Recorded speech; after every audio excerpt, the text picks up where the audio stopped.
little baby. Okay, here we go.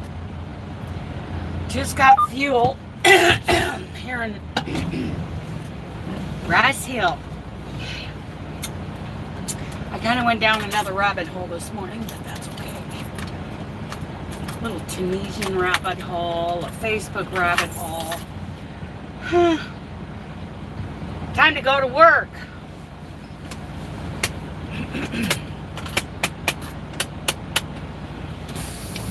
And it's starting to get daylight, so that's what we like. Just got fuel. I could have used some DEF, but I forgot to get DEF. Hello, Honeydew from Wichita Falls, Texas. Hello, Sam. Hi. Yeah, I should have got DEF, but I forgot to. So I'll get it up at Tumwater, Washington. And I get fuel there. Hello, Five Rivers. We kind of been chasing each other back and forth up from Northern California. Boy, that was a pretty burgundy Kenworth that was fueling up right next to me. Right there. You see that? He's right in the center of the screen right now. Oh! That's a beautiful truck right there. And of course, his truck is clean. Mine is not. My truck works for a living. Maybe on the way, wherever I go after Puyallup, I'll be able to get a truck wash. But yeah, I'm more concerned with making on-time deliveries. I did clean my windshield and my driver and passenger windows and my side mirrors while I was getting fuel, because it was pretty dirty. So did you all see the video from the Two Ponies channel this morning? I officially, put it out there about the 50 gone by 2024. Here we go now. Back on I-5. Not a fan of I-5. I'd rather be on I-80 or 25 or 70. I'd rather be out there. But this is what we got going on for the moment. Hi, Michelle. Hello, Stephanie. And the other Michelle. Couple of Michelles. Off we go. Here we go now. It's a little foggy this morning, but the sun is up, so that helps. Yay! Let's get the cruise set for 65 this morning. There we go. There we go. Okay, I'll roll up the windows so it's not so noisy in here. Put this down. I'm eating some chicken thigh that I cooked in the... Hello, baby. Are you headed to the back? Are you done being up front now? You got to go supervise from your position of authority? Yeah, of course you do. Yeah, I cooked some chicken thighs in the air fryer last night. That thing is so handy. Needs a good cleaning, though. Dooley will have to help with that. Huh, baby? Oh, he's getting himself a drink of water. You're driving on that side of the road. Oh, I tell ya, I was talking about this yesterday. Tracy, Crochet Rocks was in yesterday, and she was saying the same thing, and same with the gals from Australia. And I was saying that, sometimes I watch those Australian trucking shows, and oh my goodness, little 2-lane roads that they are doing. I don't know how fast. It looks like they have that truck topped out at the highest speed, and then they pass each other. And to me, it's frightening to watch them on the left side of the road, right? Yeah, so that kind of, I close my eyes a lot of times and watching that Australian trucking shows. Oh my goodness, they just go so fast. It's like they must be under a tremendous amount of pressure, or that's the way the producers of this show make it look to make it more exciting. Hopefully not, the whole trucking industry isn't, that on the edge of your seat. Good morning, Richard. Oh, yeah. Oh, good. You saw my 50 Gone by 2024? Yay! Yay! Yeah, that's over on the Two Ponies channel. Awesome, Richard. Yep, we're in the fog. Southern Oregon. Good morning, Kim. Dooley is supervising from his position of authority in the bunk, probably with his eyes closed. And I'm having a piece of air-fried chicken thigh left over from last night. Oh, Jocelyn, hello. So, it's like 300 some miles from Rice Hill to Puyallup. Puyallup, Washington is where we're headed.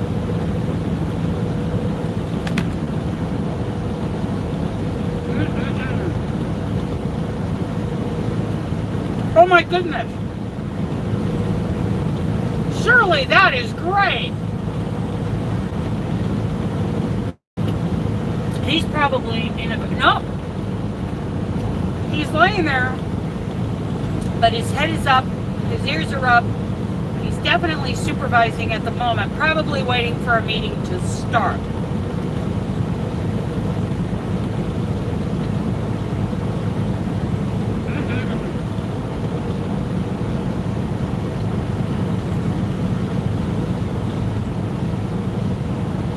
Oh, that chicken's good.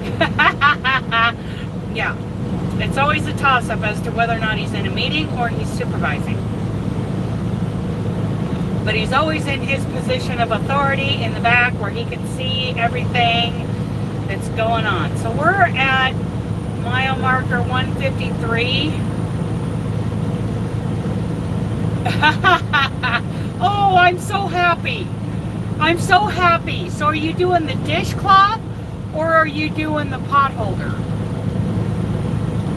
Second baby dragon last night. How nice. How nice. What was I looking at this morning? Oh, I got down a rabbit hole of Tunisian. Oh, thank you, Stephanie. Boy, did we have fun talking about old music yesterday before I lost signal. I lost signal coming down into Canyonville, and it wouldn't come back. And then, later on when it probably would have come back, it was raining and it was getting dark and I was getting tired, so I knew it was time to just push on into Rice Hill and take care of the dog, cook some dinner, and go to bed. That's all I did. I did not work on Aunt Martha's blanket. I know it's terrible. Today my plan is to go to Puyallup and drop this trailer. And then I'm going to bobtail over to the mustard seed and get that pork that I love so stinking much. Oh my goodness. I dream about that pork that, they put in their hot deli. Oh my goodness.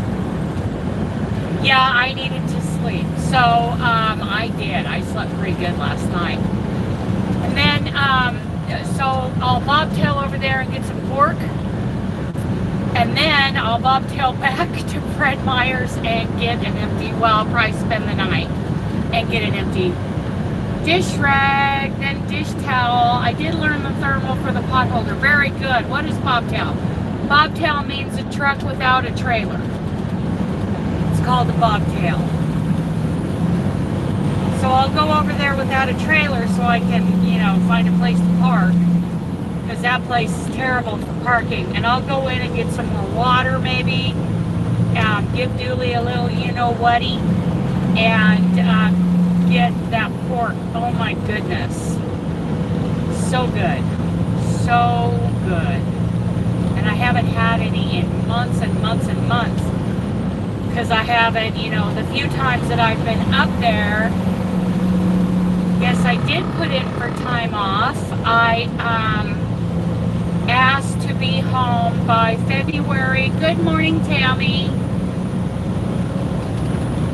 Yeah, now you know. I put in for February 13th at like 1800. There you go. You got it, dude. 1800, which is like 6 p.m. So, oh, there's that noise again. I gotta shut off. And I haven't heard back because my DM isn't very efficient. Eric would have gotten back to me like that, within 20 minutes to say, yep, got it in, done deal. I miss Eric. Best DM I've ever had. And like he was over, I think over Christmas or something like that, he was working, he was covering, dispatch at night that night, and I called in and it's like, Market Express, this is Eric, and I'm like, Eric! So happy to hear from Eric. And Jeff, who's another good one, they just, the truth is they have more experience, they're more straightforward, they know all the ins and outs, they have the authority to do things like open my fuel card. So I appreciate that. And I think Kathleen should stick to just running, drivers who want to run up and down I-5, drivers who don't run on recap, they just run their 70 hours out and take a 34. I don't think she's ready for OTR drivers. Oh, Crochet Rocks is live. Tracy. So, yeah, I think she would be better, and she's not straightforward. She pretends to be someone she's not. And, yeah. So I'm hoping that when Javin gets back from his 3 months of National Guard or whatever he's doing, that I can get on his fleet.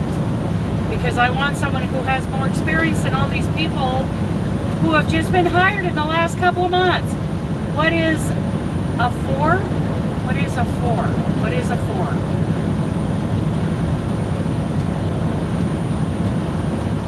Degrees Celsius, keep count. February is our hottest month. Oh, okay.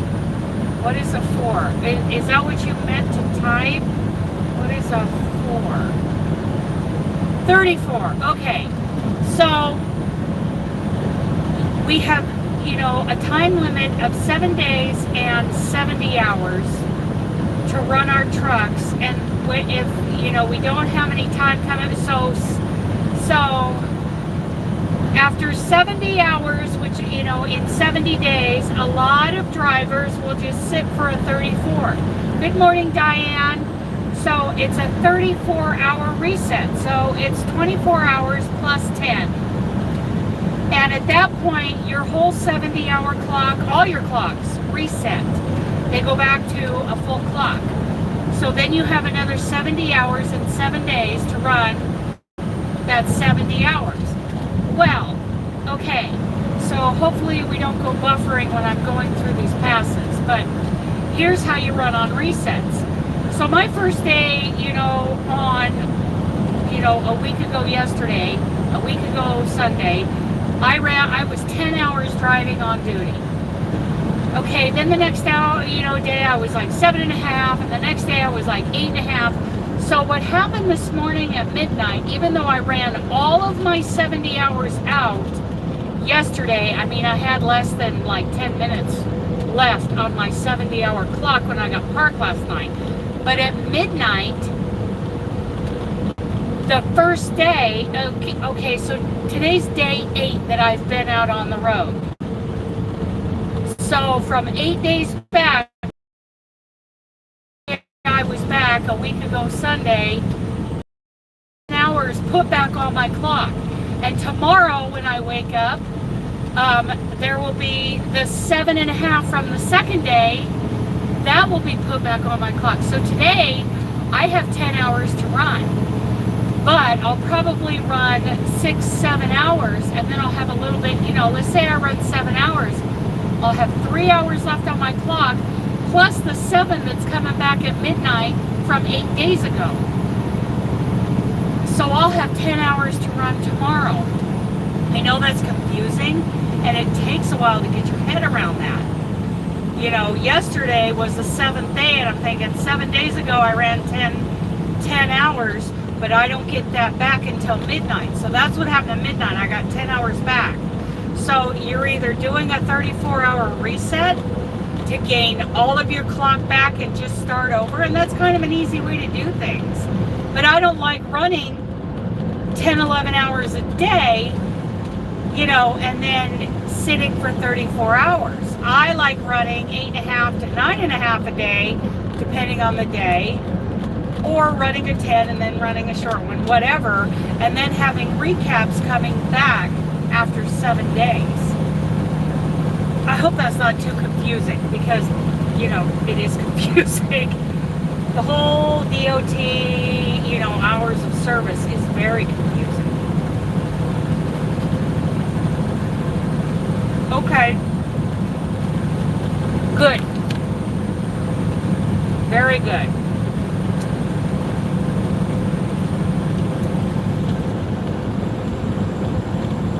Roads are wet, so I'm taking it easy. So we're going to be coming into Eugene. Yes, I need to take breaks, and I don't have the stamina to run 10, 11 hours a day. I have the stamina to run 8.5 to 9.5 a day, occasionally a 10-hour day, and then save some time back so that I can run on recaps after the 7 days is over. So that's what I like to do while I'm out for, 3 to 4 weeks at a time. Just keep on trucking. Okay, but you got it, dude. Come on over.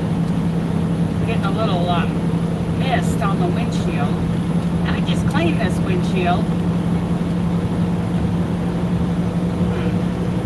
It's a little blurry, a little fuzzy. A little defrost going on here. Because even my side windows are getting a little fogged up, and that makes it hard to see my side mirrors, and I've got to see those. Yeah, we're going to come into Eugene and Springfield. Now, we have a YouTuber. I don't know that she's put up a video recently, but she went by Jen's Things, Jenz Things. What speed are you doing? Okay, so right now I'm at 63 and it's coming back up to 65. I slow down coming down the hill. I usually kick off the cruise, pull the Jake a little bit. I like my runs to be very smooth. And that's from hauling horses since I was 14 years old. So a little chicken to the dooley dog.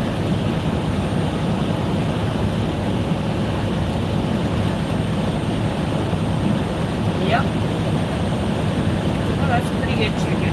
I'm getting better and, more experience using the air fryer. My kids get mad at me when I drive. Let's see. Boise and Seattle, because my first day I drive for 12 hours. The second day I run 10 hours. That's a long way. That's a lot of time behind the wheel, and I'm sure you're capable. My mom does that too, and yeah, I think now that I drive, and I used to be like that, driving my personal vehicle, but now that I drive commercially every day, I'm like, nah, if I'm driving my personal vehicle,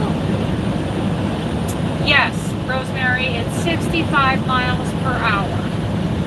So if I'm in my personal vehicle, the last thing I want to do is drive like a truck driver, you know?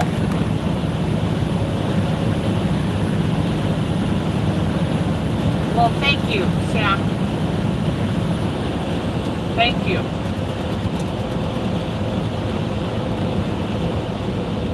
We actually have to manage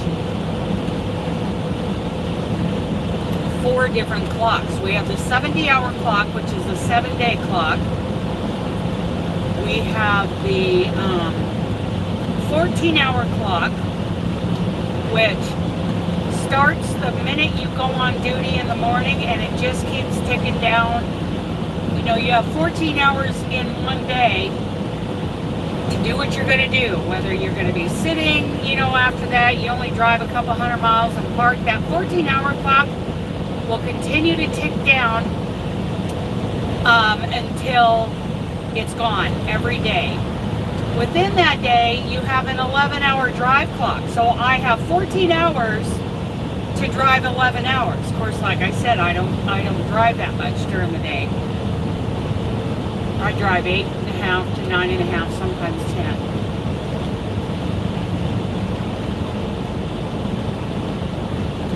Yep, sometimes that's a good thing. There are bad truck drivers. You guys saw that guy yesterday.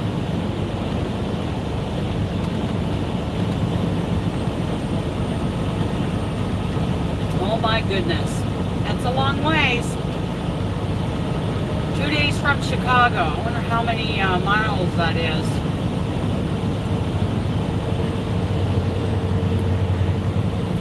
For one driver, that's a lot. But you know what? A lot of these guys are really good at that. That's how they run. You know, they know their stamina, and they know, you know, some of them really enjoy pushing that clock. They make a game out of it, you know. I don't. Smooth and steady, and I get all that from hauling horses most of my life.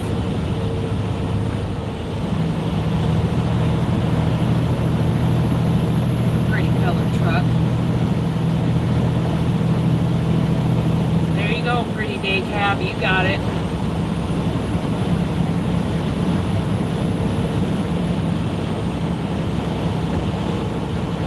And I'm slowing down going up this hill, not because I, you know, can't go faster. I don't like any lean in the corners, you know, especially in the Freightliner. These Freightliners feel very top heavy to me, and so I take it easy in the corners, even on the freeway. Entering Lynn County. So this is where Eugene and Springfield are. And Cottage Grove. And Jen from Jen's Things. Like I said, I don't think she has uploaded a video in quite a while. Here's a little bit of good boy. And I'll probably have another piece of chicken later on, like for lunch. That was really good. I'm doing pretty good on my, it's been a long time since I've actually gone 7 days eating the way I'm supposed to eat. Because I've been a cheater, pumpkin eater.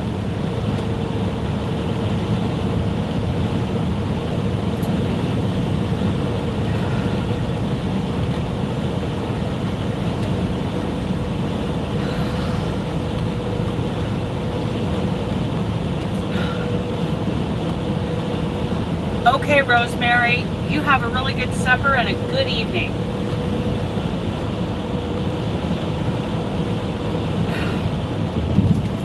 Get meat out of my teeth. Here we go. I like these floss picks. They're so easy. So just use them with a handle and clean out my teeth.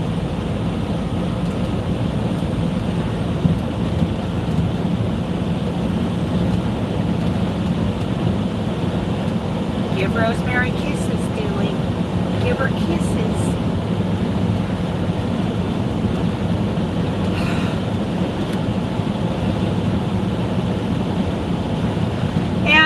I'm going to let you guys all in on something. I did get gastric sleeve surgery in 2017. And that was the tool I needed to stop weighing 310 pounds. I needed that because I would get overwhelmed with the weight loss after some time. You know, I'd really be diligent for a while, and then I'd get overwhelmed or discouraged, or, you know, what happens is the minute you gain 5 pounds, you know, your brain chemistry changes, and it starts, you know, it's not that we lack willpower or that we're lazy or we're stupid, you know, anything like that. Our brain chemistry changes and it controls our behaviors. You know, just at 5 pounds overweight.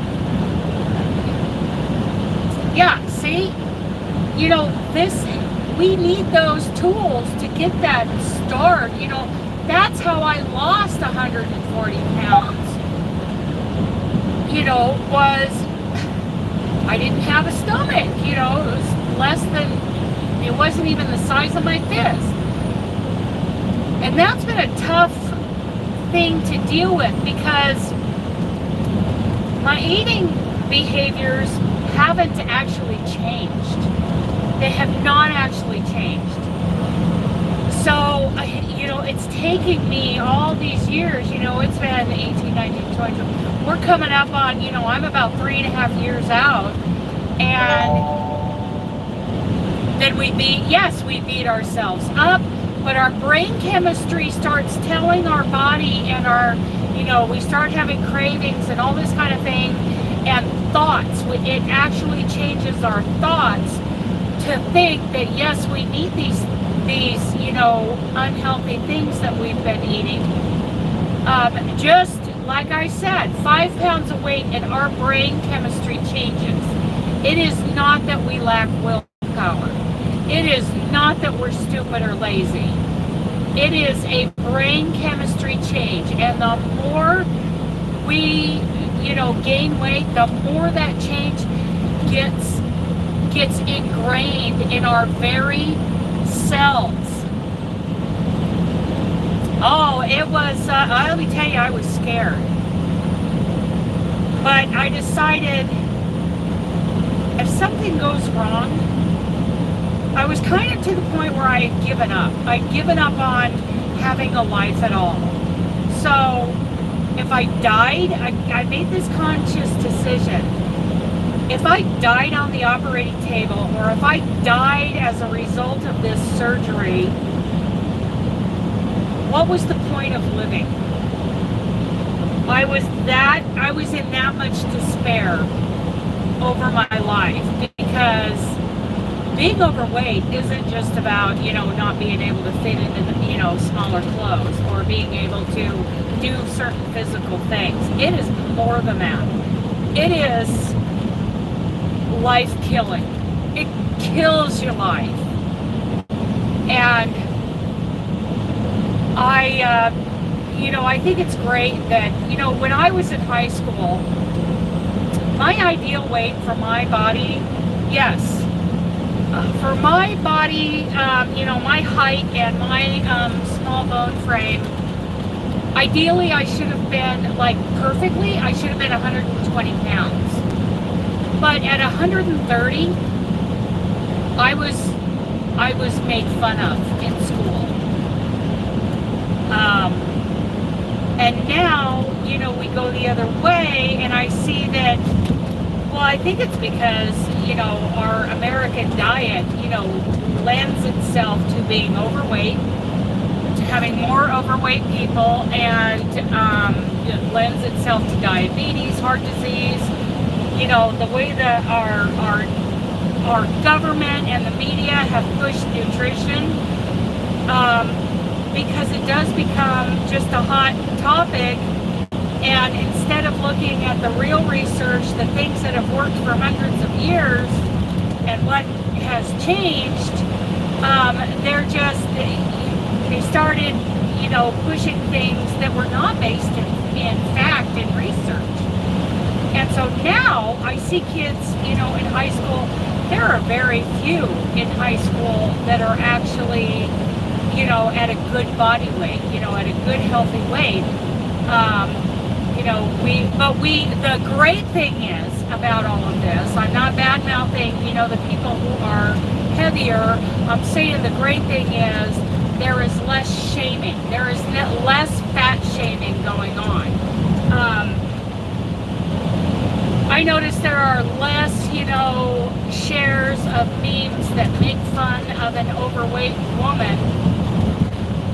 I look at those memes where people are laughing at an overweight person, and I'm disgusted. I'm disgusted with the people who are sharing that and laughing at it, because I guarantee you, I don't care if she posts for that picture, jokingly. She did not mean for it to go viral, and you guys are putting nails in her coffin by laughing at her. Because of, what it does psychologically. I see these videos going up where, an overweight person is dancing. I think those are awesome. I think those are great. But she's not healthy. I'm not healthy. And there is a part of her that is unhappy. I guarantee you there's a part of her that's very unhappy. But a few weeks ago when I went to Lane Bryant and they had size 12 in the store, I was like, so I guess size, so is Lane Bryant, is Lane Bryant plus size? Yeah, because I'm a size 12, and I didn't realize Lane Bryant was plus size store. I thought it was just a department store. I've never been into it. I've been into a lot of other plus size stores, and I love them. Love them. I'm down to a size 12, but I'm at the top end of what I consider, ladies. A lady size 12. It's amazing, what some will classify as overweight and some won't. But I do love, so my whole point is, I do love the fact that there is, I'm a size 12. I love that there is less fat shaming going on.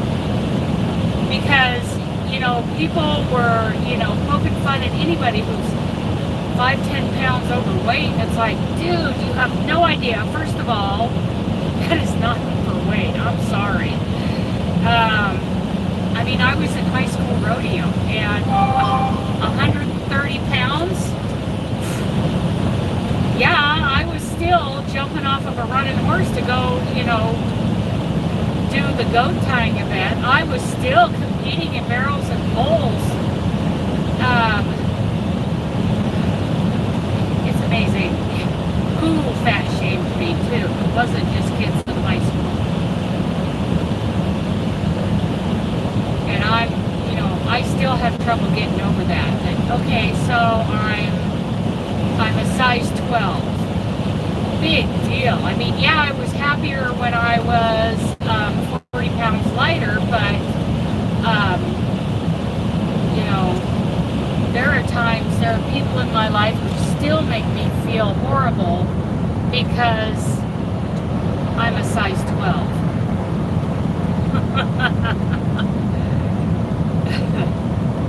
They don't even realize they're doing it half the time.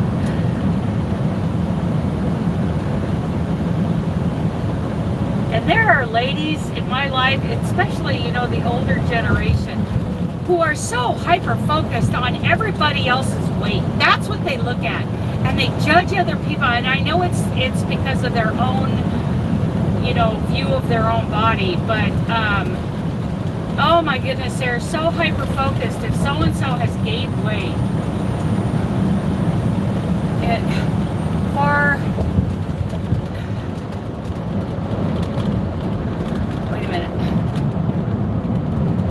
far less to eat unhealthy foods that, you mean it costs less?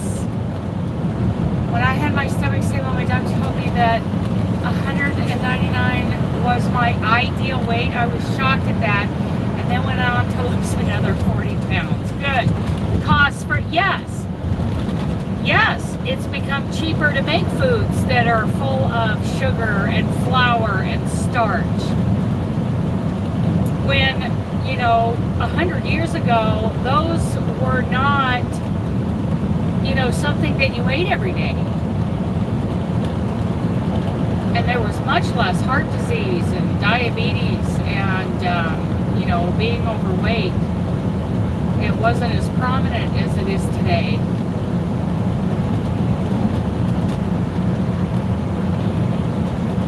I sure like that chicken, and I sure like my bulletproof coffee. It's good stuff. I make it with U-Ban. I make it with U-Ban because that flavor is what I grew up with. Drinking, my dad's coffee. Many good memories.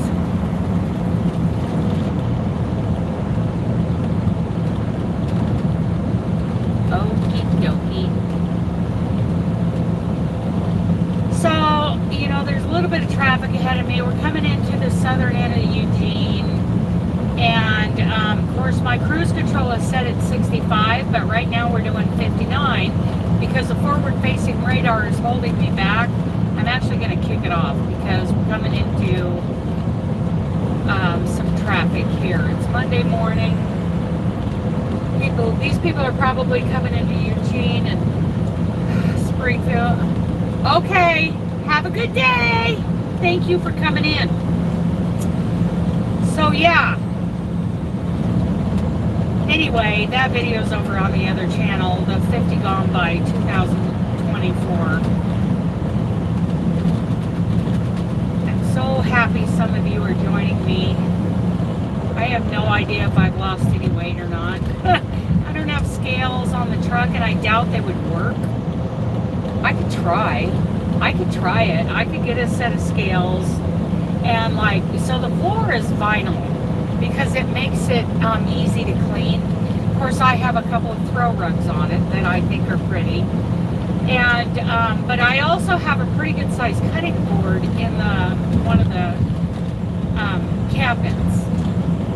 So maybe if I put that cutting board down and then put a set of scales on the cutting board. Of course, I don't want to get into weighing myself every day,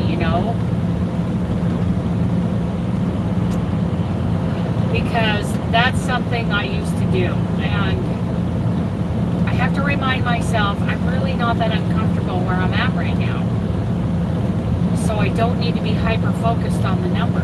Just wait until March and see how I'm doing in March.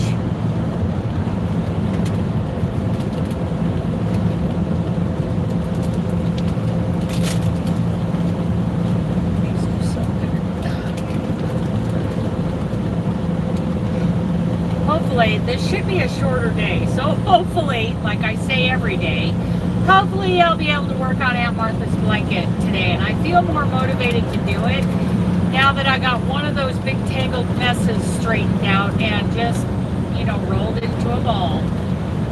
And so I'm going to use that until it's gone, and then I'm going to untangle the next mess and roll it into a ball. And because I feel like that has really motivated me to work more. I really haven't been motivated to work on it since I had the frog and the yarn is all tangled up.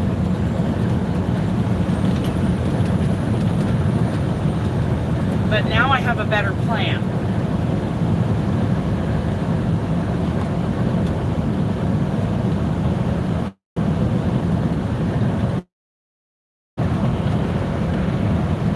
Yeah, I think they do too.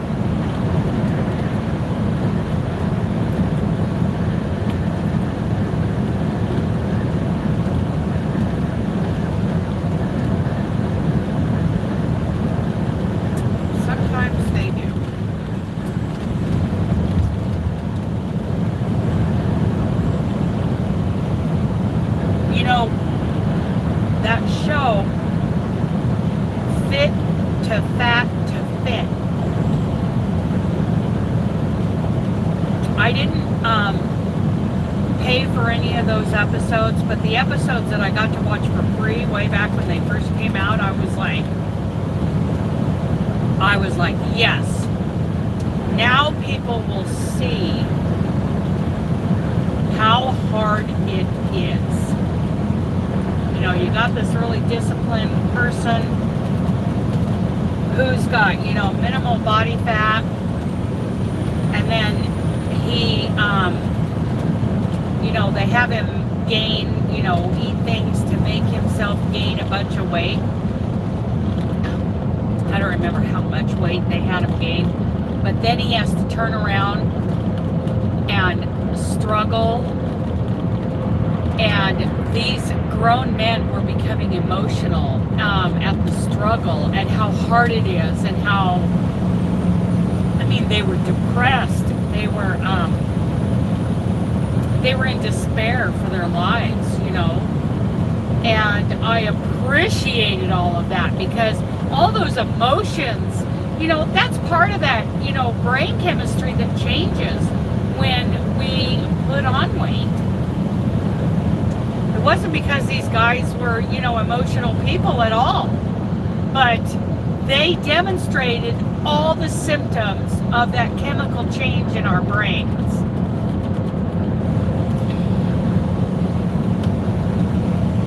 I so appreciated that show.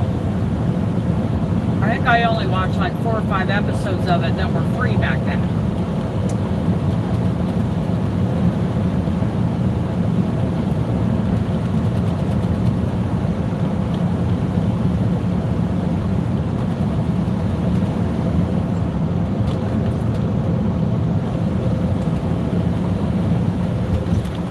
Yep, this is duck country right here. The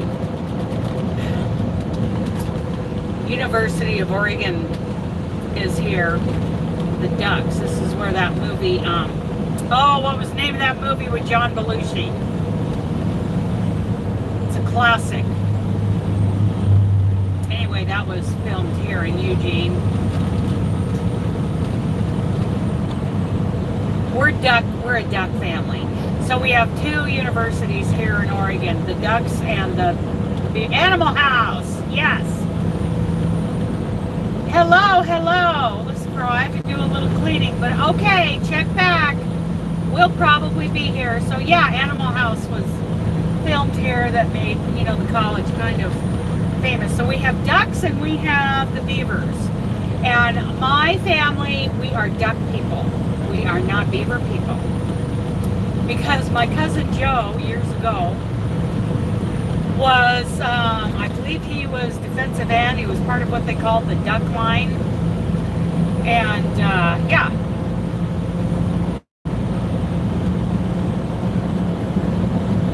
My 600-pound life, and see them in despair and cannot get it straight. Yeah, how to get the weight off. And they're doing some of these, you know, they're using principles that were promoted over the last 50, 60 years, and a lot of those principles will not work.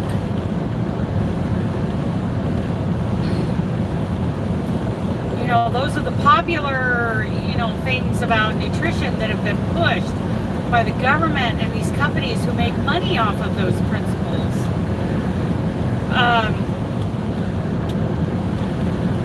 You know, 100 years from now, I have a feeling our society is going to, you know, be watching documentaries about how people used to eat, and people will just be shaking their heads. How could they do that to themselves? How could they believe all these myths that were pushed? You know, well, it's propaganda, and it's powerful. It's very powerful. We deal with a lot of propaganda today, and it's just gotten worse and worse over the last 50 years, whether it's about nutrition or religion or whatever social issues we're dealing with at the time. I can't stand being lied to, and propaganda is one of my biggest pet peeves. And it's so convoluted now. You'll get one fact one day and you'll get a completely opposite one the next. It does not matter what the subject matter is. It is whatever gets people to sit down and watch the news.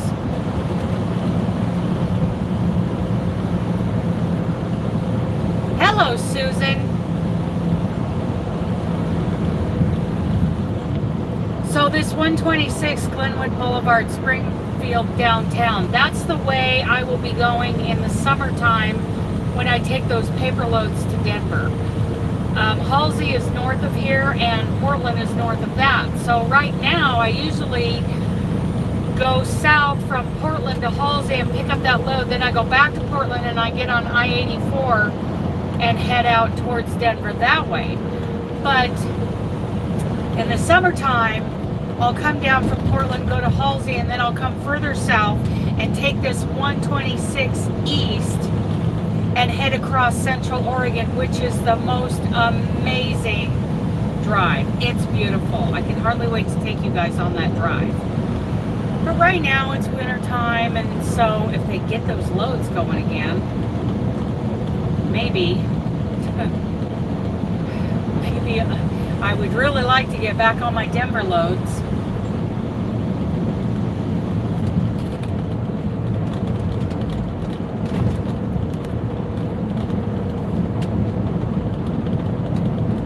Good morning, Robert. How are you today? And where are you today? Susan, I'm in Eugene, Oregon, heading north.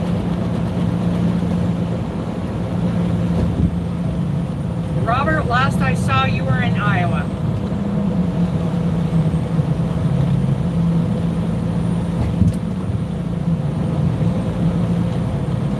Flat Tire, Iowa, way station 151 westbound. Gotcha! Tires are a problem. I have to put tires on my yarn bus, my mobile home, my motor home, and it's going to cost me about $3,000 to get them on. Thank you, Stephanie. I hope I can get my Denver run back too.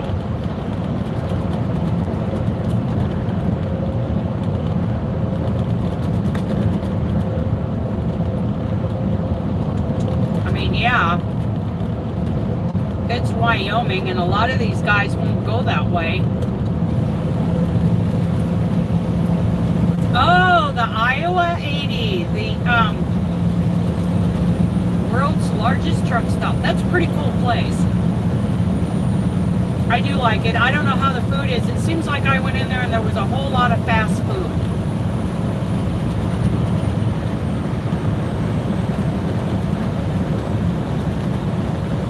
Yeah. I don't like I-5. It's kind of like, you know, on the East Coast they have the 95, and I hear a lot of people complain about that. I mean, I do what I got to do to keep trucking. But, you know, most of these guys anymore, they're like, no, I'm not going through Wyoming in the wintertime. Well, I just shut down. You know, if it's bad, I'll just park it. Because I got stuff to do when I'm parked, right? I got plenty of projects to work on. I got a puppy to take care of. An old puppy. A very old puppy. And, oh, was it bad? So, do they have something besides all that fast food? Because that's what I remember. The one time that I, was in there. I mean, it was interesting to walk through that other part of the, you know, and look at all the truck parts and all the chrome and all the things you could do for your truck in that one side. That was cool. Delayed versus dead. Oh, okay.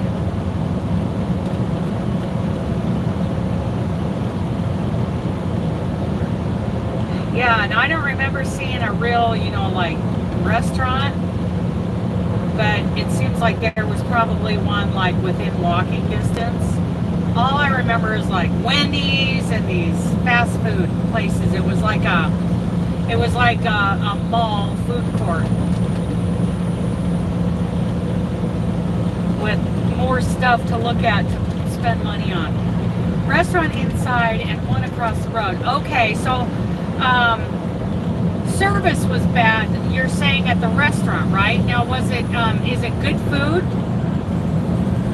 Because all I did was go to Wendy's and get a bunless cheeseburger when I was there.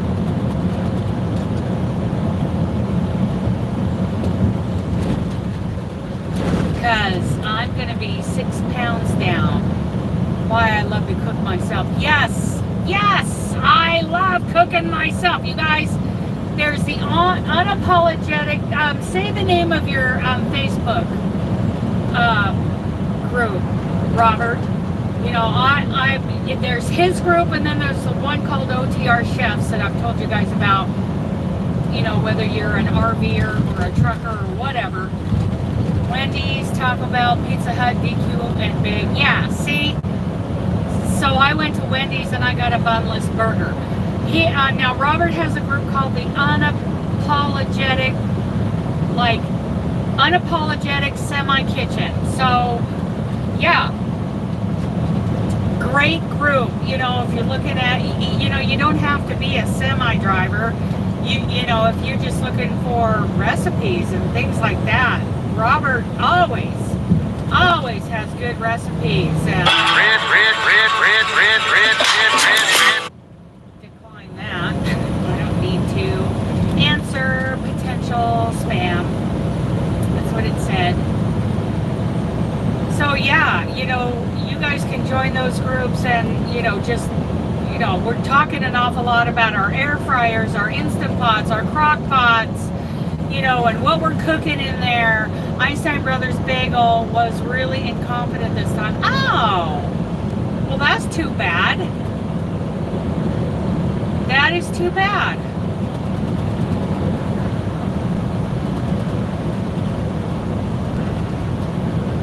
Okay, so we've gone through Eugene, and now we're going through the Springfield area. I have a cousin and her husband that live just north of here in the Coburg area. Hi, Sherry. Her and I are almost exactly the same age. Hi, Melissa. Plan on chicken and dumplings this week. Nice. See, and he's going to cook that in his truck, you guys. And I was cooking a little bit, when I first started watching Robert's Sunday night dinner lives and, looking at some of the cooking videos he uploaded on YouTube. I was cooking a little bit, and I don't remember exactly what I had at this time. Messed up, ordered 3 times in 45 minutes. My goodness, that's incompetence. I mean, that's just ridiculous. There's no pride in your work anymore. That having a sense of pride in the level of the quality of what you produce or do in your life. Pride in your work. Yeah, so I don't know if I had the Instant Pot back then or not. What I did have all along was this 8-inch skillet. This little 8-inch electric skillet. It was called a Norco. You can find them on Amazon. And I used that to cook, plus my microwave. And I got more and more interested in cooking on the truck as I watched Robert's videos, This Trucker's Life. And then I bought myself a 3-quart Instant Pot. And I used that exclusively for the longest time. And now I've got the air fryer, plain bagel, double toasted, buttered, 2 eggs, sausage, bacon, east. Wow, that doesn't seem that hard to me. And I used to work drive-through at Wendy's. I used to work drive-through at this place called Rax Restaurant in Ontario, Oregon. RAX. And I lacked a lot of confidence, and the gal who was managing the place was an idiot, and she was overbearing, and so I got intimidated, and I didn't do well. But I did better at drive-through at Wendy's.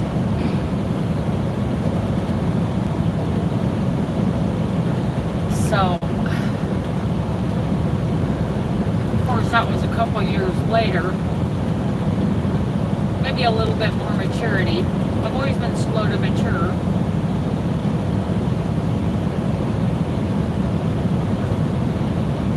So things have really flattened out here because, you know, we've come out of those southern Oregon mountains, and now we're in the southern end of the Willamette Valley,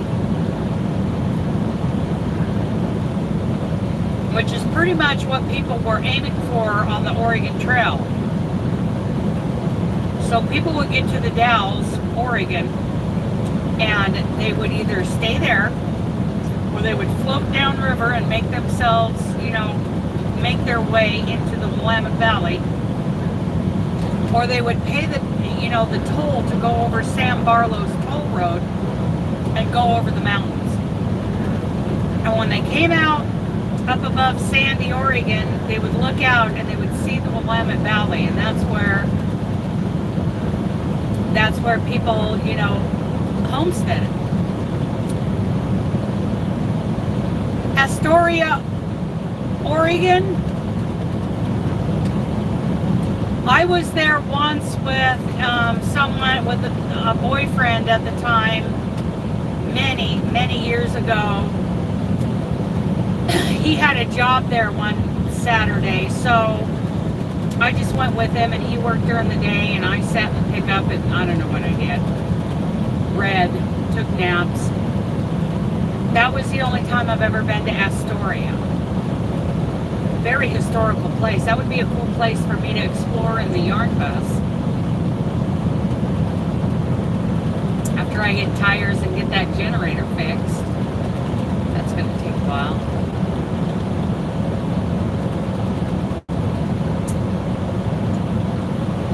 Okay, so now we're in Lynn County. Getting north is what we're doing. I see yarn on the hoof over there in that pasture. Lots of yarn that needs to be hand dyed in my kitchen. I've never done hand dyeing, but there's a lot of yarn over there on the hoof. Most of them are taking naps. Other ones are standing up guarding the rest of them. Lots of sheep along here. Oh, there's more over there to the left. Yarn on the hoof. Oh, you want to see Astoria? It's pretty. I've been to Tillamook a couple times.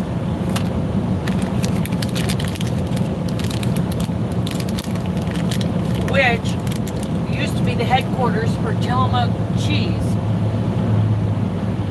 But now Tillamook cheese has moved out to the Boardman, Oregon area. Eastern Oregon. I think land is cheaper or something. I don't know. But I do like me some Tillamook cheese.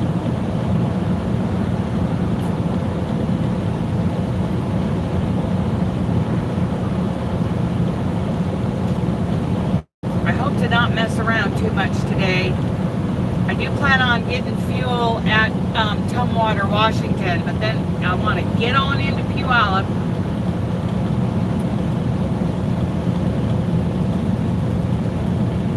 Oh, cool, Melissa, I've never done that. I have never dyed yarn. I mean, I'm getting ready to do a batch of soap. A batch of baby soap. Lavender baby soap, Bastille type soap. For my good friend Pollyanna, since she's becoming such a grandma. I'll probably send some to my other good friend, Kathy. And because they got babies popping out. They are grandmas. I'd really like to get started on that. Pollyanna and I would really like to do soap together. But it's been kind of hard to coordinate that. We've been talking about it since last year. Maybe this summer. She got a new job. I mean, she worked this job at a Christmas tree farm for many years, and that was so hard. It was so hard. I mean, she would be in tears some days. I walked in to see her one time in the early part of December, you know, during their busy season. And when she looked up and saw me, she got tears in her eyes. Oh, that just killed me. But now, oh, nice, Melissa. Now she works for the school district. She's like the school secretary. She makes more money. People are good to her. She's got benefits. And she gets summers off.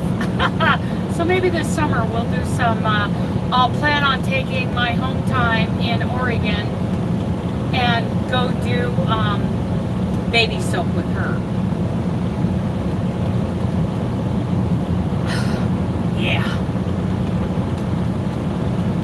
Looking at the Chefman 8-quart fryers, there's about 3 or 4 of them.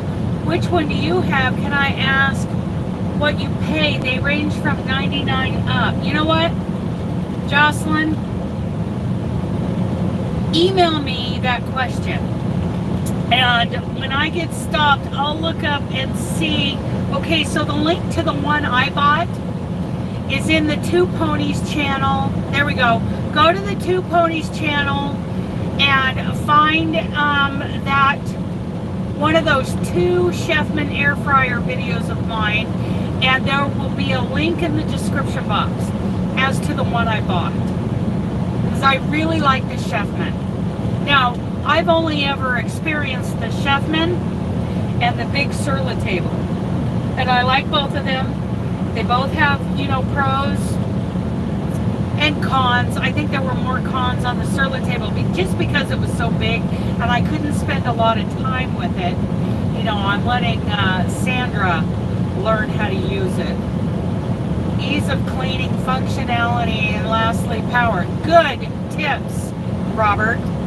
Excellent tips.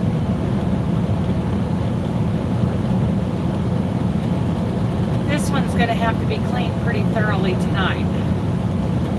Yes, Jocelyn, I hope that helps. And follow Robert's advice. You know, you may not want the, you know, Chefman after reading the reviews. I do like, hi Trudy. So Robert, what I like, one of the big things I noticed right away between the little Chefman and the bigger Surla table is the cord. The cord on the Chefman is twice the diameter of the cord for the Surla table. To me, that's like, your skill is the first thing of all cooks need. Yes, the tools are secondary. Absolutely. Absolutely, Robert. And that's what I lack. I mean, I have learned a lot over the years. I'm not completely dysfunctional in the kitchen. But, you know, I'm not like you, and I'm not like, you know, Christy and Anthony and his wife. You know, I'm not up to their level, but yeah, skill is huge. And experience. You know, a lot of times it was just a matter of trying and failing to get better at what I do. So, like the air fryer, for instance.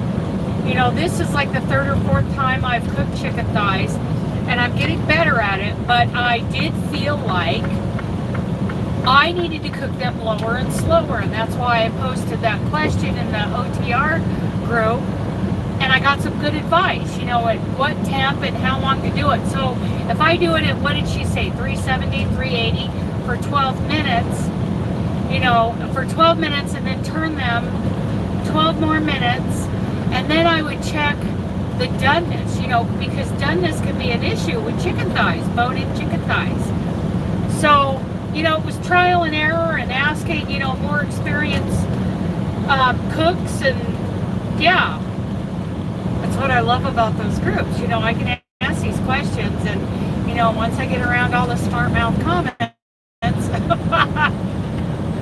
to room temperature first. Yes, I have found over the years, cooking these chuck-eye steaks for years and years now, my steaks are tough if I don't bring them to room temperature. And I especially have to be careful when I have thawed them out, because freezing them, you know, in the long run can make them a little tougher. So I definitely have to go lower and slower on ones that have been frozen. Yeah, I'm learning so much about bringing meat to room temperature. Of course, meat is my thing. I eat a lot of meat. Okay, so I'm doing 65, and I'm passing a lot of these guys. I got nobody behind me, but there's quite a line of trucks here in the right lane. It's 60 miles an hour here in Oregon, which is really irritating. Well, it's 65 when you get out east on Interstate 84, but yeah, it's 60 here. Eggs, vegetables, meats, all, yes.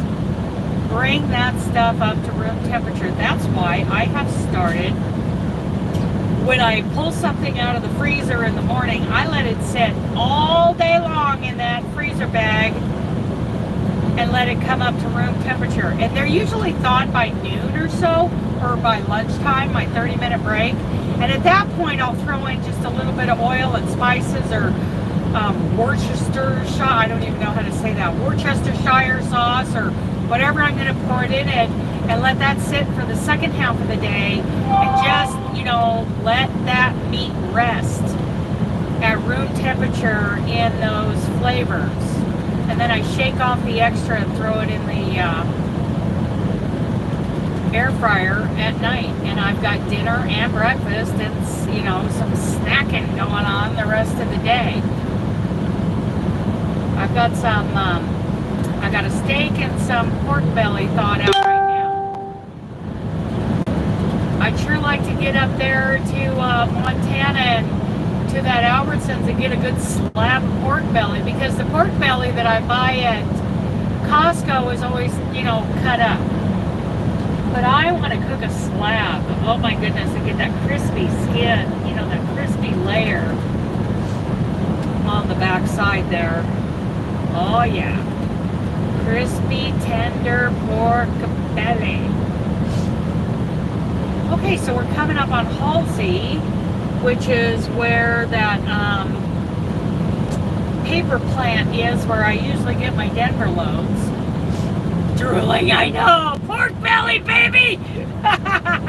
Pork belly is happiness, along with coffee and dogs.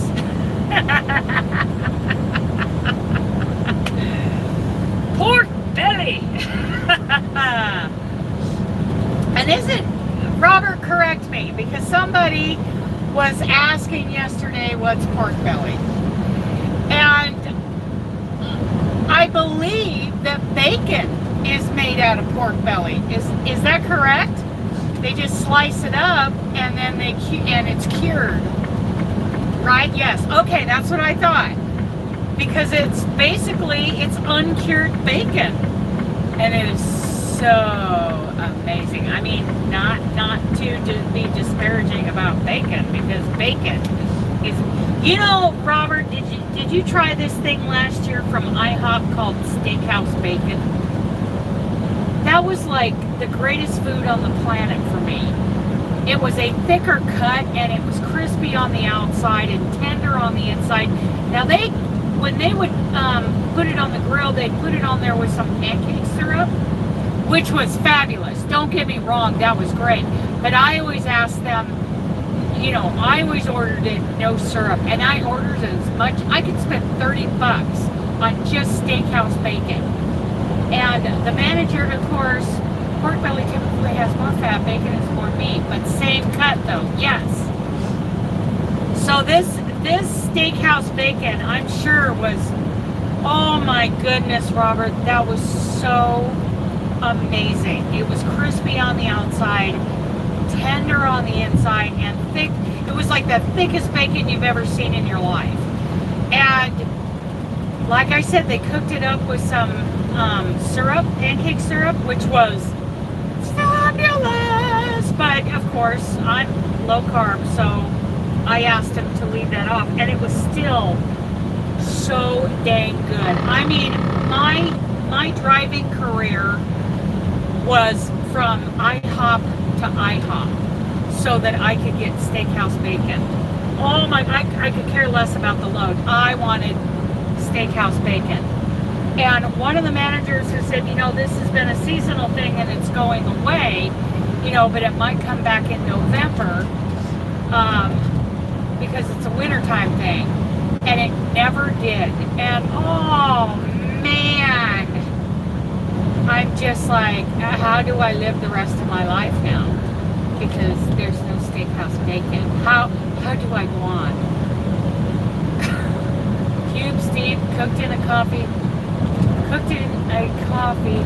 pepper, sugar, marinade to crispy. Oh man.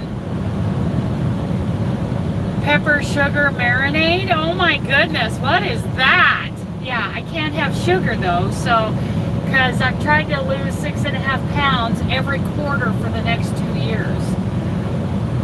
My slow 50-pound 2-year weight loss. So no sugar for me, but my goodness, that sounds so good. Crispy, crispy. Oh, pork belly. And the pork at that, okay, so Robert, have you been to, like, up in the Puyallups? It's still, it reacts as sugar in my body. It's still too high on the glycemic index to stay in ketosis. So anyway, have you been to the Mustard Seed Market and Deli on the 167 in Auburn, Washington? Just northeast of Puyallup and south of Kent. Oh my goodness. Now this is a postage stamp of a truck stop where they charge, like, I don't know, what is it, 15 or 25 bucks a night for every single spot, which is terrible. But I will run in there whenever I can and go get the pork out of their deli, because it is loaded with fat. It is cooked, you know, a little crispy on the outside and so tender on the inside. Oh, love it, love it, love it, love it. And it's the only good thing about Northwest Washington. It's the only reason I like to go there, because otherwise I'm not a fan of the Seattle area. I would rather drive in Dallas all day long than Seattle. Way more. But I can eat some good pork in Auburn. Ooh, yeah. So I'm probably going to bobtail over there after I drop this load and get some pork and then bobtail back over to the Fred Meyer Distribution Center and spend the night in the bobtail. Been past it, loaded insulation in Kent or Puyallup before in Tacoma. Yeah, Tacoma Port mostly, yes. Oh, Melissa wants to know what monk fruit is. A lot of people use that as a sugar substitute.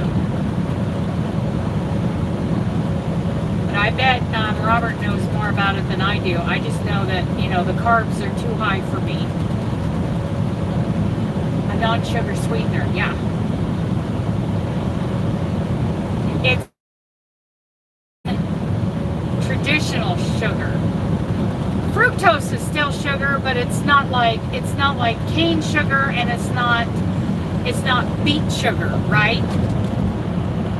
Yes, a lot of people on a keto diet will use that.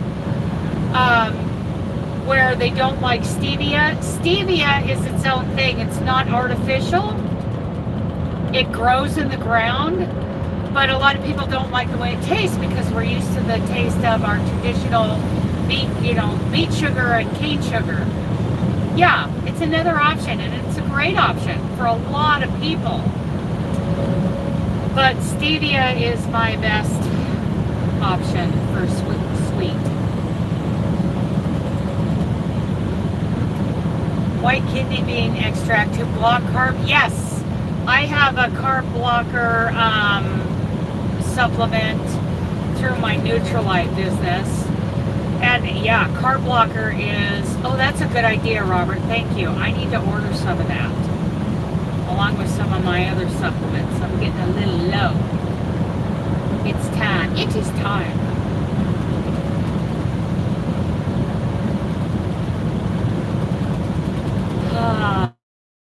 You guys have just made the time fly by this morning since I left Rice Hill. I got fuel. I like I said, I think I'll get deaf when I get to the fuel stop in Tumwater, exit 99, and then go on into Puyallup, drop the load, bobtail out to go get some pork, and bobtail back in and spend the night in the bobtail parking, grab a trailer and run in the morning. Of course, nobody has given me a pre-plan yet. I so miss my other DM. High fat, medium protein, low no carbs, small portions, lots of water. Yes! That's right. That's right! And the carbs ideally should be coming from things like avocado, broccoli, cauliflower, lettuce. Ideally. I'm not a fan of any of those things except for avocado. Love me some avocado. Super fruit. I like a little bit of tomato. That's how I keep my... Do you have an hourglass figure, Robert? You're not wearing a bustle to keep that hourglass figure? Julie and I don't have hourglass figures. So yeah, Robert, we're doing this thing. Hashtag 50 gone by 2024. So I'm going to try to lose 6.5 pounds per quarter. So I've got until March 31st to do my first 6.5 pounds, because I didn't like the numbers when I went and got my DOT physical a couple weeks ago, and I'm like, arugula, cinnamon fiber. Oh, cool. Yeah, so I went to do my DOT physical, and I did not like the numbers on that scale. And I decided right then that I'm going to lose 50 pounds by the time I do hourglass and time's up. So by the time I get my next DOT physical, I want to be down 50 pounds, and I'll be happy at that weight, because I'm 40 pounds up from where I was a year and a half ago, 2 years ago. And I was super happy with that. And I'm not that uncomfortable now, but I prefer to be back down to where I was. And so a lot of us are doing that. 50 gone by 2024. 6.5 pounds a quarter. That's trucker stress eating. Absolutely. Carb creep. All those things. You know, when I get a stack of pancakes from the restaurant, you know, no syrup, just a whole bunch of butter melted over them, and I eat them, you know, like tortillas going down the road. Oh, Jocelyn, that's right. You ordered the Atkins book. That is awesome. That is good news. That is such a good book. I don't know how many times I've read it. I should probably read it again and freshen up. But I wish I could find the 72 printing of the Atkins New Diet Revolution. Dr. Atkins' New Diet Revolution. The original printing from 1972 would be awesome. But the one from the early 80s is a good version. It's very good, but after that, other people started to get involved in his diet, and they really, it's such a hot topic anymore. Nutrition has become like politics and religion. Oh! Dr. Eric Berg on YouTube is good at explaining the science of keto. Oh, you got the 1981 version. Yes, that's a good version. Okay, so Dr. Eric Berg. I'm going to write that on my window right now. Eric B-E-R-G. Okay. Yeah, I use my driver's side window with dry erase as my notepad. Going down the road. Okay, so here's 11 and exit where the Easy Trip is. That used to be I forget what they used to be. But Easy Trip is pretty much a pilot. It's like a small version of the Pilot Flying J. So this is when I was doing a lot of those loads for night transportation, I would take this exit, go into the Lowe's distribution center and run those loads. Fat makes you skinny. That's right! Fat makes you skinny! I ordered it and we'll be here on the 4th. I'll let you know how I do with it. I've wanted an air fryer for a long time. Oh yeah! Air fryers are awesome! Okay, I can't get over, so I'm gonna kick off the cruise and slow down and be patient. Let everybody in. Come on over, Heartland. Along with your 2 tag-alongs there. Starting to get into that Albany area, which can be a real cluster cluck.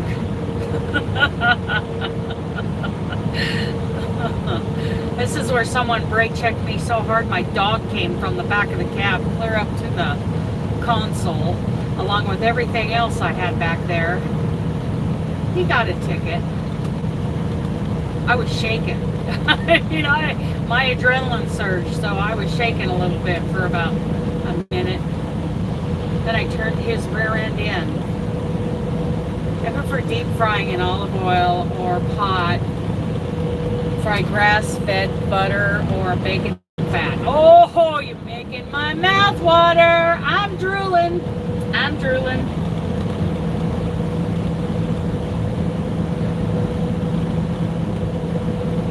I'd like to deep fry a lot of things in olive oil. Ooh.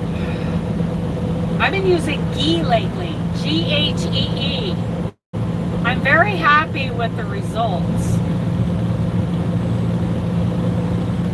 I got a spray version and then I got a jar of it. I like it.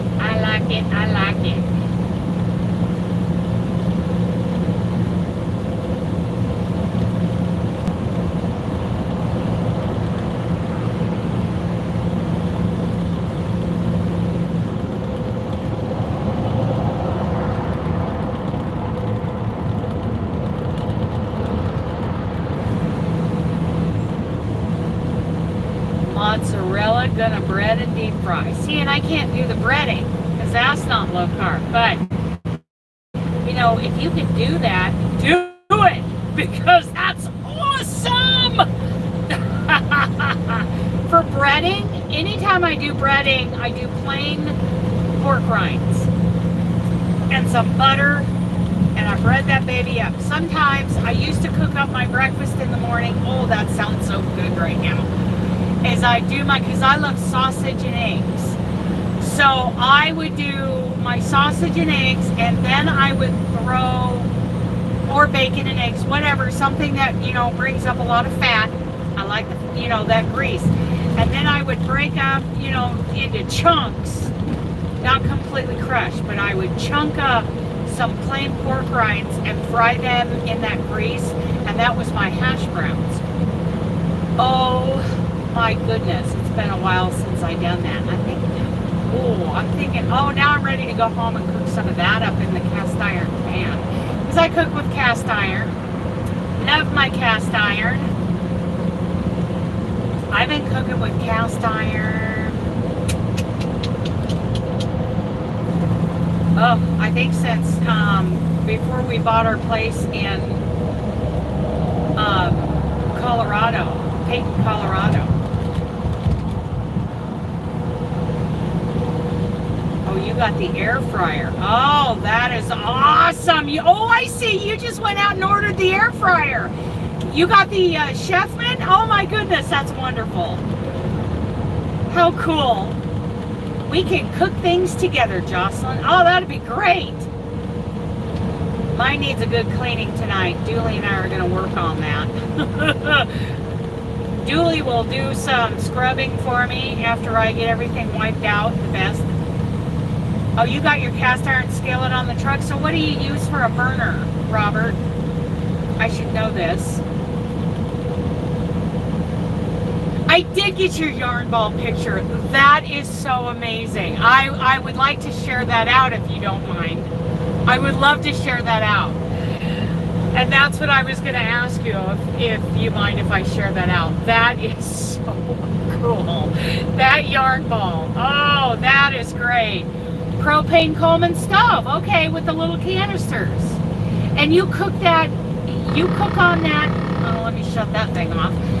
Okay, thank you, Lorelei. Robert, do you cook on that in the truck? Or do you go outside to ventilate? Because when I was homeless, I cooked on it in my tent. I just, unzipped, I did it right next to the zipper door, and I unzipped part of the door. Inside, okay.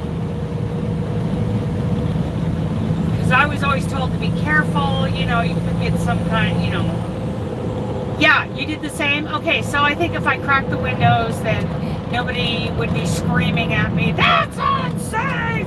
Because I did it in the tent. I love that mosaic. In fact, that sent me down a mosaic rabbit hole again this morning. Michelle, thank you so much. I was on a mosaic rabbit hole on Etsy, on Ravelry, on Facebook.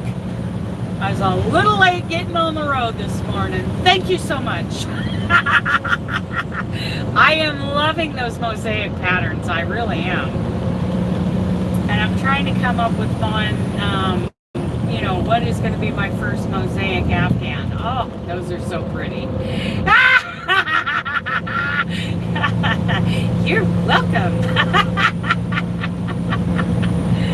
Oh yeah, mosaic rabbit hole, mosaic and Tunisian rabbit hole this morning. Oh my goodness, I know. And then our friend Anthony from Facebook. This Coleman Fuel 1 pound can is very clean. Carbon monoxide is not an issue. Crack your window, fan off it. Okay, you know what? I think I'm gonna do a 1 burner. I think the 1 burner would be really nice because I like to fry my chuck eye steaks. I really do. I like to fry me some really bacon. And I love my sausage links. My grandmother taught me how to cook sausage links. So that's something I'm pretty good at cooking. Oh my goodness, that just, because I would love to have my cast iron with me on the truck. Oh yeah, baby. And then I use scrub butts, which are like the greatest kind of non-soapy. They're just plain steel wool butts. They're better than the ones from the dollar store. They won't cut you. I use those to like scrub off, and then how do you season your pans, Robert? I take lard, a brick of lard, and I keep it in the fridge. And then when I, scrub off a lot of that chunky stuff off the bottom, I get the bottom of the pan. Sometimes I boil water in the pan to help get some of that stuff off. Pour that off, get the pan clean, and then I heat it up on the stove, and I rub some lard on it. I mean, they say copper scrubber, wipe with wet towel. Yeah, so pretty much the same thing. But what do you use for a season? Like to keep it, that's what I do. I use lard. And I just take a tiny bit on a paper towel, and as the bottom of the clean pan heats up, I just kind of rub that around and make sure it covers every spot. Very, very thin layer. And I store it like that.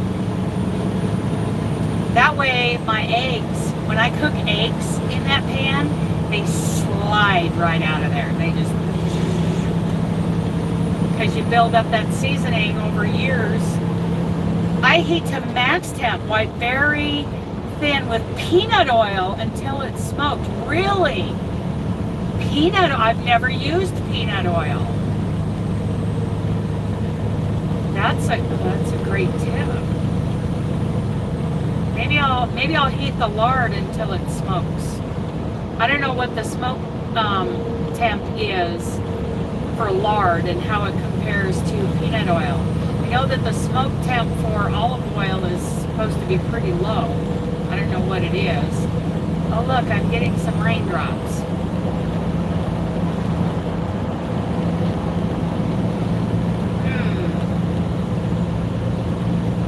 Maybe I'll start taking my cast iron with me on the road because I love made in pan is fantastic. Yes, I love my chuck eye done in a cast iron pan. I do. I cook it low and slow, and then I put a little sear on it. Throw some butter in there. I use butter, some minced garlic, and some Worcestershire sauce in there. Sometimes I marinate it in some Bernstein's Italian dressing. That's right. Never put soap in there.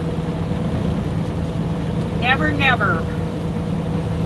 Yeah, I learned how to cook chuck eyes by marinating half the day in some Bernstein's Italian dressing and some Worcestershire sauce, and I threw in a little garlic, sometimes lemon juice. And the lemon juice and the oil, the meat cutter told me that actually helps start to cook the meat. You know, you pull it out of that marinade and the meat has started to brown up a little bit. Keep acid sauces out of cast iron. Yes. Therese and I clean it out good with the boiling water, then lard it and bake it at 350. Repeat till it is reseasoned. Then just lard it after every use. Yeah. See, but so are there advantages to peanut oil, Robert? Because I use lard, and yeah, I did that whole baking it over and over again with the lard. I like the way that seasons it up. These pans, tomato is very hard. Yes, because of the acid. So, these pre-seasoned pans, I mean, what a joke. Those are not pre-seasoned. You take those pre-seasoned pans, put them on the stove and try to cook some eggs in them, even with a good layer of butter, they'll stick. They stick every time. I like to throw my eggs in the pan with some butter and salt and pepper, and I want them to slide around. Lard is better. Peanut oil, higher smoke point. Yes. Okay. Gotcha. Gotcha. See, I'm learning things. I am learning. I'm not an expert. I'm not a chef. That's for... Oh, pre-seasoned pans are terrible. I mean, like the ones I've got, the Lodge pans, you know, after I did the whole thing, cold eggs stick, warm eggs less so. Yeah, so eggs are another thing that I crack them open, set them in a bowl, and let them sit out while I do like a Bible study or go down some rabbit hole on the laptop. And then when they come up to room temp, then I cook them. But those pre-seasoned pans are just, they're not seasoned. That's a joke. They're seasoning. Yeah, I like the lard cooked to 350 over and over again. Hello, Chuck Bracelet in Central Point, Oregon. You go, boy. He was waving at me when he went by. Dual stacks. That's a real truck. That's a real truck, and he's pulling a flatbed, so he's a real trucker. Those of us pulling these dry vans in automatics, you know, brand new automatics, it's like we got it way too easy. Way too easy. Robert's a real truck driver, that's for sure. Oh, look, there's Market Express on the on-ramp from the rest area. What you doing, boy? Wonder if he took his break there. Oh, and he's in one of the Volvos. You fake it well. Did it in the parking lot. Johnson's Corner in Colorado, the Petro. I put my sander to it. Yes. I've never done that. I mean, I've never taken like the season out of those Lodge cast irons. It'd be nice to find an old rusty one that you can bake up, and then you just hit the side of them and all that rust just falls off of them. I mean, you get them red hot. It costs a lot more to buy the pans that aren't pre-seasoned. I tried sanding and steel wool on the pre-seasoning, kind of worked. So I just left it in there, but I baked it really good. You know, I didn't bring it up to red hot. They say, I have read, that if you take these pans, whether they're, you know, new pre-seasoned or they're old and rusty, and you stoke up a fire so hot that it's glowing orange, 300 grit to 1200 grit, 2 hours, then seasoning 2 to 4 hours. Okay, so I read you take these old pans or new pre-seasoned and you shove them in that fire, the coals that is like glowing orange. You could barely get, within 3 feet of the thing. And you let it sit in there. Hi, Doris. And you let it stay in there for like an hour or 2. And then when you bring it out, like if it's rusty, if it was a rusty old pan, you knock the edge of that thing on a rock or something hard and all that crap will just flake right off of there. Like glass. Yes! Yes! I'd be afraid it would crack. They don't crack. I have never seen or heard of cast iron cracking when you do it like that.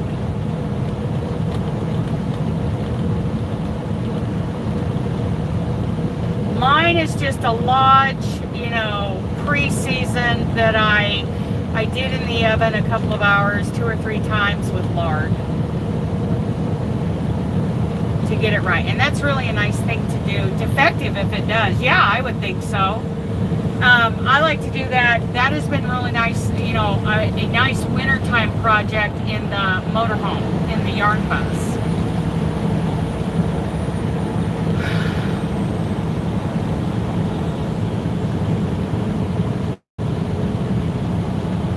The yarn bus.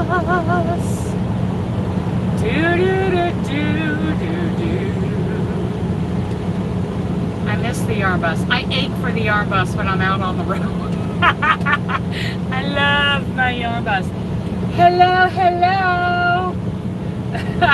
Market Express. That guy waved at me.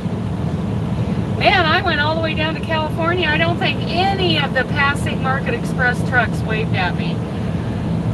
Boys, pay attention. Get off your phone. Don't be rude. We're all from the same family.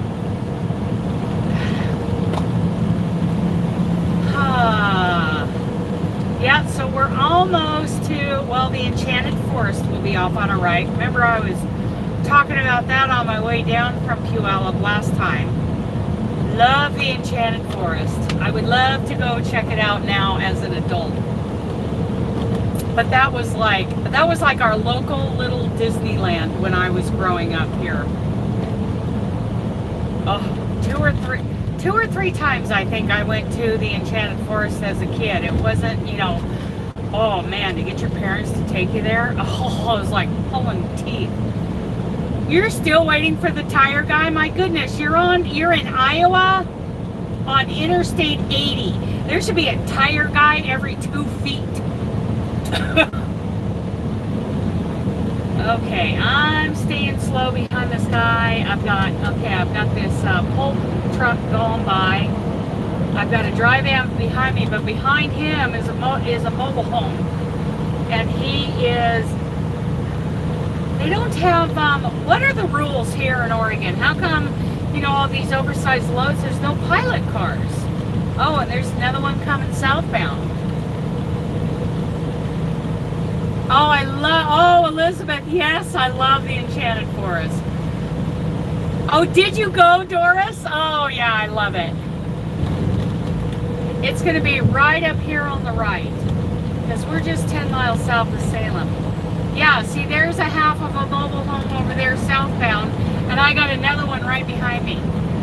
So I'm going to let him go around when he's ready.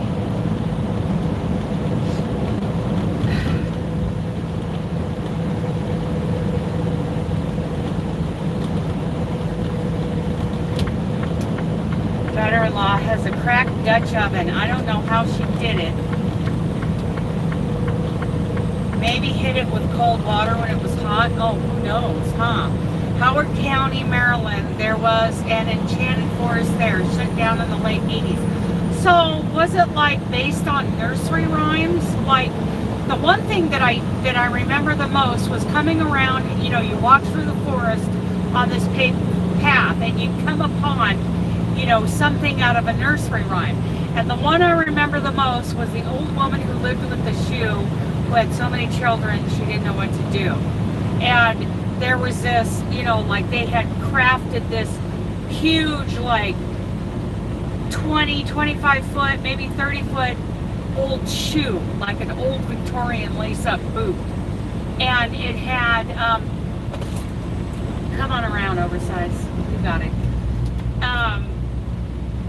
You know, there were like stairs. You go inside the door and I remember there were stairs going up, and there was like, it looked like the inside of a little house, with tables and furniture and stuff. Oh, see, now he's got one pilot behind. Oh, look.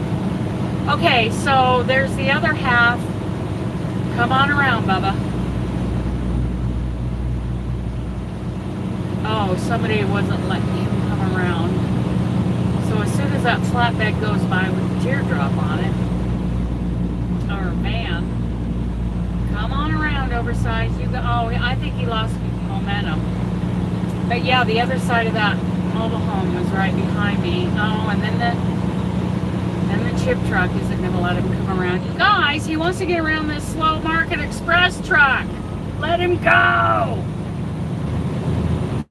So here, anyway, so we had this, you know, it was all like, hello, Nana Michelle. Hi, Yarn Barf. Another live chat, but I will be back. She travels. Okay. Not passed by a whole house a couple of weeks ago north of Fargo. Oh my goodness. How cool is that? So come on, you guys. Yield to the oversized dudes. They work way harder than we do. So that was the Enchanted Forest right there on the right. Yeah, ours were based on nursery rhymes. Gee, come on, Pride, get out of his way.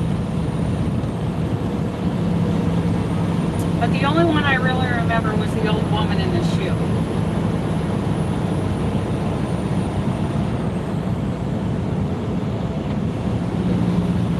Hey, you guys. Like, I'm hanging back behind that chip truck.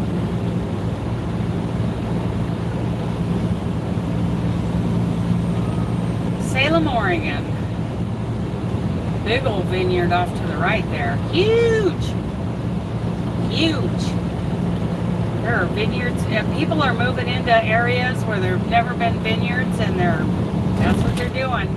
They're making vineyards everywhere. Of course, Oregon has had quite a wine industry for several decades now, but now they're moving into like areas that I've never seen vineyards before.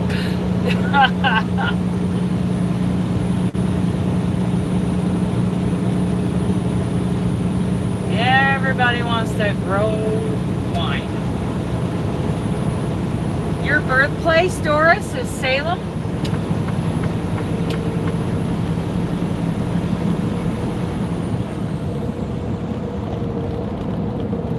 That's cool. I was born in the Dalles, Oregon. And now there's vineyards up there. We had mostly wheat fields and cherry orchards. And a couple of cattle ranches, you know. Now there are vineyards.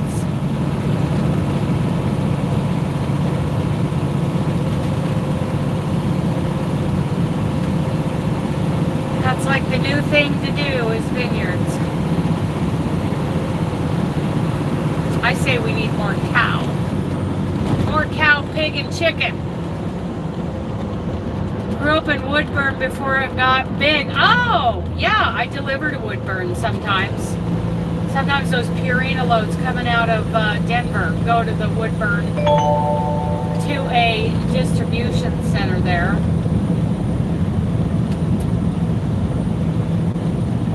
This is the state capital of Oregon right here. Yep, in fact, after we get past Brooks, which is the main headquarters for May Trucking Company, then we will be in Woodburn. It goes northbound. It's Salem, Brooks, Woodburn. Then the, McDonald exit, Aurora Canby exit, then Wilsonville, then the 205. But we're going to stay on the I-5. I like taking the 205, but it's, let's see, 9 o'clock in the morning. Yeah, I think I'll take the I-5 all the way through Portland.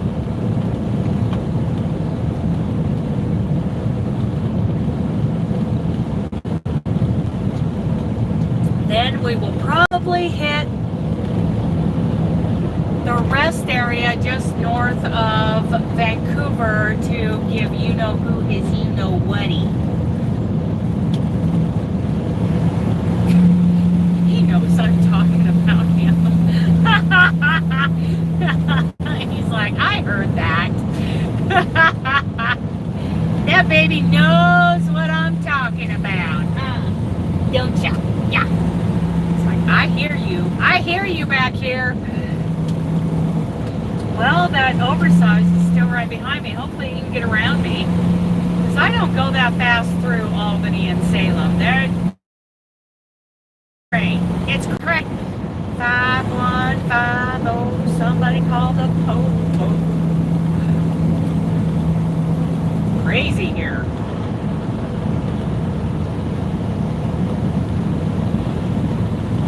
It's not bad in Salem today. I mean, this is pretty light traffic. And I'm staying behind the slower boys in the right lane, letting the radar manage my speed mostly. But if it gets to be a lot more traffic, then I kick it off and just stay more on top of it. But right now the radar is keeping me behind that chip truck. And besides, the speed limit always drops down to 55 here, so yeah. Gotta keep it down. And they're kinda nasty here. They don't even, I hear about drivers getting harassed for being in that center lane, being in lane number 2.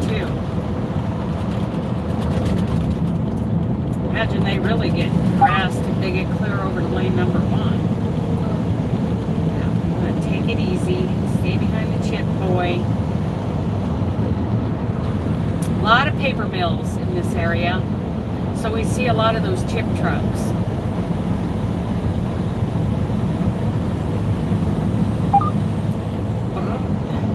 Old Rhoda, she thinks I'm too close to him. Okay, fine. Quit nagging me. Nag. I am only 180 feet behind him. Well, now I'm 190, 200, 203. Yeah. Letting him kind of pull away. I don't need to cuddle up with that guy. At all. I only cuddle up with Dooley. This is the exit I would take if I was going to the Home Depot, DC. I've been there many times.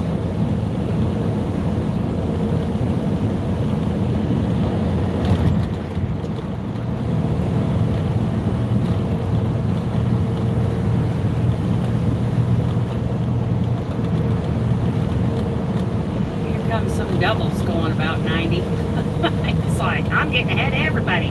Uh-oh. Did you hear that? He had his lights going and he had his siren going on the right there, and then he shut them off. If your trucks like here in South Carolina, they lose part of their load. Yeah, they do. Bremerton one year. Oh! My brother was stationed in Bremerton for quite a bit. I've never been, I've been past Bremerton, like I've gone up to, what is that, Squim, Washington, way up there in the northwest. Like you look across the channel and you're looking at Canada. I've delivered there a couple of times with my first trainer to the home. We did the Home Depot shuffle.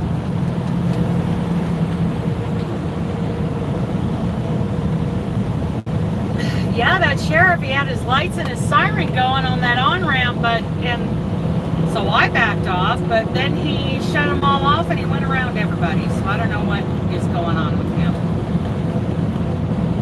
It might be lunchtime for him. Don't know. Don't know. So my friend Kenny, who's been 15 years with May Trucking Company, he's up here at the Brooks Yard. I should call him up and say, I want all of you drivers sitting on your rear ends in the driver's lounge to come outside and pump your arms up and down as I go by. Oh, you lived in Everett, Washington, Arizona. I-17 seems more dangerous than I-5. You know what? I think I-17 is pretty dangerous. Lots of vineyards north of the river, Washington. Yes, lots up there. Lots up into eastern Washington the other day when I was there. I was surprised at how many of those orchards have been converted to vineyards.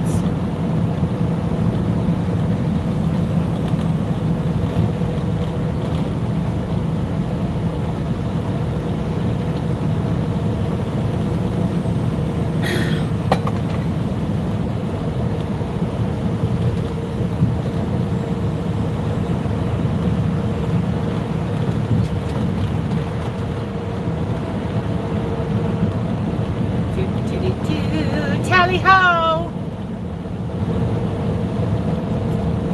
Two ponies. Oh, come on. This merger right here. This. Oh, now she looks. Oh, I'm going to speed up to 50 miles an hour. Oh, there's a big truck there. Oh, where did he come from? Oh, yeah. We're doing 50 miles an hour in the Subaru. This is what we deal with all day long. Or the ones who try to bully you right out of your lane. I can't get over. I got a line of trucks in the left lane. Better at night during the day. I believe it. I believe it. Totally believe it. Oh, Sharon, I love that you're here. We would drive past the May Truck Yard every day when we went to work. The classic Cougar warehouse yard in Brooks. Oh, I was surprised when I flew into Medford, the orchards were houses. Oh yeah, people have been moving up into Medford. My husband grew up in that area.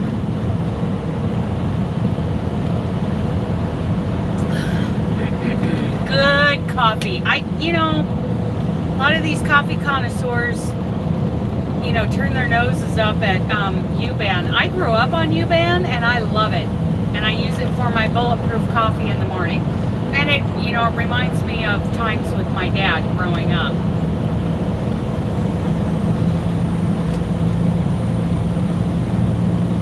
See, a lot of these guys are in the center lane, and that Marion County Sheriff didn't harass any of them.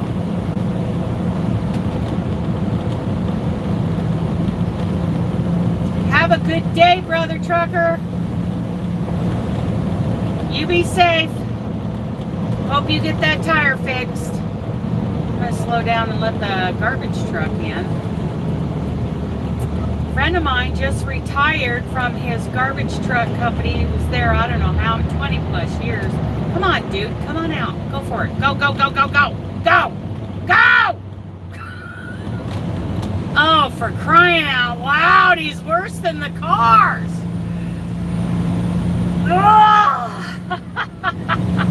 Because I can't get over. This guy was hanging out next to me. Oh, well, it is. I mean, this is trucking. This is it right here. It's not all wide open spaces like, I try to get a lot of those runs with the wide open spaces. But this is trucking. We just gotta, I just gotta get over it.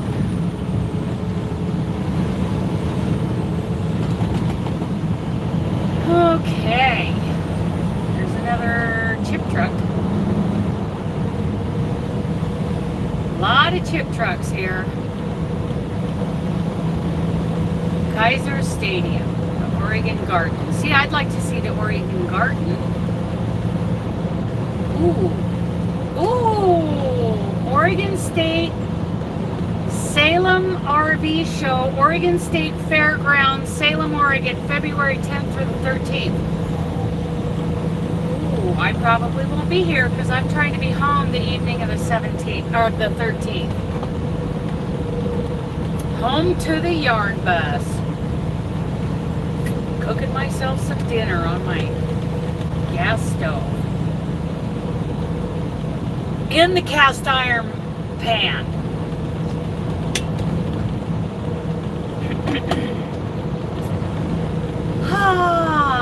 Yeah. Where was I gonna hit? Oh yeah, the rest area over there. We've been on the road. Uh-oh, here we go. Let's hear what they have to say this morning. Got my first Qualcomm message of the day.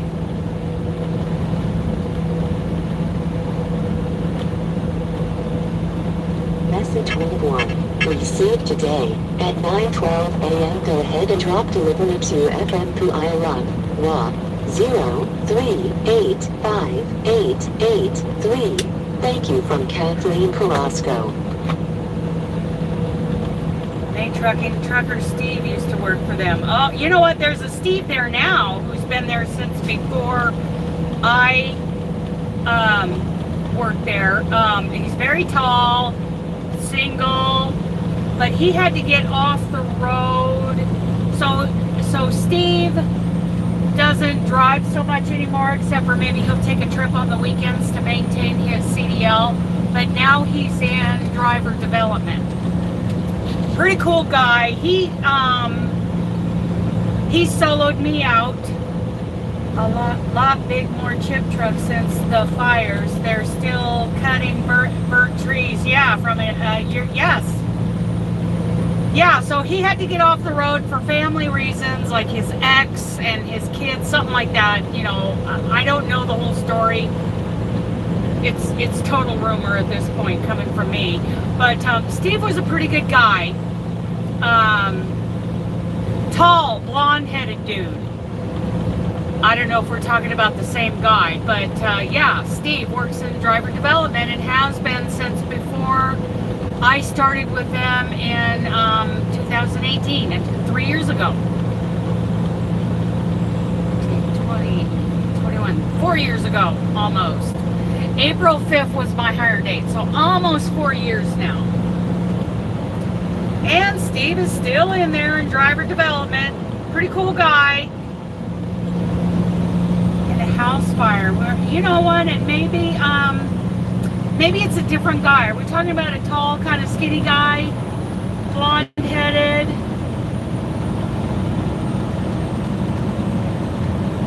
I don't know. I'm thinking maybe it's a different guy. Because, you know, Steve's pretty common. So this is it. The Brooks is up here. This next exit right here. Spent a lot of time here. Like I was saying, I should have called my friend Kenny and said, in 10 minutes, I want all you drivers off your rear ends, out of the driver's lounge, and standing outside, pumping your arms up and down when I go by. Of course, they probably would have made rude gestures. Knowing those guys. They are truck drivers. Not skinny, not much hair in his head, can't remember his last name. Oh, okay, yeah. That would be a different guy. A different Steve. Yep. Hello, May Trucking Company. Hello, Kenny. I'm sorry, Gardner, I can't get over. I got an Estes truck to my left. 10 to 12 years ago, yeah. You know, I started out, when I started getting the idea in my head to go to truck driving school, I started watching Adventures in Trucking, Indiana Jack, and I enjoyed those videos, just letting them run while I was crocheting, and I really enjoyed that. And then I started watching more trucker videos, And then I found a way to use YouTube to help me study for my written tests. That really helped me. They were amazing. I just let those like practice tests run on YouTube while I was crocheting, and that helped me memorize, you know, the answers. And it helped me understand a lot more. I don't know why, but that was easier for me than reading. So I like that. You know, I found an Idaho, you know, based YouTube video. It went on for a couple of hours because it would ask like, you know, the question, and then it gave you a few seconds, you know, so you could think of the answer, and then it would give the answer, and then it would go on to the next question. And, you know, it's like they were adding, they included all the questions that had ever been asked. Hello, Kim. Okay, good. Take care of your mom. Yeah, so I used YouTube videos to help me study for my permit and all my endorsements.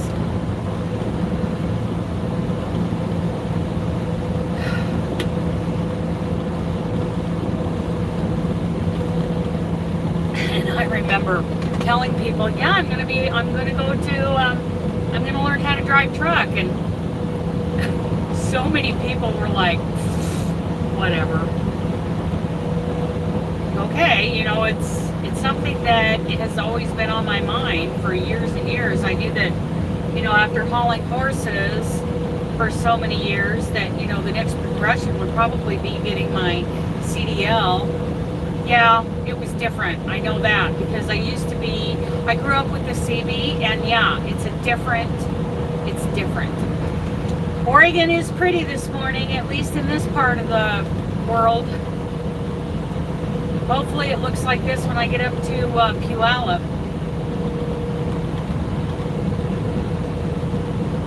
Hopefully. We'll see. Concomly Road. This road right here, my uncle lives about 1.5 miles west on this road. Hi, Uncle Jake. 2 miles maybe down that road. Hi, Uncle Jake. He's a truck driver too.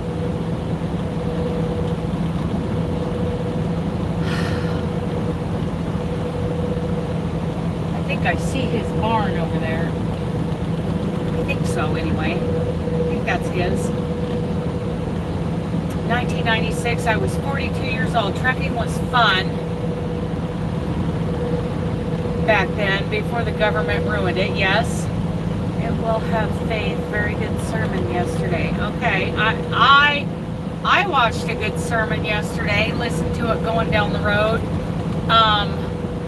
Wakanda is where the cougar place is. Huh. I listened to the Oregon City Church of Christ on Sundays because I'm a member.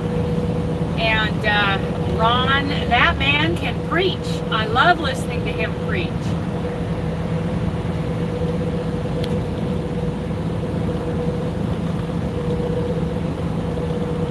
Yep, I listen to him every Sunday morning, and I have these little communion cups that have a wafer, and then the cup itself has grape juice in it, so I can take communion while I'm going down the road.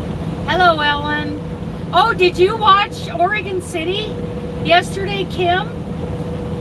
Yeah, because Steve Hardy, he was preaching about, you know, raising your kids up to, you know, be a part of the faith. And being, you know, Sunday school teachers. Yes, oh, Kim, that's awesome. I love watching them. Yeah, it was Steve Haney yesterday. Usually it's Ron. Yes, oh, it was a good one. Steve and Ron are pretty dang good. I wish that my local congregation in Emmett would, oh, there's another oversized behind me. That one is going to pass me. Anyway, I wish that my little church in Emmett would do a live stream too, because Robert is fabulous. He is so good. He doesn't hold back at all, that's for sure. Okay, so these are the things over on the right that is more like what I grew up with in Canby. What the heck is growing there? I think somebody suggested hops. And I'm thinking maybe hops. I'm going to have to look at that. Because the ones that we saw in Eastern Washington the other day, those were actually young apple trees. To Jack Hibbs at the Calvary Chapel in Chino. I also had my hazmat, but dropped it. The company didn't make it worth my while to drive HC. Too many hoops, always getting pulled into way stations, placards. I maintain mine because there aren't many. Okay, hang on, you guys.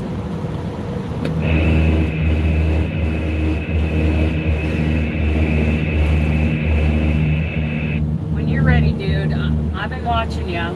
Come on around.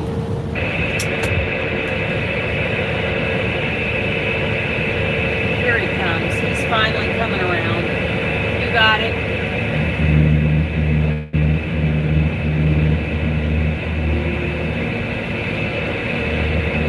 Trying to get around me for a while, and there you go, Bubba. You got it. You got it. Come on over. Okay, there you go, dude. That is one heck of a load. Look at him taking up 2 lanes. He's hauling half a house.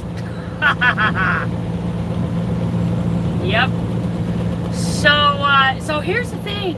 Fleetwood has a factory right here in Woodburn, and when I lived in Peyton, Colorado, I lived in a double wide Fleetwood. It was a 95, and apparently that was the first year that these mobile homes were being insured like stick homes because the quality had come up. So yeah, I had a 95 Fleetwood, probably built in Woodburn, Oregon, and when people walked in, they couldn't believe that it was a double wide. I'm on the phone with Shane. Excuse me, Mr. Wordy Yeah, Dirt? I know, I figured you messed up there. Mr. Wordy Dirt? Some of the locals are going off about something. Mr. Wordy Dirt, I'm going to turn you into Sandy from Left is Right Crochet. She's going to say you're a wordy dirt bird. You're a birdie word.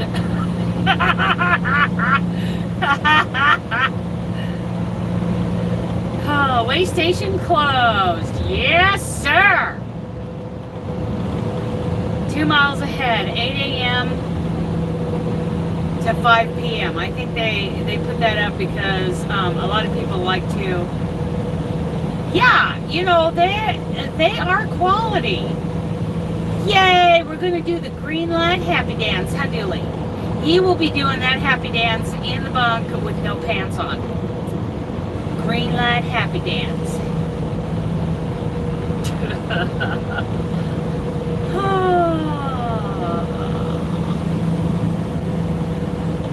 I got to hear this Qualcomm message again. I'm not quite sure what we got going on here, Kathleen.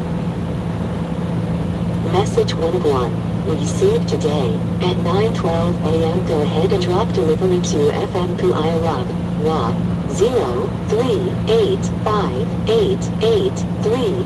Thank you from Kathleen Carrasco. Well, no kidding, I would drop it there. That's the delivery. Duh. Why wouldn't I drop it there? That's the delivery. Idiot. I can't stand her. She confuses every issue. Why are you sending me a message telling me to drop it at the Fred Meyer's in Puyallup when that's the consignee? That's the customer. Good Lord, just get me a pre-plan out of there. Uh-oh. I gotta plug you guys in. Whoop, whoop, going dead. Yep, they're doing some construction on that way station. Okay, there we go. Yeah, they're doing something. I don't know what they're doing. Working on the lights, I think. You know what? She needs a brain cell or two, is what she needs. That was totally undecipherable. I made a video of it because it was so funny. Blah, blah. I know. It's like, wah, wah, wah, wah, wah, wah. It's like Charlie Brown's teacher. Wah, wah, wah, wah.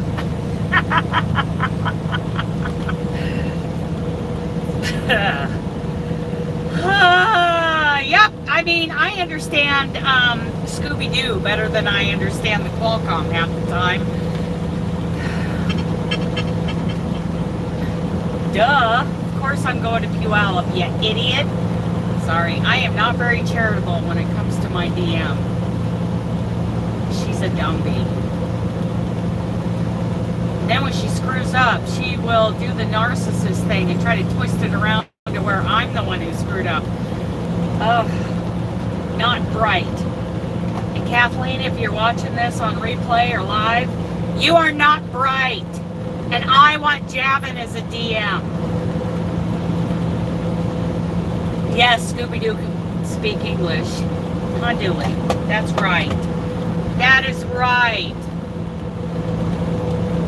Yeah, I don't think we're going to hit this rest area. We're going to go on to the one north of Vancouver. We're just going to keep on trucking. And then we'll take a 30. Take you-know-who for a you-know-what. Hi, you're looking at me. Are you looking at me? Are you looking at me? What you doing? And he's like, I need to come up and talk to my mama. Oh, he needs to come up and get a drinky. I had a driver tech unit that I was able to read able to read it while driving. The drivers were so pissed off when they switched them out. What a PPS, trying to find a place to pull over to read the thing. I know, it's like we need to, be able to understand this. So, why are you confusing the issue by telling me I can drop the trailer where I am supposed to drop the trailer at the customer? Duh.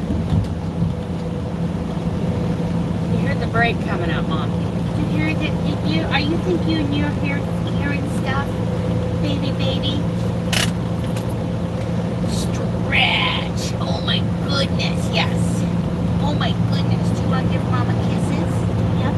Mama kisses. Thank you, sweetheart. Siri, yeah, Lisa. Well, Qualcomm's, some of these Qualcomm units are a little old. They're getting a little outdated. The speaker's all dirty. It's probably full of dog hair and pork rind dust. Huh, Dooley? Yeah, Mama. Dog hair is life. We eat it, we wear it, we clean it, pick it out of our eyeballs, we crochet it.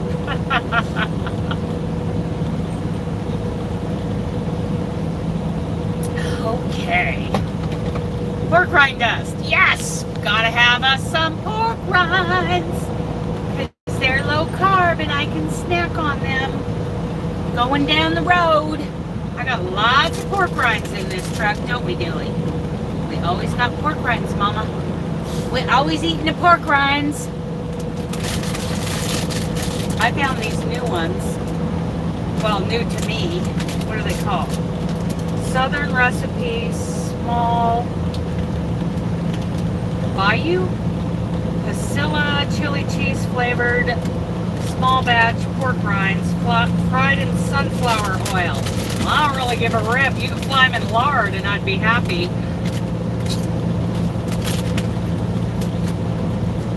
They taste decent. They taste better than the Turkey Creek ones that they sell at the Pilots of Flying J, which they're good. I mean, they're okay, but they get stale because they sit there. for so long. Hello, baby. I don't like hot pork rinds, you know, that burn my lips. Oh, there's a truck driving student. Right on, dude.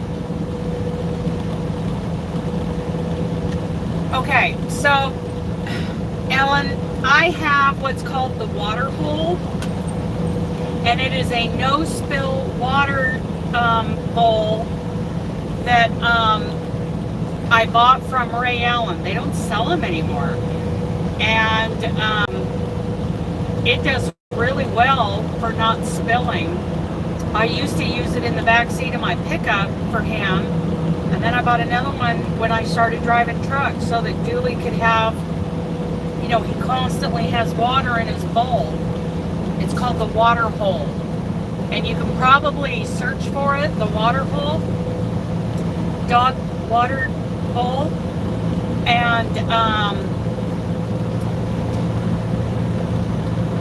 I just keep it right here on the floor of the truck. I used to buy the long pretzel sticks and dip them in peanut butter to snack on. I found that grazing lightly through the day kept my energy level up. That sweet tea. So I'm low carb, so I don't eat anything with flour, sugar, or starch in it, at least when I'm not cheating. And so yeah, pork rinds. I snack on whatever meat that I cooked in the air fryer the night before, like today it's chicken thighs. Those are things I can, yeah, see, and I can't eat Doritos, so I eat pork rinds. Oh, these are good. Oh my goodness. I like these so much better than the Turkey Creek ones. Where did I get these? Seems like I got these at Canyonville.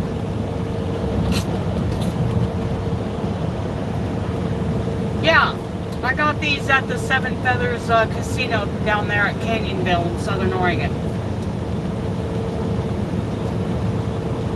You know, it has been hard, but the more I cook, the better I'm doing it. We use a metal clamping cup tucked into one of the cup holders. It still splashes, yeah. Well, this has a thing around the top rim that keeps it from splashing. So, you know, even when things are falling out of the cupboards or falling off the bunks, you know, when I'm going over some rough road, the water doesn't splash. The only splashing I get out of Dooley's water dish is when he's drinking out of it. He's a very sloppy drinker. You know, I really want to get around this chip truck, but now I'm coming into Wilsonville, so it's kind of late for that.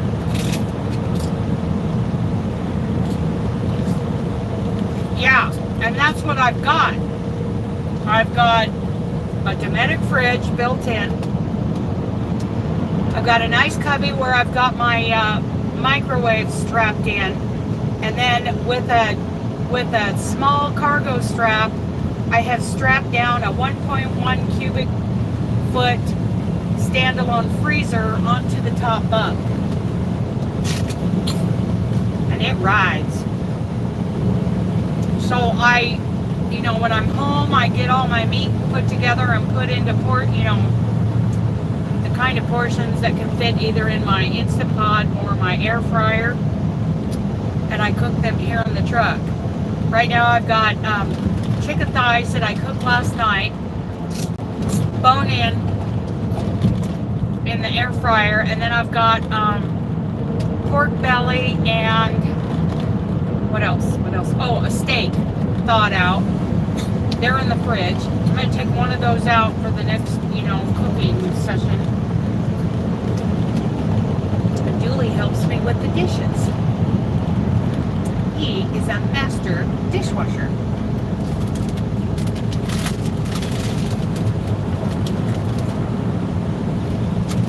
And he never complains about doing the dishes.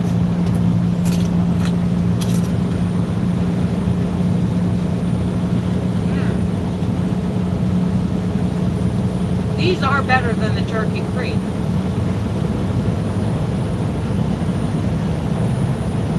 But the turkey crake is doable, and it, you know, it gives me something to crunch when I'm going down the road. Plus, I've got my coffee maker, so I make coffee in the morning. In fact, it's got a timer on it, so it's cooked by the time my alarm goes off.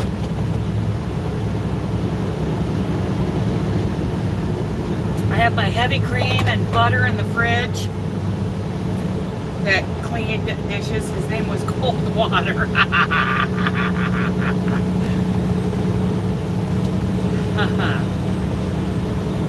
And then up in the cupboard, I've got sugar-free coffee syrup. See, there's a truck school truck. Wow, they're teaching them to run a, what is that, a 30-some foot trail? That's not even a 30-foot trail. That is just ridiculous. We're teaching them to drive those short trailers. Hello.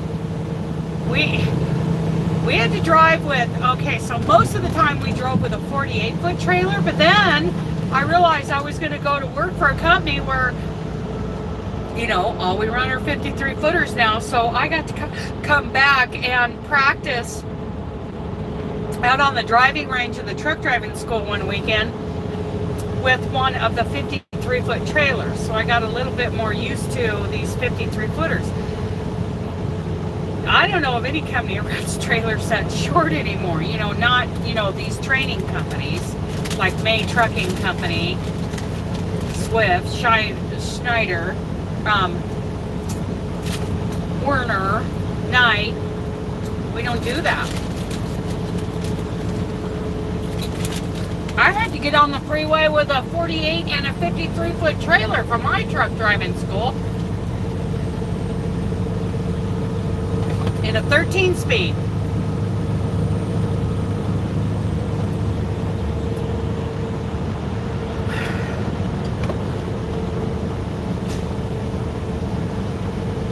Oh yeah, a lot of people like putting one of those portable ice makers in here.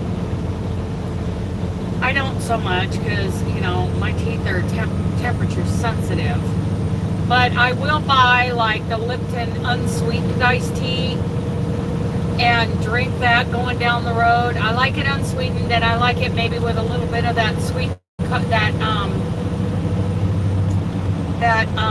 you know, sugar-free coffee syrup.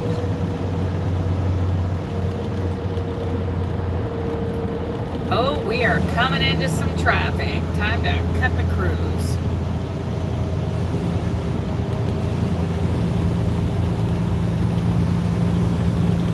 Coming into some traffic up here north of Wilsonville, where the 205 branches off of the I-5. Where did we start? Oh, we started at Rice Hill 2.5 hours ago.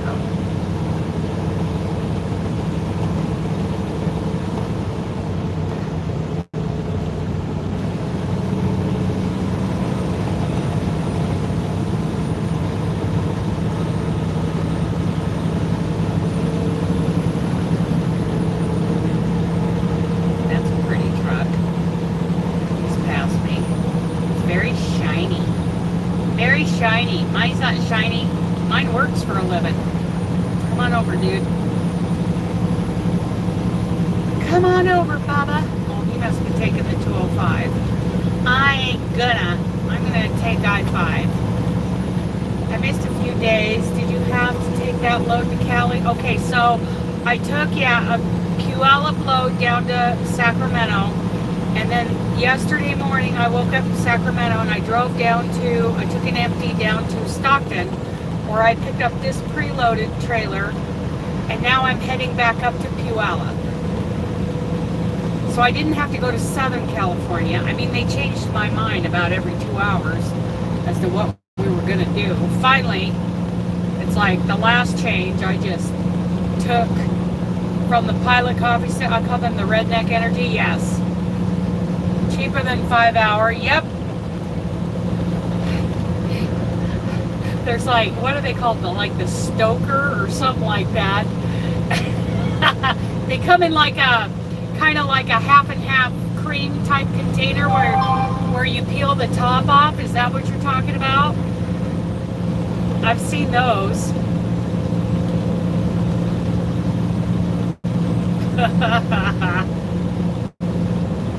We had This Trucker's Life in here for quite a while this morning. Robert Simmons, he does a lot of cooking. He does videos and stuff about cooking on the truck, and he does live videos every morning. When he goes down the road, when he takes off in the morning. On Facebook, he does the lives, not so much on YouTube anymore. But he did have a lot of cooking videos, you know, from the truck on YouTube. Yes, Stokes. I remember that. I see them. I'm like, ooh, wow, I haven't had a day like that yet. Well, I did in the beginning when I was first trying to drive truck. I mean, 2 hours of just riding in the passenger seat with my trainer, and I'm like, okay, is it my turn to drive? I'm taking a shot of 5 hour energy right now. It's like, I am. Yeah, because I didn't have the stamina built up, you know. I remember driving about 4.5 hours one day, and it's like, no, I can't go pick up that next pre-plan. I'm too tired. Of course, they didn't send me the pre-plan until after I had planned on stopping for the day, because I was making mistakes. I mean, it was hard for me to get started, that's for sure.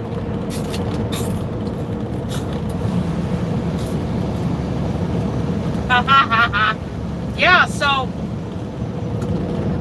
Robert runs the Facebook group, the Unapologetic Semi-Kitchen on Facebook, and also we're members of the OTR Chefs on Facebook.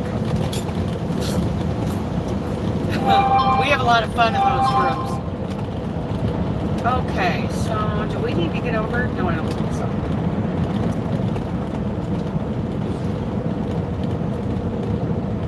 Okay, so we're going to go up here through Tualatin, Lake Oswego. Then we're going to go through the Terwilliger Curves. That's hard to say. Terwilliger Curves. Then we'll take the Markham Bridge across the Willamette River going in, downtown Portland. Head up past Jubitz on I-5, and we'll be crossing the interstate bridge into Washington State. Vancouver, and then the rest area where we're going to take a you-know-what for you-know-who. It's like, I heard that, Mama. I heard that, Mama. I know what you're saying.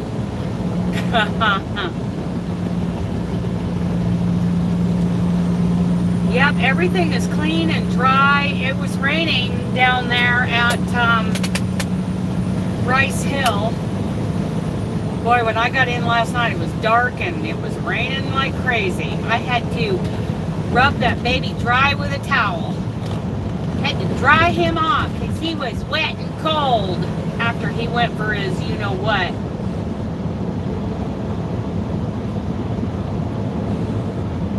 I have several, but the one I'm going by these days is 2 ponies. Catwoman. Okay. I'm 2 ponies. I'm also dated 2 ponies on my other channel where I was talking about our 50 gone by 2024 challenge. Hashtag. Whoa, was that Creative Grandma right there that just came up? 2 ponies? Yep, that's me. Is that Creative Grandma who just popped up about a Premier Yarn giveaway? We gotta check that out. I like Premier Yarn.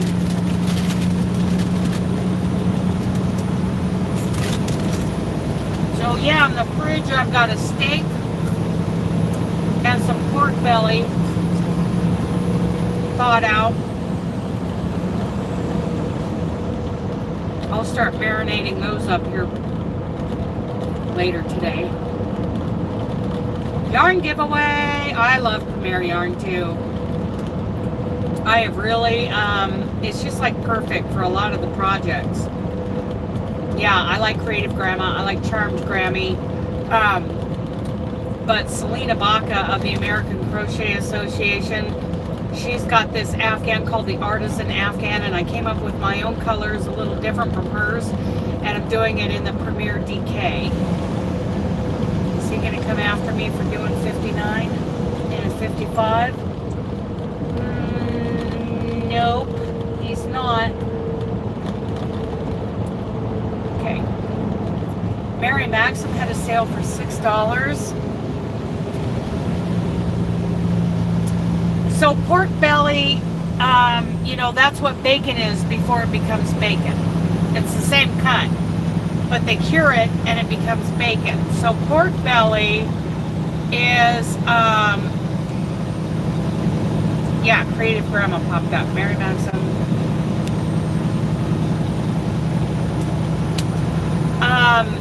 So pork belly, it's the area, you know, the underside of the pig. And I don't know what side pork is. This is the underside, the belly area. And it's very thick. It's 2 to 3 inches thick. And it's a slab. And, you know, if you get it, if you find it in a slab, that's great. Usually you get that like from a butcher. But some grocery stores will sell it as a slab. And you cook it up so that it's tender in the middle and crispy on the outside. Oh my goodness. So good. I have only found it as, you know, they slice it up about 2 to 3 inches thick. You know, like long, extra thick pieces of bacon. And I find that at Costco. And I cook them in the air fryer. So good. So northbound I-5 has this truck lane that avoids this this overpass. Uncured bacon, same thing I think. Yeah, uncured bacon is pork belly. Here we go. Here we go now. Here we go now. So, and it's not that we can't go under that overpass. I don't know why. I have no idea why it does this. Maybe the curve is a little tight, but still, you know, there's no reason to get in a hurry around this area of Tigard and Portland, Terwilliger.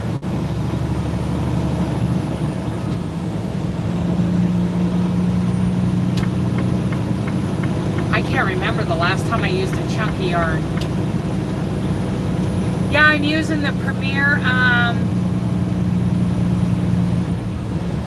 oh my goodness, I would eat it myself. I mean, Newly gets bites, but my goodness. So good for me. Yeah, I ordered the Premier DK to do Selena Baca's Artisan Afghan, and that's one of my projects I'd like to get done this year. I got so many. I want to get my whips done this year. My UFOs. I want to get everything going and done and get that off my conscience. You're so spoiled. I'm not much of a... Oh, okay, yeah. If you're not a meat eater, yeah. I love it. Totally love it.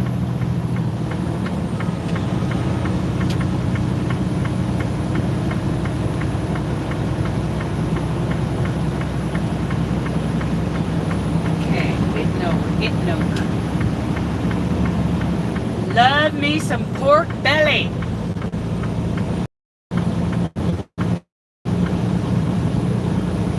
Yeah. 4-weight are my favorites. 3 and 4 are my absolute favorites, and I would say 3 is my number 1. Love me a 3-weight. But I do enjoy doing thread crochet with the steel hooks. It's a lot easier than you would think. I like pink sheep design.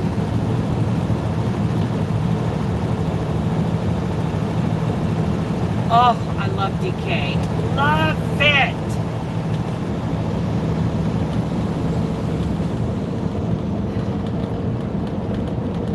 For low carb cooking there's another channel I got to check out, Eric Berg, that Robert was talking about. I think I've watched him before, but I should pay more attention to him.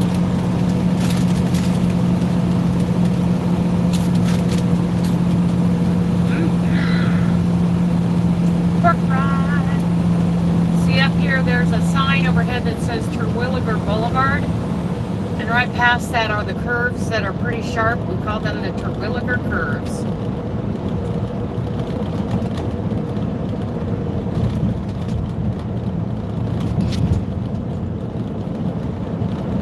Yeah, I get you on, you know, the old eyes and old hands. Totally get you there. Pork belly is awesome. You just cook it up till it's crispy on the outside and tender on the inside. I season it up really good, and oh man, I cook it right here on the truck with the air fryer. Oh,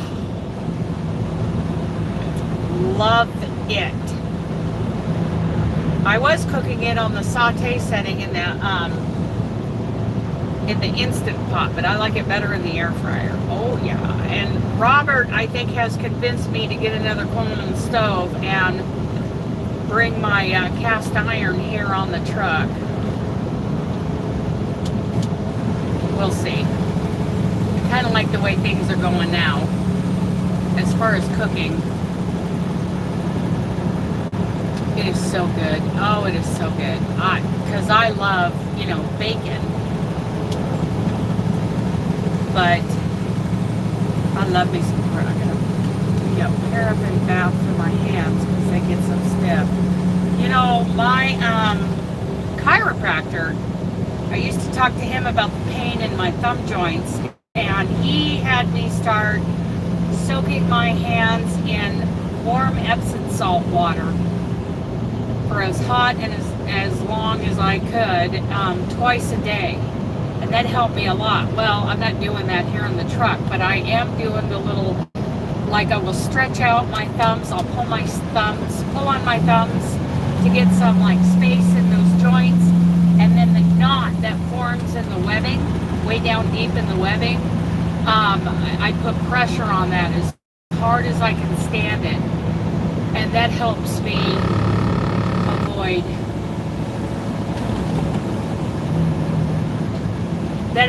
avoid you know, major pain.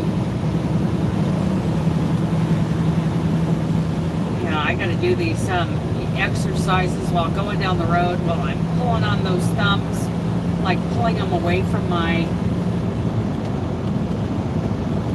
I bet they do get soft. Yeah, he had me use Epsom salt to get down in there and get that joint and get those knots cleared off. Oh, there's Ross Island on the Willamette River. I used to drive alongside the river and cross over into southwest Portland, southwest, yeah, to go to work every morning.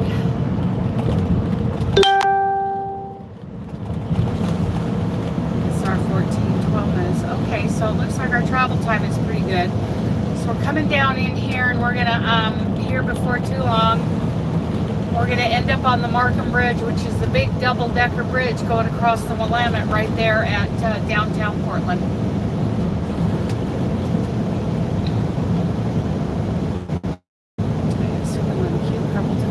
While gripping the steering wheel with a death grip on I-4 going through Kissimmee, Florida. Oh yeah, I've been on Interstate 4 in southern Florida. When I was with Night Transportation, there's a terminal in Lakeland. So yeah, I would go down and hit the 4 and go pick up or drop off. Right lanes. Here we go now. This is where it gets crazy. Well, not LA crazy, but crazy.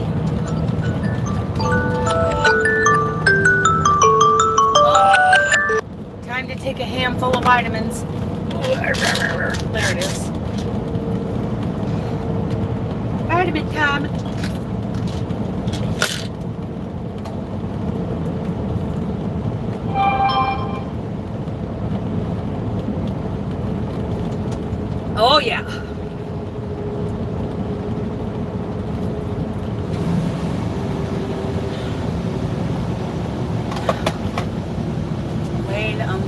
side of me and had to hold on with a death grip. Oh my goodness.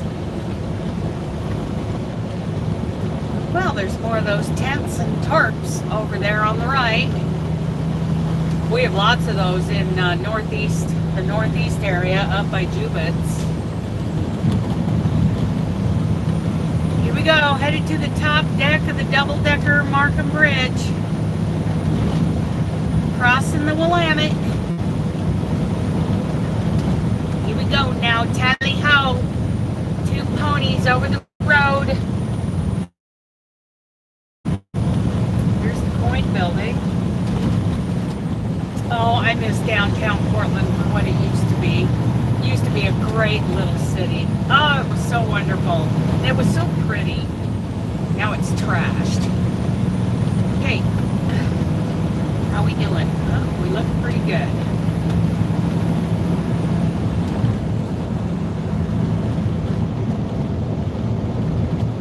Okay. There's always a big bump down here.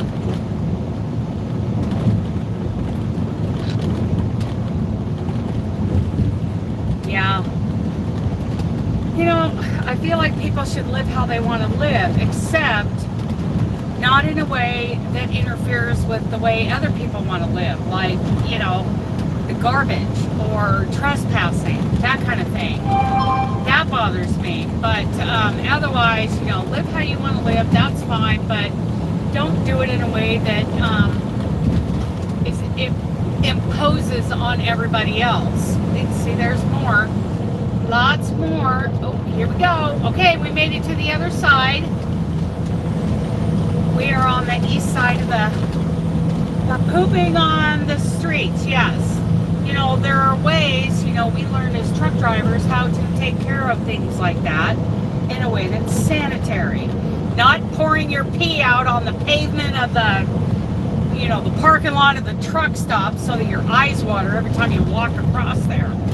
But there are, you know, more sanitary ways that you can take care of things like that. And yeah.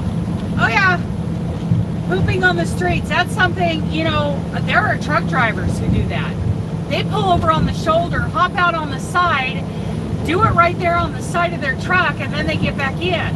There are other drivers, you know, they get like 3 or 4 of them stacked up in the cab of one of these trucks, and they don't stop.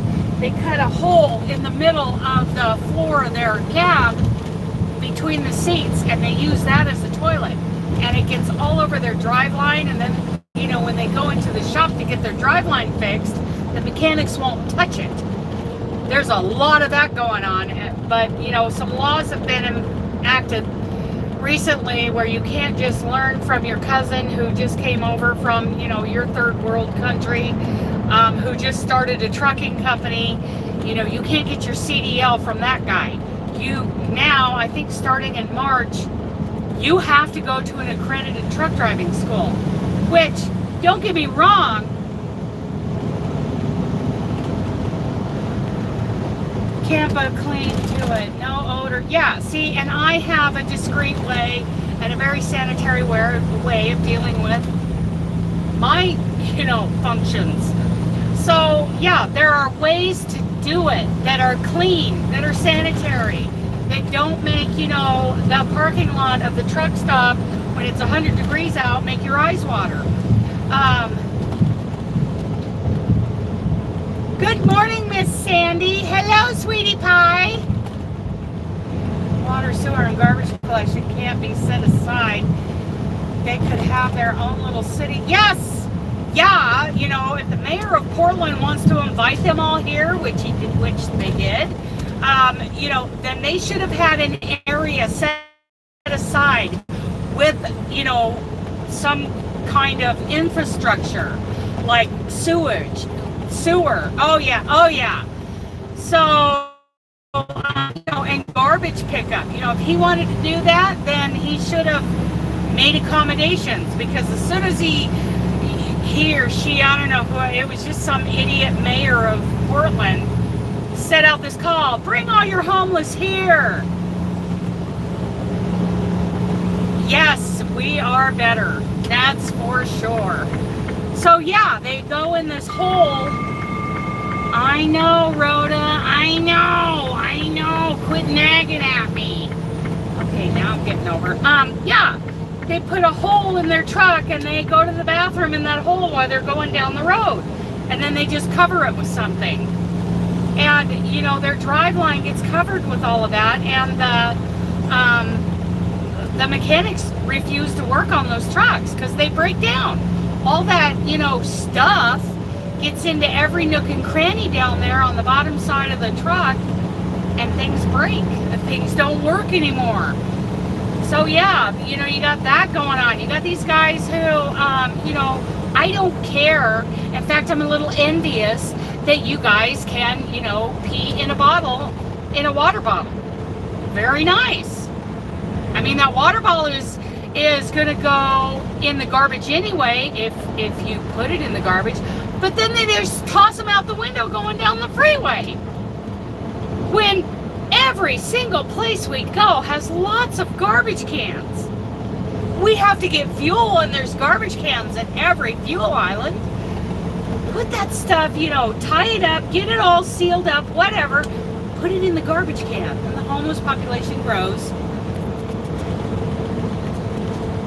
And the good people get tired of it and move out, so who's going to pay taxes to keep the city going? I know it's not a good situation. I couldn't get a shower for a week, but you could never know exactly.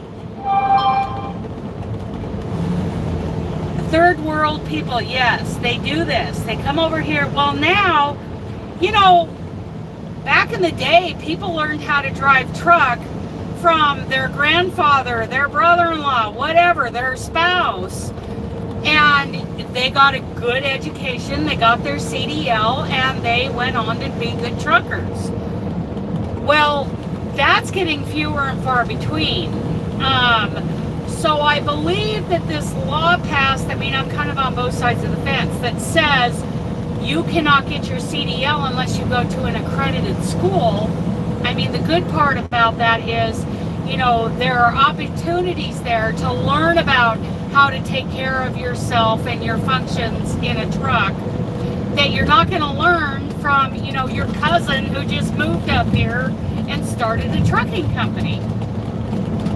So I'm hoping those kind of things really get addressed. In fact, I would like to start a non-profit where we come into those truck driving schools and give about a half hour presentation on how to deal with that. That you don't throw your pee bottles out on the side of the road. You don't leave your garbage out there.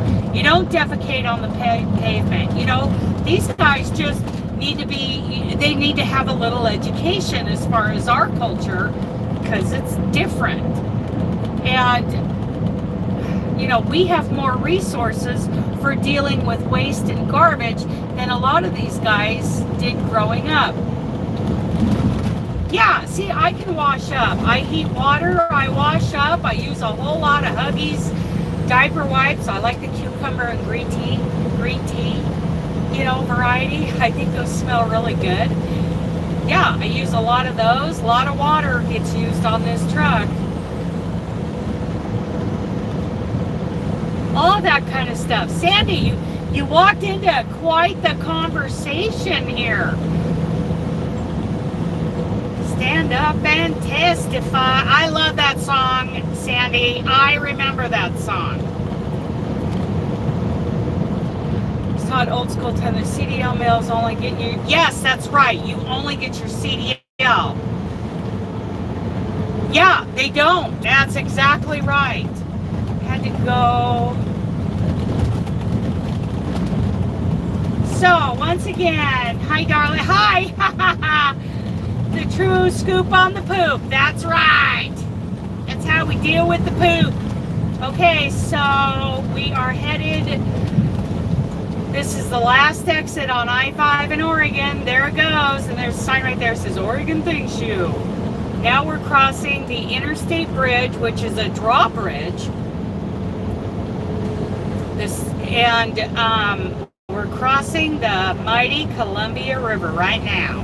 308 is the last mile marker on I-5. Most non-truckers are curious as to how we deal with bathroom issues. Well, I think Sandy has heard how I deal with it. I put in an absorbent material.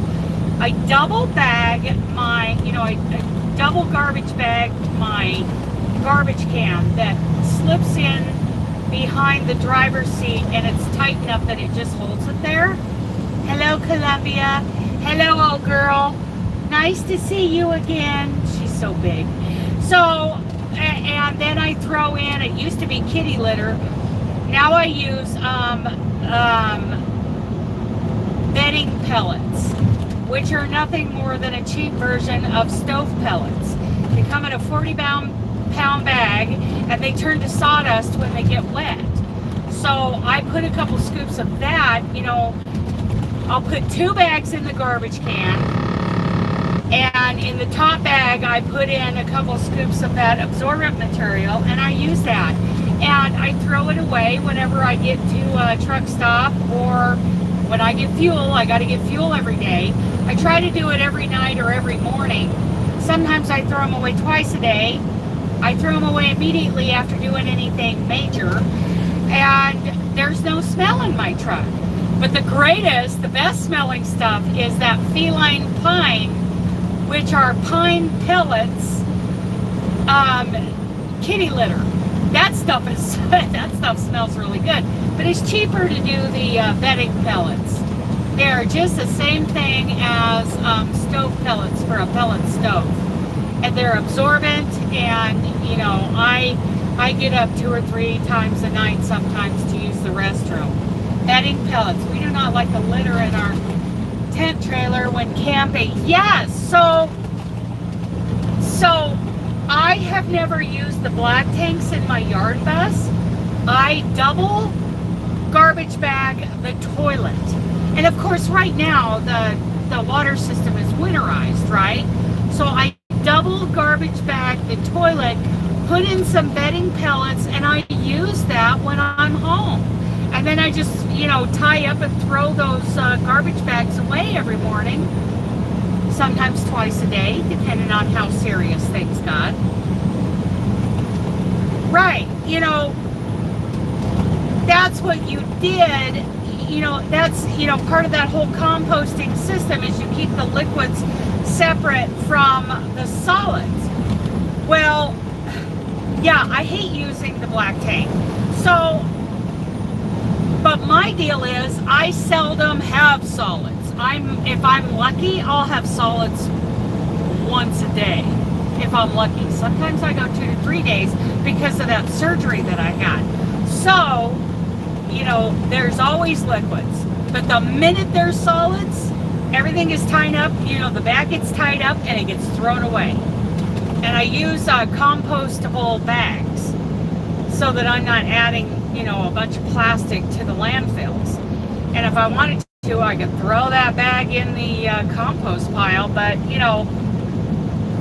if I was, using a composting toilet, yeah, you keep them separate.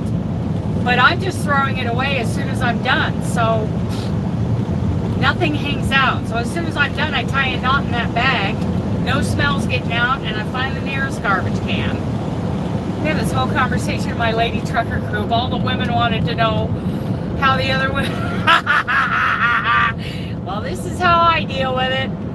It's another reason I will never team drive, because I'm not doing all that in front of anybody else. Dooley is very forgiving. All he wants is that we stop once in a while for his you-know-what. Which now, right now, so we're going through Vancouver, Washington. So as soon as we get through here, I'm going to be hunting down that rest area and give him his you-know-what. He's looking at me. He's like, I know what you're talking about. You don't have to be so coy, Mom. I know what you're talking about. Because I know it's time. We've been on the road for 3 hours. And the great thing is, in about 3 hours, our day will be over. Whoop, whoop, it'll be a short day. So I'll be saving a little bit of my clock.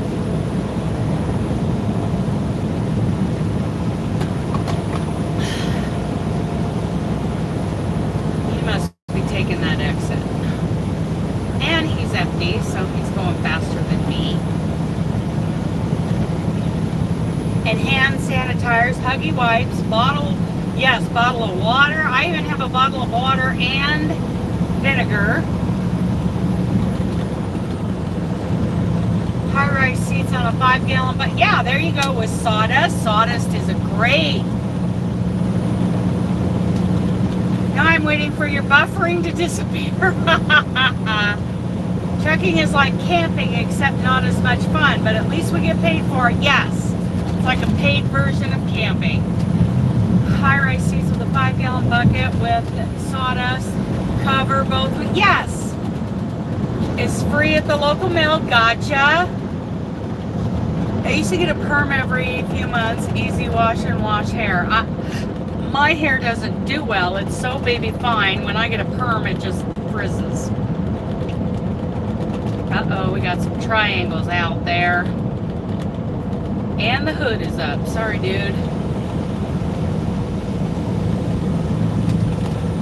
Sorry, dude. Here's Trade Winds. They got pretty trucks. Come on over, dude. I think they're down there by Millersburg. Got Trade Winds. Oh, he's not coming over. I'm going to stay in the right lane because we are hunting. Oh, there's that chip truck I got behind down there by Albany. I'm still behind him. Now there's a way station up here. Oh, you're so nice. You got over for those 2 4-wheelers. We got a way station coming up and the rest area for you know who.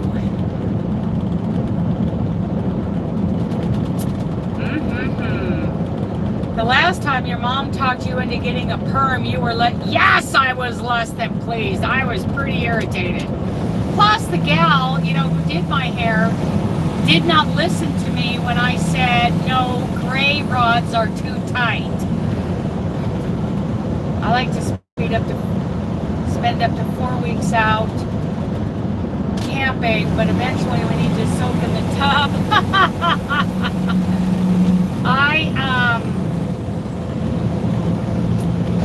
My life is pretty much camping, living in the yarn bus and living in here. But I love it. I love it. I love my yarn bus. I am really missing it. These guys knew some. Which one of my videos did you get to watch? I started the Lady Trucker Chronicles and I don't know.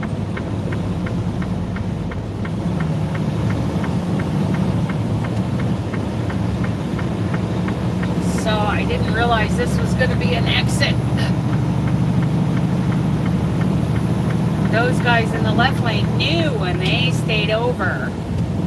They know this area better than me. I don't know what you're talking about. Which one of my videos did you get to watch? I watched something Silva picked up and ran with the Trucking Divas. I thought I watched, what did I watch? I thought it was a crochet video. Maybe it was somebody else. Because I didn't know you were a trucker until yesterday.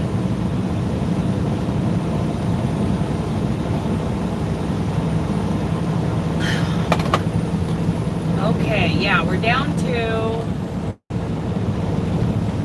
2 lanes now in northern Vancouver.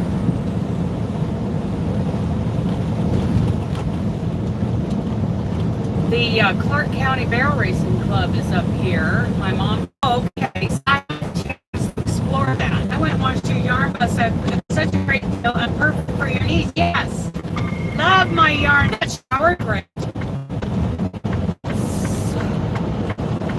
Yeah, I know. A lot of times they get, like a wet bathroom, and mine outdoor opens it makes that whole back area like a bedroom suite.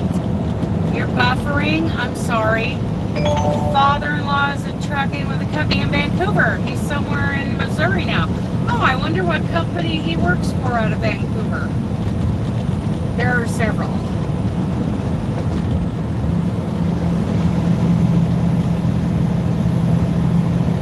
Yep, I'm behind that same chip truck I was behind down by Albany. Hello, dude. Are you following me? Am I following you? And we got to kind of stay in the right lane, because somewhere up here is a way station, and the minute I get out in the left lane to pass these guys, it'll come up. So, and plus we got a rest area up here because it's time for one of those breaks. Somebody's staring at me.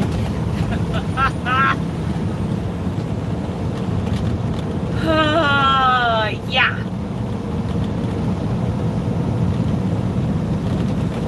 So my lip is all swelled up because yesterday this zit started to form right at the lip line, and it's too sore to touch, you know. So, rest area 1 mile. I had the best feral horse. She was over 20 and fast. If you turn her loose to run, you better hang on. Didn't have a race though. Yeah, I ran for many years, and now I would rather help others do it. Dooley knows. He knows. Rest area 1 mile, poopster. Time to go poopies. You ready to go poopies? It's like, yeah, I'm ready to go poopies. I'm ready, Mama. Oh, here he comes. He's ready. Yeah.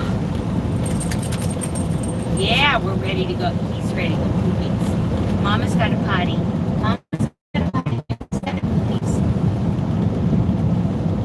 Here we go.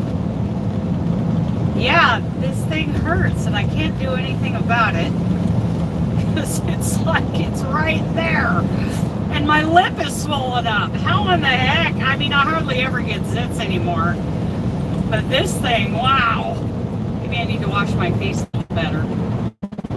Yeah, we're like in and out. You know, the service here is very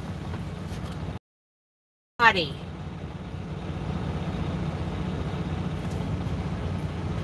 Oh, it hurts.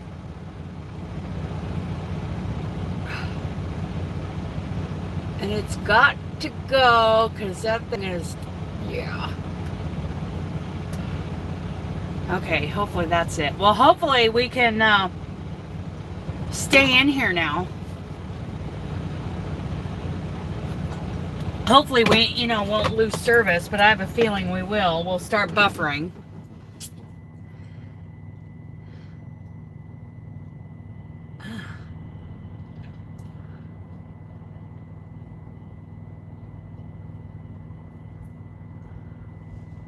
Huh, that thing hurts. Okay, now,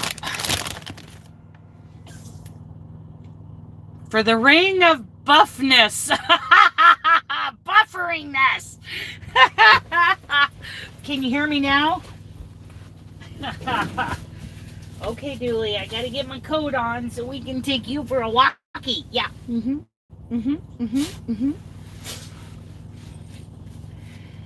just a second. Yeah, so I gotta check out that YouTube channel, Eric Berg, that Robert was talking about. Something maybe I'll check on tonight as I'm munching on that pork from the mustard seed market and deli. I'm really looking forward to that. Getting me some of that pork, huh, Dooley? Okie dokie.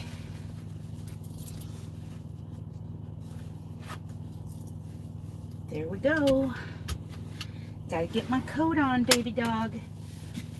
And then we'll go for a walkie. I'm just gonna put on this coat. This coat will do it. This, like, hoodie thing, zipper hoodie thing from Ready Mix. You guys hang out and chat and discuss pooping and cooking and dogs and whatever. Maybe some crochet. Dooley and I are going to go for a little walkie. Yeah, we are. Scoot over, baby.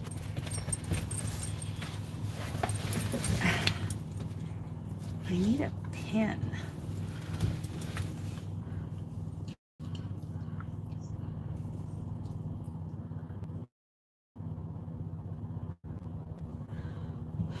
Nothing. Okay. All right, off we go. Hang on, baby. I'm gonna lock the door. So so nobody steals your dog food. Come here. Oh, wait. Julie, come here. I need a thing. Wait, come here. I gotta get this thing out of my other coat pocket. Wait. Good boy. Oh, you're such a good boy. Okay, I got it. Hang on. I had to get poop bags. Hang on. Come here. I know.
Oh, Doris.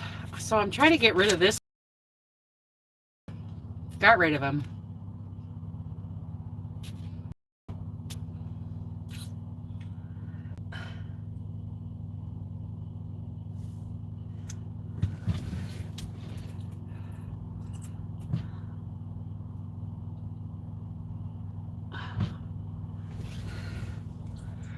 Oh, what does that do? Okay. I'm gonna heat up another piece of chicken.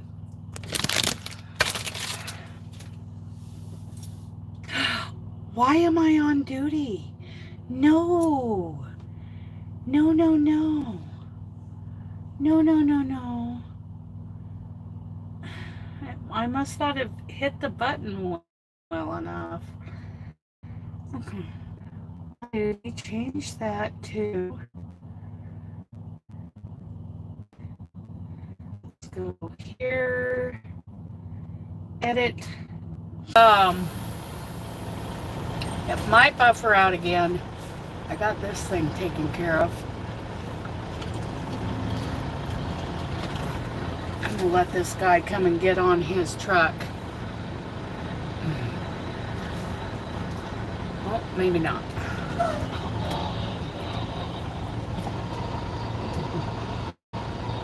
Let him get on his pretty colored Schneider truck.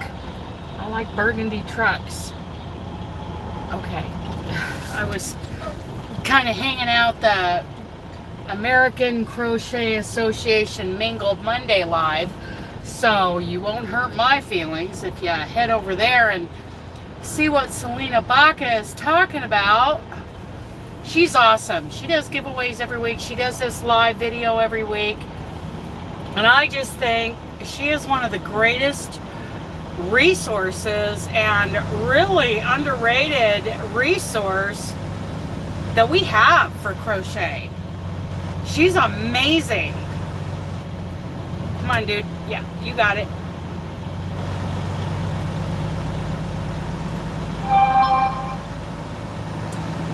Katrina's crochet, that she just went live too. But I think Selena Baca is, there's a reason why I reached out to her for the, Pacific Northwest Yarny Social. Because I think she's like one of our greatest resources. And she totally has a heart for teaching and for standardizing, a lot of the crochet that we do that isn't really standardized. Okay, we got some bobtails. Got a bobtail here. And then we got a big truck. Okay, I got the hiccups. Yahoo!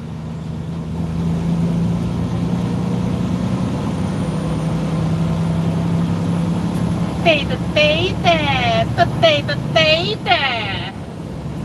He's my baby. Yes, he is.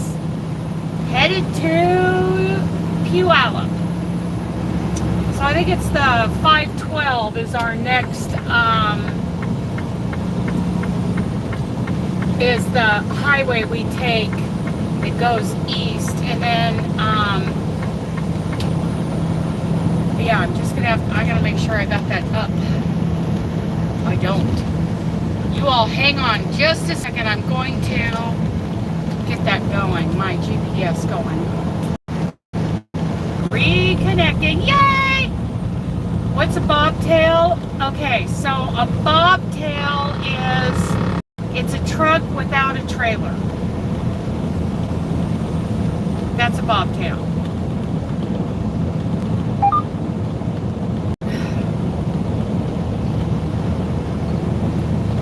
See, it's a bobtail right there on my left. It just passed me. He's a day cab though. And a day cab is one that doesn't have a sleeper berth in it. Like we have a sleeper berth because we sleep in here, we live in here. I'm gonna get around this dude.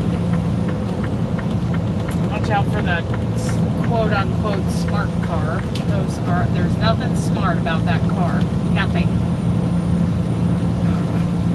they are dangerous. They completely dissolve if you tap it. You know, if it gets tapped by another vehicle, they just completely fall apart. I've seen them.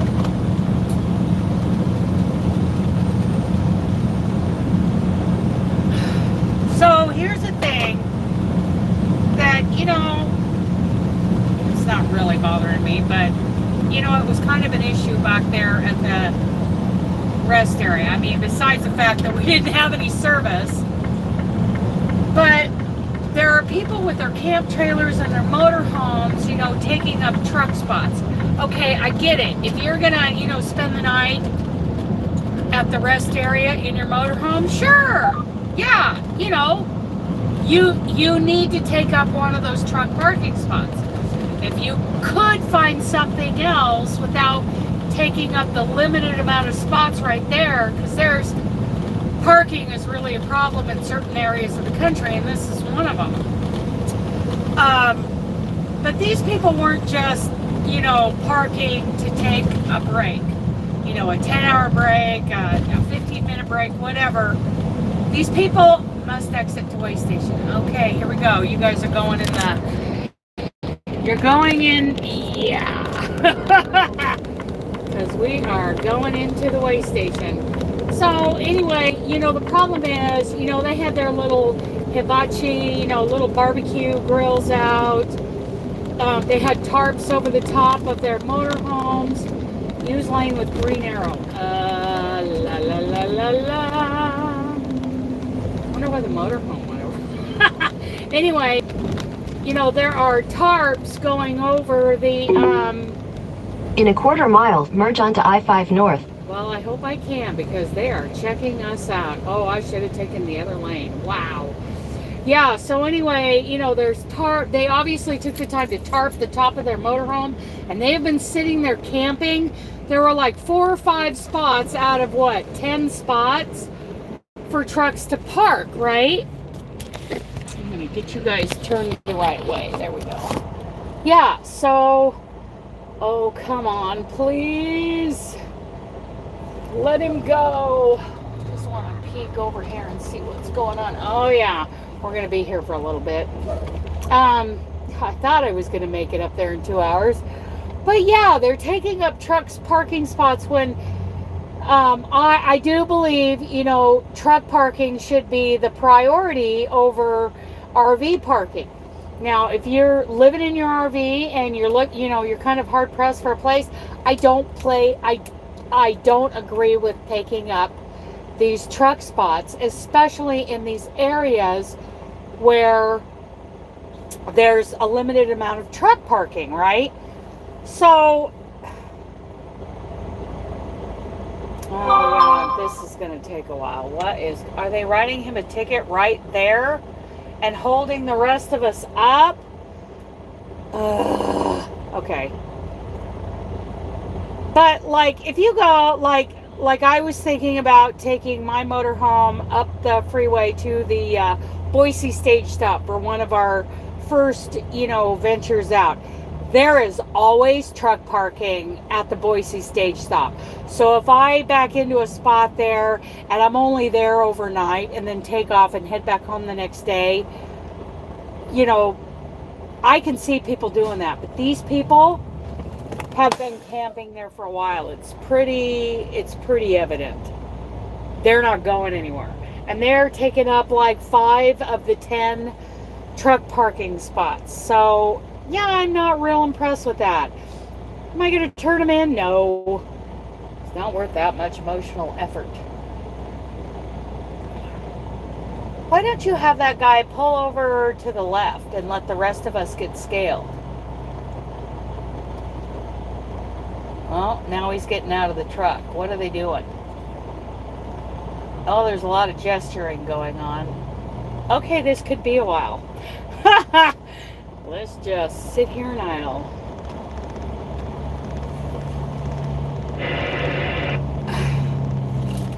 Boy, did I choose the wrong lane here.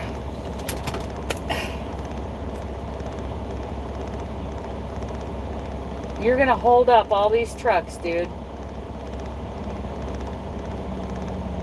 Wow. That cop is doing a lot of gesturing. Okay, I think he was pointing to, to have that guy go,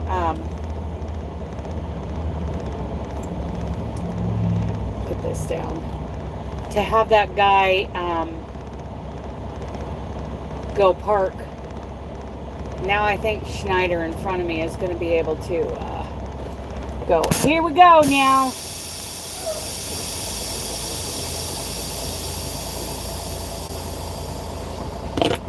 Whoa. Dropped my chicken on the floor. That's not good for the palate.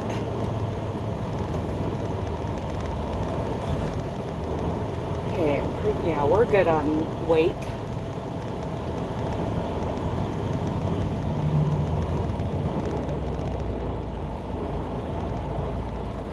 Okay, 3 miles an hour. Let's do it. Do it, do it, do it. So I guess that guy was overweight. I don't know. But they got him to pull over to the, get out of the way. And the rest of us that are stacked up here, hopefully they're not, like, stopping all of us.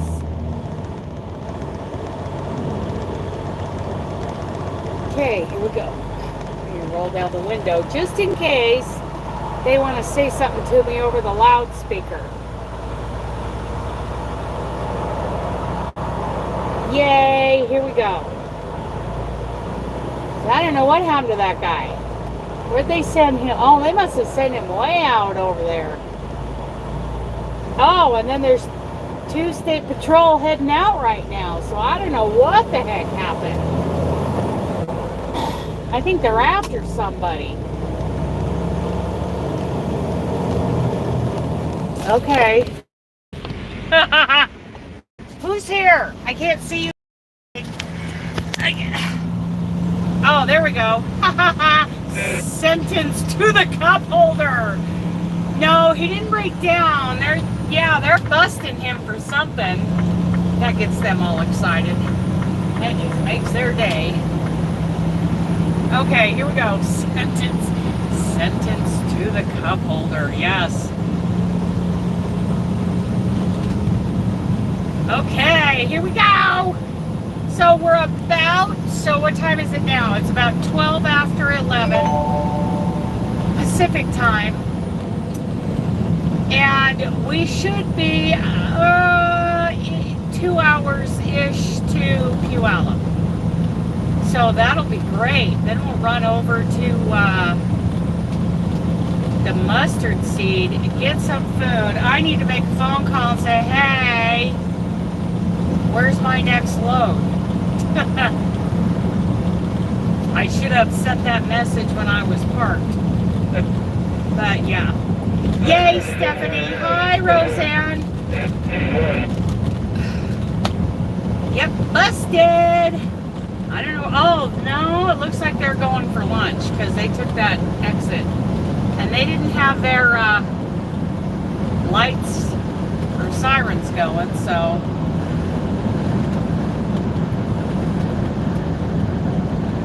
Dude, I can't get over, so, yeah. So pull out in front of the 80,000-pound weapon. Go ahead.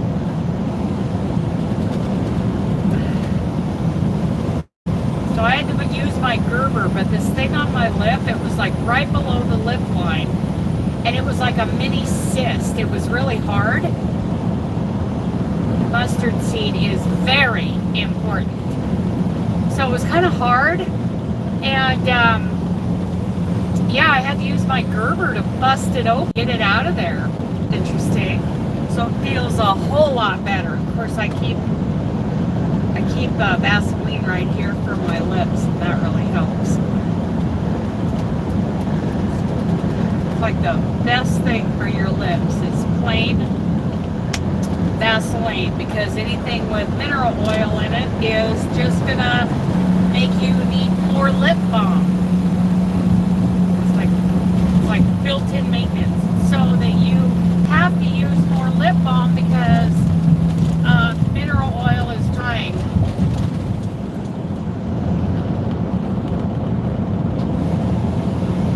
Cheater, pumpkin eaters. You going around me, Big Rick? Because I'm thinking about going around this box truck. Well, now he's getting over. What is he doing? Or are his flasher? No. Yo, we got to use the center lane here because of this bridge. Especially those of us who are pulling 14-foot trailers. Tall trailers, yes.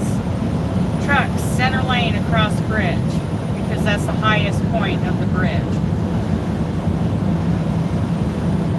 So we got to do that.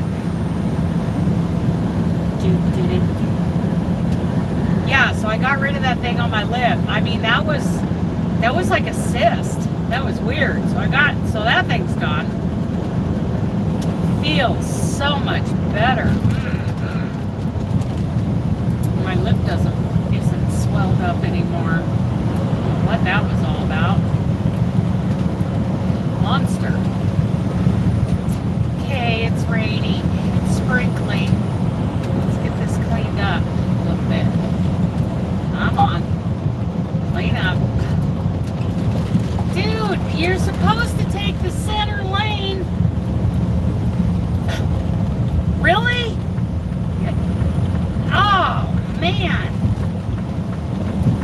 It's like, why didn't you take the center lane? You're not paying attention, buddy. They need us in the center lane. I think that's the strongest part of the bridge because they're doing repairs on the bridge. I don't know. He wasn't doing it. I'm glad you got rid of that spot on your lip. Yes. Me too. I'm going to go around this guy. He's bugging me. He's going a little slow. Man, I saw an accident here one day when I was in Zoom. We were Zooming and yeah, I saw a car go across from right to left, all the way across both sides of the freeway and off towards the lake. So I don't know what that was all about. Set the cruise. There we go. So I got it set at 63 miles an hour in a 60 mile an hour zone. 60 miles an hour all through here for trucks. And out in eastern Washington. Ooh, there's the Dutch Brothers dealing. We like Dutch Brothers. Dutch Brothers makes us happy.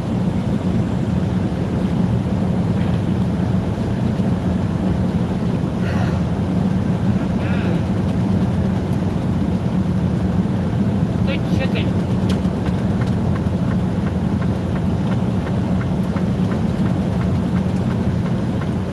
Give some to the puppy. Hello, Aussie Sandy.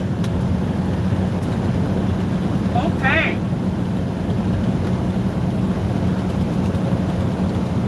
Oh, did you see Wanda's video about that truck that jackknifed? Oh my goodness.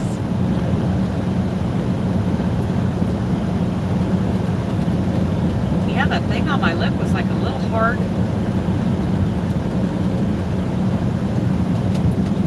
Cyst.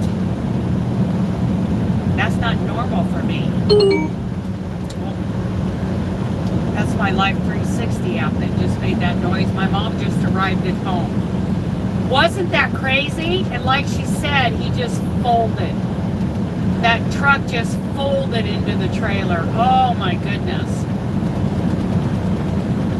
Do I need to get over for you? Are you a super trucker? Yeah, I need to get over.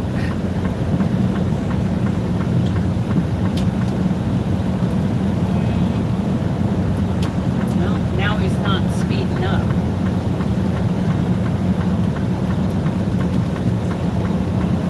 So a little over 2 hours probably. We'll be in Puyallup. Oh yes. That video, just my heart was in my throat watching that video. Holy cow.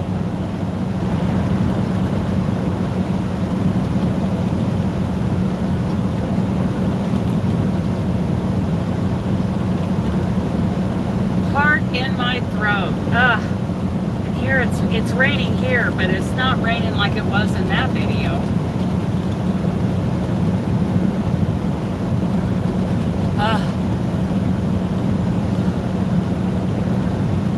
So for those of you who want to know what we're talking about, the video is actually, I linked it in under my community tab in YouTube, and I put close your eyes and watch this.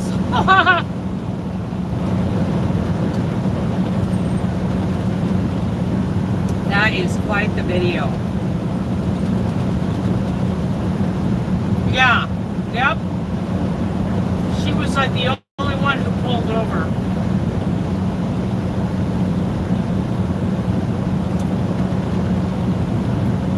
But she said he was okay.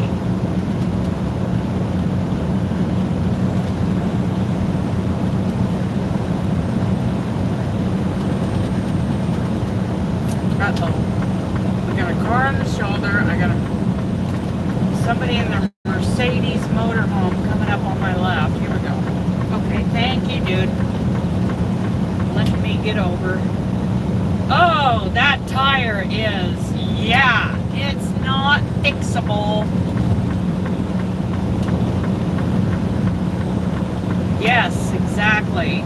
Yeah, apparently he was okay. And, you know, a lot of times those guys have a wreck like that where the truck comes around and folds into the trailer. They don't make it.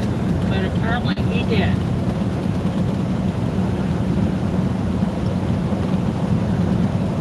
So that was good. Poor Sandy from Left is Right. She probably got tired of all the poop talk. The trucker poop talk. And the dog poop talk. Oh, that feels so much better. My lip isn't like sticking out there 10 feet.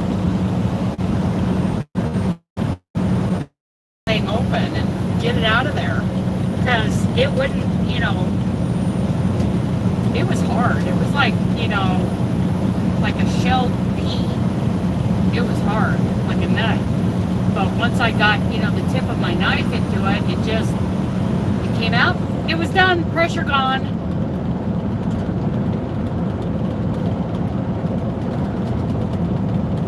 Todd Road, Port of Kalama. This is right up here by Longview, Washington.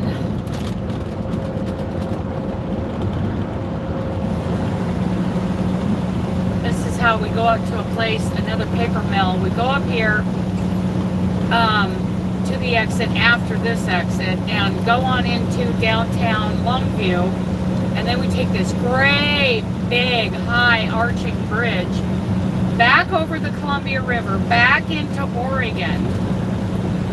And we go north on that little highway up there to a place called Wanna Mill, and it's a paper mill, and it's just so nice and quiet out there. There's always deer.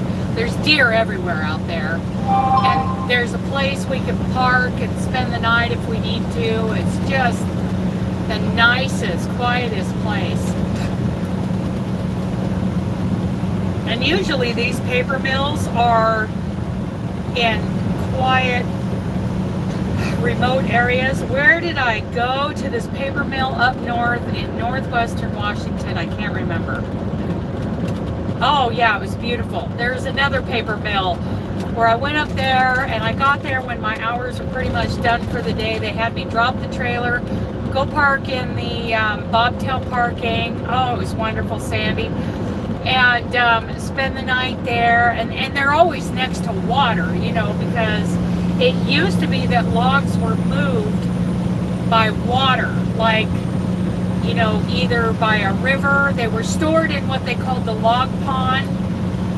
So in this pond, they had all the logs just, you know, floating there. In Washington State, they had the flume, so that's like this raised, you know, kind of elevated, it looks like an old railroad trellis, like on a miniature scale, but it was just like this basin of water, this chute of water that came down from the top of the mountains. And when they were logging up there, they would, you know, strip the log of its branches, then they'd throw the logs in a flume, Yes, and they go down the flume, down to the Columbia River, and they would keep them in the log pond there by the mill. So, using rivers and ponds and flumes and all of that, that is how they moved the logs, way back when. Now they come out of all kinds of areas, with the log trucks. But, yeah, back in the day, they were all moved by water. So most of these paper mills are set next to water. And we have, a big paper mill right there in Longview, Washington, and then, that one up at Wanna Mill. Oh, I love that area. And then that one up, I'm trying to think, Port Townsend, Washington. That's where that mill was. And it was so quiet, and, it just was kind of a Seattle type feel to it. I just loved it. Loved it. There's a big old ship out there in the Columbia River right now. Some of you might be able to see it between the trees there on the left side of the screen. Won't see it for much longer. Oh, now the train is in the way. But yeah, we got some big ships coming up here. Oh, there's some big piles of logs out there. Oh yeah, they're moving logs. They're shipping logs.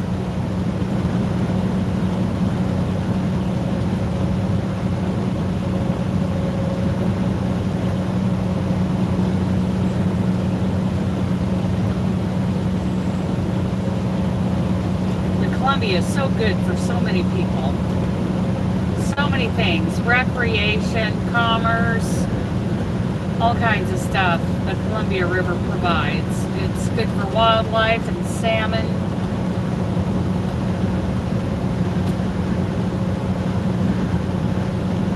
Well, there are like a ton of swans in this inlet of water over here to the right. There's probably 20 or 30 white swans in there. That's amazing. Plus a few ducks.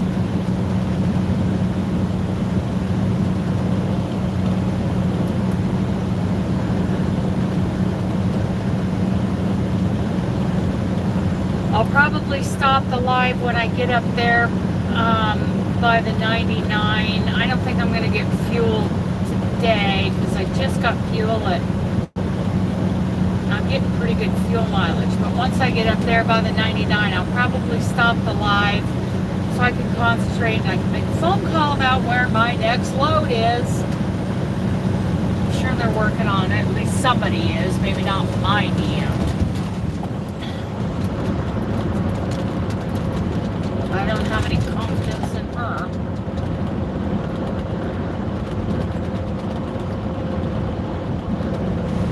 Need a load. I can't call Jeff. Jeff's off this week until Friday.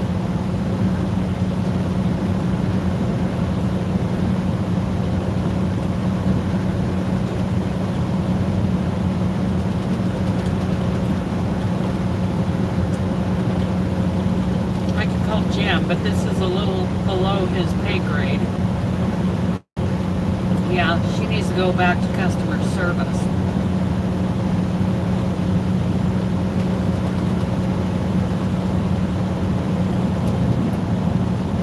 I do, Sandy, I really do.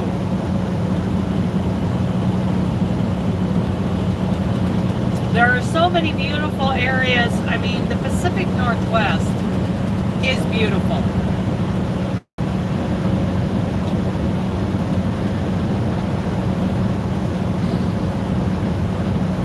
Gorgeous place. I need a arm rest.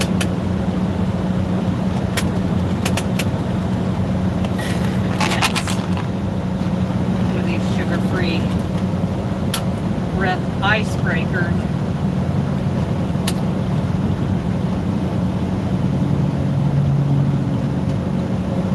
What do you mean, what he trucks for? What is he? Does he drive log trucks?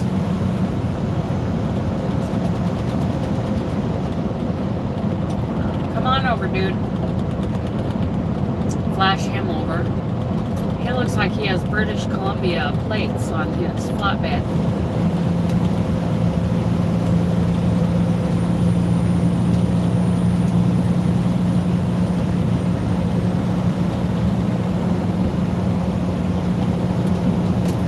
So my windshield wipers have a sensor on them. There's a sensor somewhere on the windshield.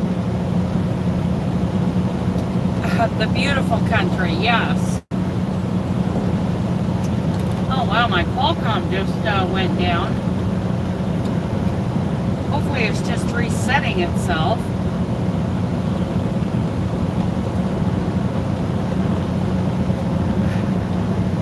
Oh, it says, please wait, upgrading software. Okay. Just don't mess up my logs. I should be updating software in the middle of the night.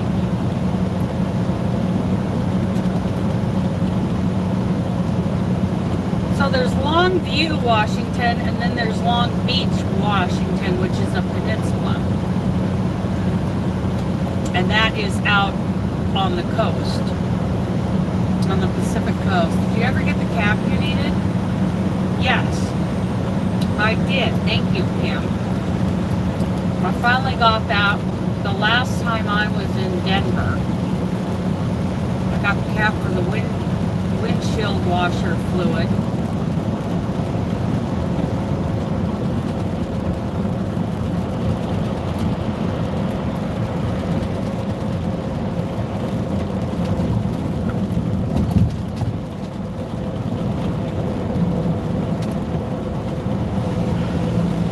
So everybody's getting these two vehicles, the tow truck and the car in front of him, just got in front of me and slowed down. Thanks a lot. Because they want to take the next exit. So instead of hanging behind the big truck, they went around, got in front of the big truck. Lisa, well, apparently they don't want to take the next exit. They just wanted to go around the big truck and then slow down in front of it. See that? Yeah, he's taking the exit. Got the tow truck. Yeah, tow truck. So instead of waiting behind the big truck, they went around the big truck and slowed down in front of me. It doesn't make any sense. I probably should have stayed in the center lane, but now I can't because here comes a 90 miles an hour little blue car.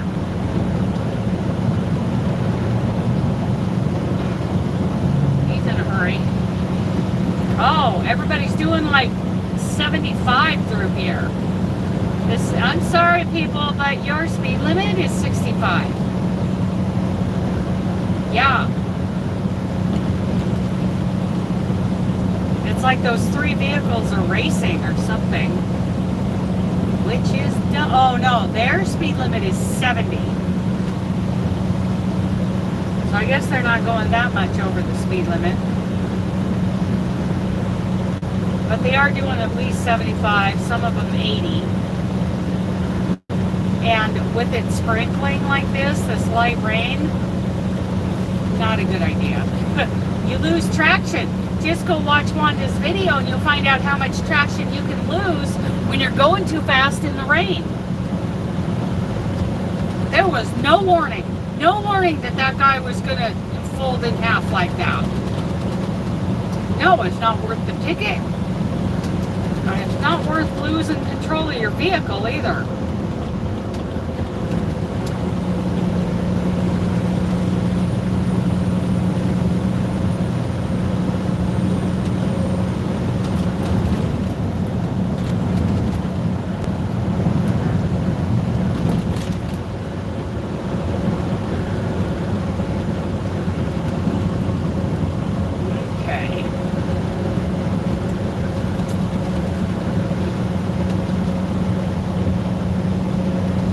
Another hour and a half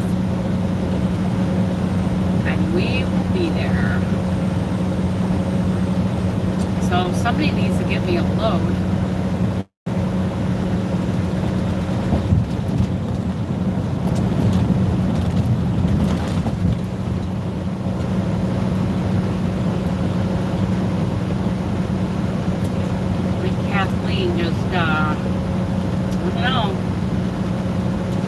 Getting pretty close to delivery time, Kathleen, if you were paying attention.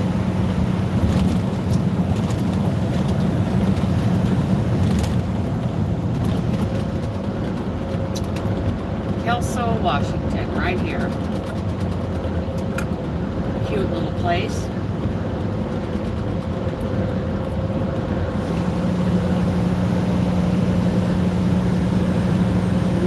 Not very far from GC's truck stop, which is one of my favorites, or it used to be when they had these pork shakes. They were really good, but no, I'd rather go on into the mustard seed. No, you can't reserve a spot there. Other truck stops you can reserve a spot. There's no parking reservations at the mustard seed. It is first come, first serve.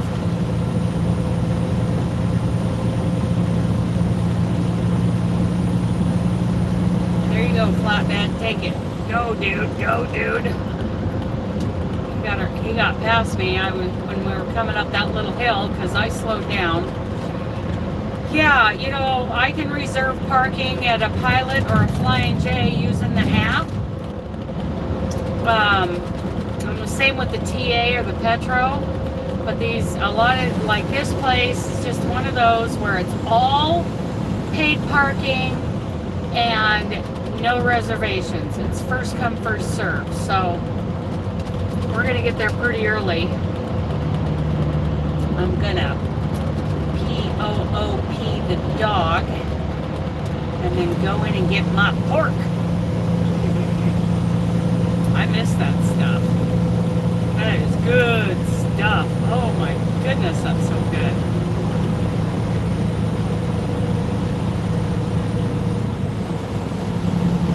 I think my Qualcomm is back. It just did kind of a restart. Oh, it is so yummy. It is so yummy. Qualcomm had to reboot. They did something remotely to make it restart, but it's still got my DOT, my 6 hours left on it for the day, and I'm still looks good. So it's the last day of January 2022. I can hardly believe that. In 13 days, I'm going to be looking at going home.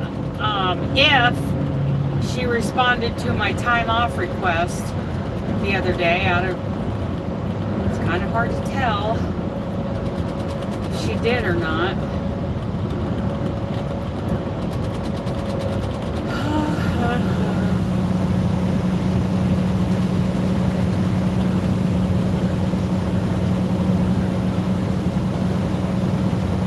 GC's is a pretty good truck stop. Then there's the Farmer Boy drive-in, which just has parking for a couple of, 4 or 5 trucks at the most. If we all, behave ourselves and park accordingly, might be able to get that many in there. And then what do we got? We got the Pilot up at Tumwater, which is a postage stamp. It's always hard to park there. I might get, I don't know if I'm going to get fuel from them or not. I don't think I'll get fuel from them today, but if I come back down tomorrow, I definitely will. Let's get rid of this person.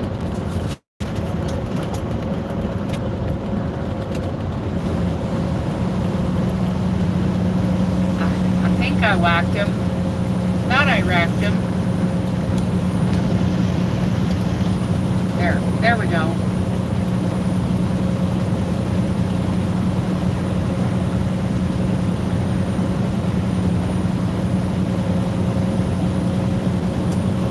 Typical West, Pacific Northwest, being all gray and kind of wet out. It's always gray and wet out. Wackadoo, wackadoo, whack-a-mole.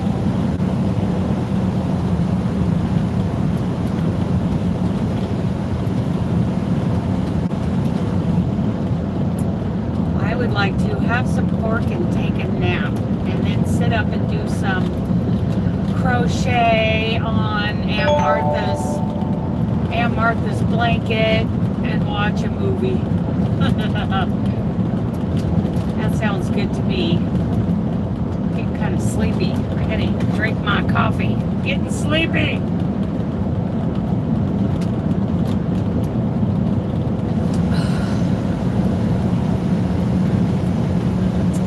This is Sasquatch country.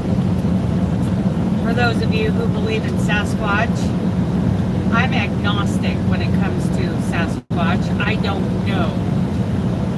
I've never seen any evidence.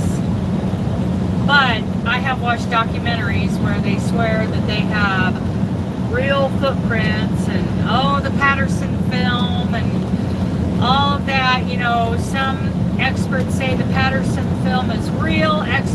Others say that it's fake. And oh my goodness. I mean, you've got just as many on one side as you do on the other.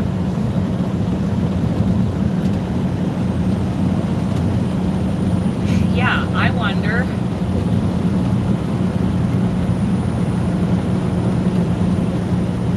You're a believer? Okay. I'll tell you this. You know, I have told you guys that I like the pine forest on the other side of the Cascades way more than I like the fir forest. And the fir forest is dark, it's wet, you know, damp all the time, even in the summer.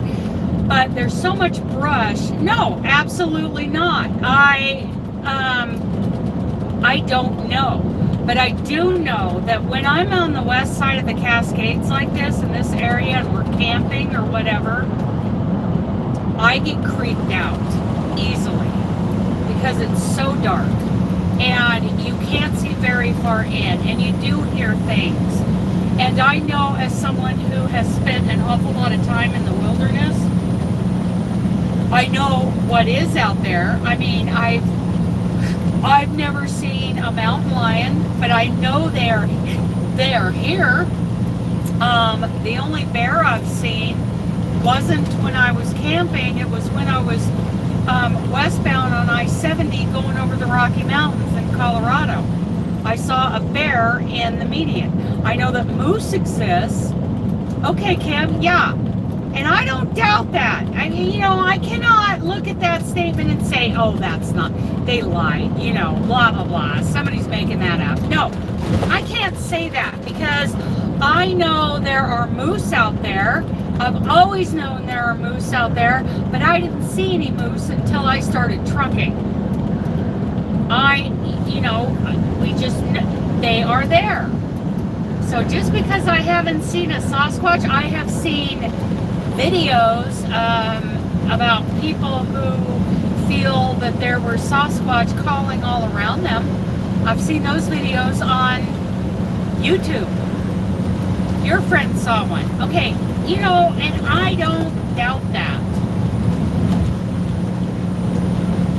And then, like this GC's truck stop, they have a lot of Bigfoot, you know, like souvenir kind of stuff. Bigfoot coffee cups that say, I believe. And it's funny when they do an outline, when they do like a silhouette of a Bigfoot, I'm pretty sure it's from the Patterson field that they, you know, use as a template for an outline for a Bigfoot. So, yeah, and maybe, you know, it's possible that the Patterson film was faked, but there really are Bigfoot. You know, any of those scenarios could be true. I had a friend in Colorado who firmly believed that that national park just north of Denver was the home of a lot of Bigfoot. She believes it. Her husband doesn't. So it was fun to listen to them have conversations about it. She'd just giggle and say, they're real, and he'd smile and shake his head, you know. I like I said, I'm agnostic about it because I haven't seen them. And you would think, I mean, what's the deal with the feces? Do they bury their scat?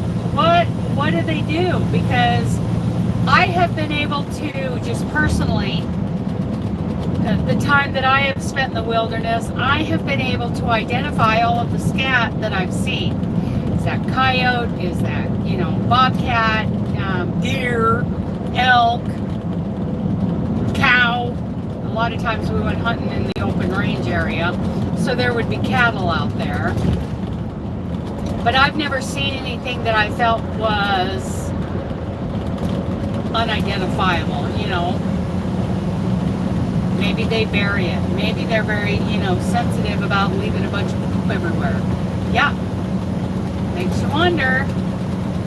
Then they have the, what do they call it? The rougarou. Rougarou down in Louisiana, which is like a Bigfoot type. They say that the rougarou is magic. So I have, more doubts about that. But, yeah, because it was kind of along the voodoo belief down there. So, yeah, the rougarou. And up here we have Sasquatch and, what is the abominable snowman in the Alps or, the Himalayas? Not sure on those things, but they're very intelligent. Okay, so, yeah, so we have we're looking at an animal or, a being that has higher intelligence. So maybe they do, oh yeah, they believe that. So maybe they do bury their scat. Maybe they do bury it. Maybe they have a sense of, kind of a decor when it comes to taking a poop. He said the P word, Dooley. Here's the Toutle River, which turned into a muddy kind of, this river turned into pudding when Mount St. Helens blew. Turned into thick pudding. They had to dredge the river. There's the Toutle River RV Resort. Hey, there's some place to go in the yarn bus. Looks like people are living there.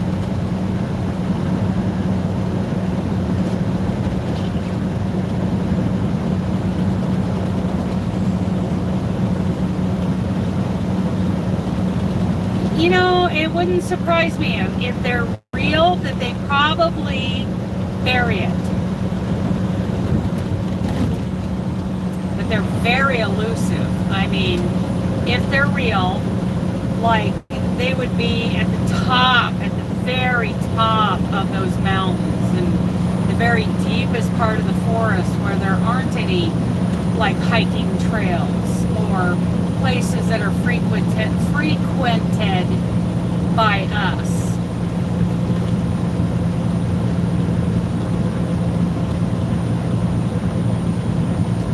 But I did watch a video a while back of this guy. He was on his bike, but his girlfriend was some kind of equestrian. And so they would go out into these trails together. She'd be on a horse and he'd be on his bike. And he said that both of them had some very strange, they got separated for a while or something. And both of them, when they were alone, heard some strange callings that they were 100% convinced were Bigfoot.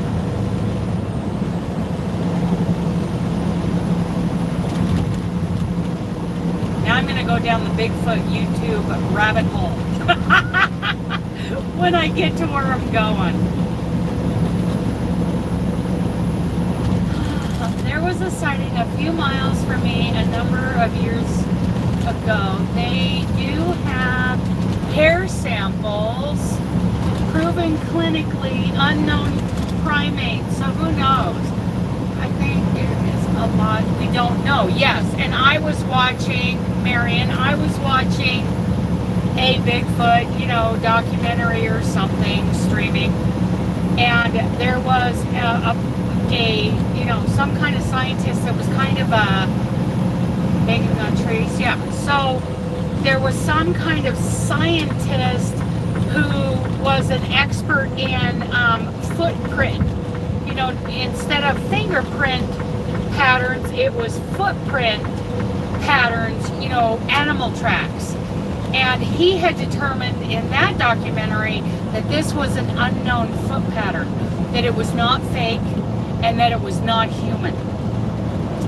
That there were, huge differences between that and a human foot. Yeah, well, and most of the hair samples do come back as bear. But I think she's right. There have been some hair samples that came back, like she was saying, an unknown primate. But bear, yeah, I think bear gets mistaken sometimes. Yeah, many come back as bear. And I've seen bear hair when I'm out. I've seen bear poop. But like I said, the only time I've actually seen a bear out and about was a couple of years ago going westbound on I-70, way up there, like around, I want to say beyond Rifle, Colorado. There's a huge grassy median in between, the two different lanes of travel from on the freeway. And that bear, it looked like it was a younger bear. It was kind of panicking, running back and forth. I know he wanted to cross in front of me, but he'd run to the edge and he'd run back. Josh Gates found such a footprint that made the world news. Did he? Okay, so I'll have to look up Josh Gates. Let me write that on my driver's side window here. Josh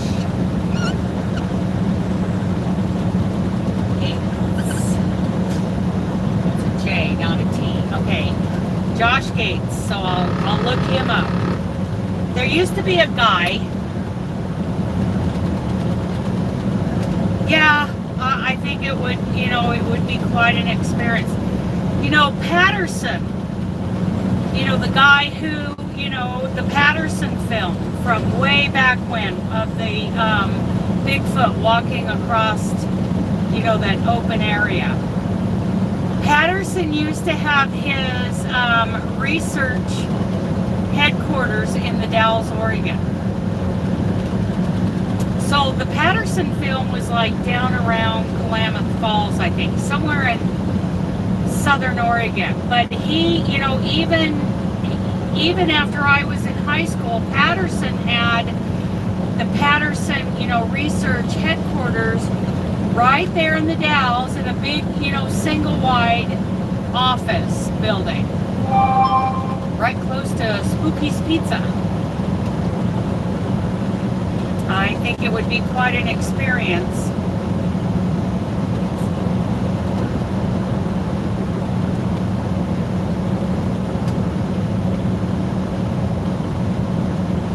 And there's quite a, group of people who, their lives are searching and gathering evidence, especially up here in the Washington Forest. Rabbit hole to get into. I'm also creeped out by camping in the Pacific Northwest. Yes, until we get to the east side of the Cascades, I think they're dark, even in the summer, even in the heat of August.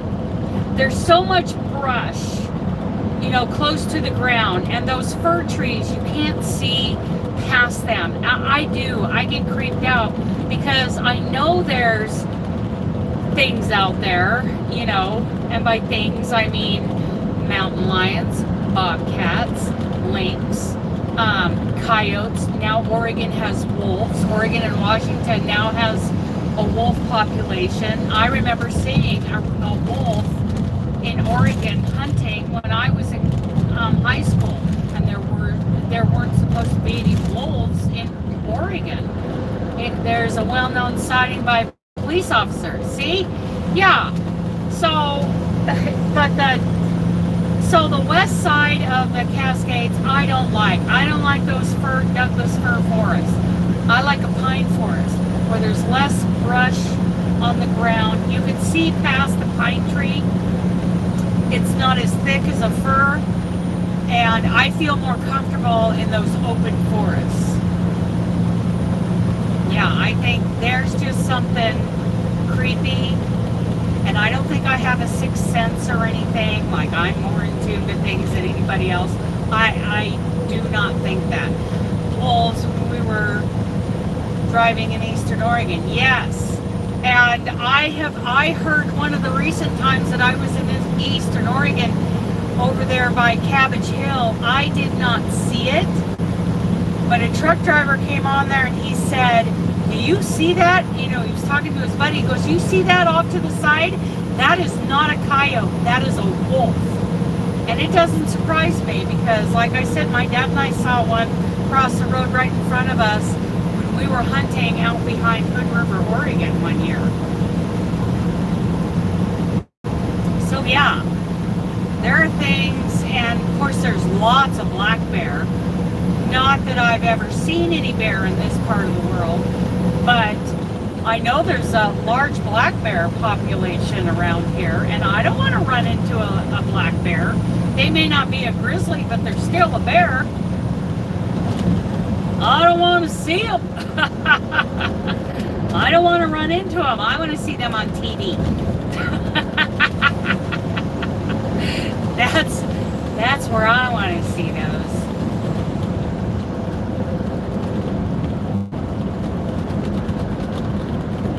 A grizzly could take out the hood of this truck if he was to stand up and, you know, kind of attack it. If I was to hit an elk or a moose broadside, I would, you know, I would damage this truck, you know, probably to the point where I'd have to be, oh, is that guy, what is that guy doing? There was a log truck on the shoulder, but he's come out now, and I guess he's up to speed. Okay, make up my mind.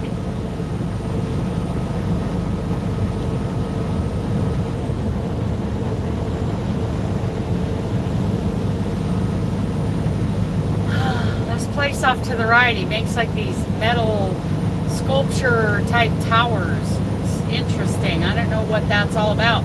Maybe there used to be an amusement park there or something. I don't know what that's all about. Interesting. Curious. It's a curious thing.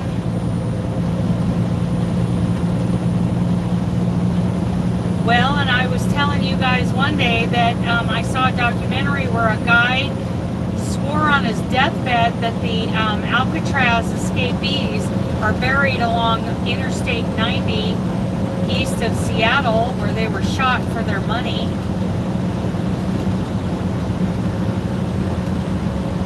I love stories like that. I think I'm going to go down a Sasquatch, Bigfoot rabbit hole when I'm sitting and eating my pork and working on Aunt Martha's blanket. Mount St. Helens National Volcanic Monument, exit 63. Okay, that is definitely on the yarn bus list.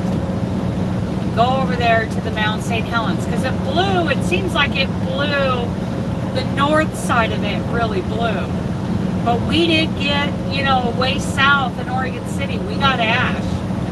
You know, even though most of that cloud went north and east, like clear into Montana, I think it actually went around the world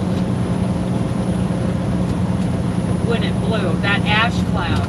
Yeah, we got ash down in, but like in places like Vancouver, Washington, it was like cars were just, they had like at least an inch thick of ash on their cars. Where we just had some, like, you know, sprinkling of it in the air, and it got into my eyes. Probably it got into my mare's eyes.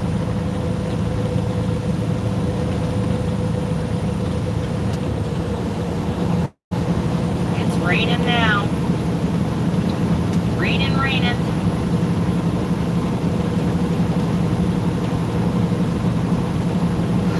Yeah, I think it'd be cool to see one from afar.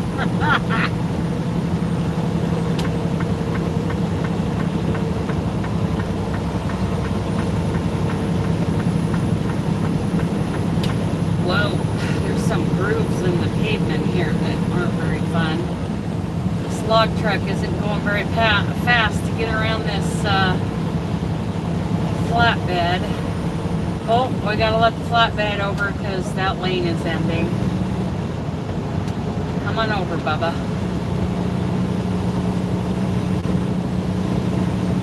I might as well slow down anyway. There's no need to get excited. I don't need to pass them. He's going to speed up on the flat behind that log truck and off they're going to go. And it's raining and I don't want my truck to jackknife and fold back into the trailer like on Wanda's video.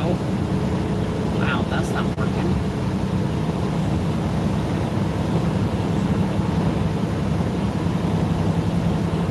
Yeah, I don't like a fir forest. We were in up in the Jeffersonville, just 20 feet from us. Black bear came walking out of the woods. Hubby said, get back into the Jeep. The bear took off fast. Thankfully, we wouldn't have made it. Yeah. You know, are they going to be spooky or are they going to be aggressive? You know? And I think most of the time, a black bear, you can pretty much, you know, from what I've heard, I'm no expert, you can pretty much count on a black bear getting spooked. As long as you're not like cornering that bear or there's cubs that might be in danger, you know, you got all those factors that people talk about. I don't know. I've got no experience with black bear, cougars. I did see a bobcat once down in Beaver Creek, Oregon. That was quite a deal. It was quite the excitement for us girls that were hanging around, playing in the field with our horses. What's that say? White Pass traction tires requirement, chains over 10,000. Milepost 146 to 160.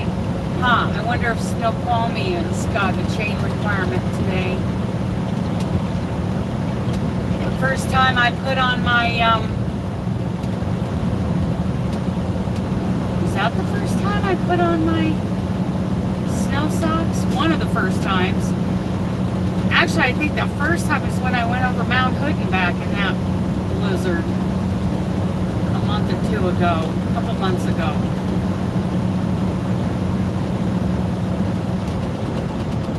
Snow socks are great. Old fat girls like me. East. 12 East. I've never been on 12 East. Comes out and yeah, come on. But I got friends who have. I think that's White Pass. That White Pass is on the 12th.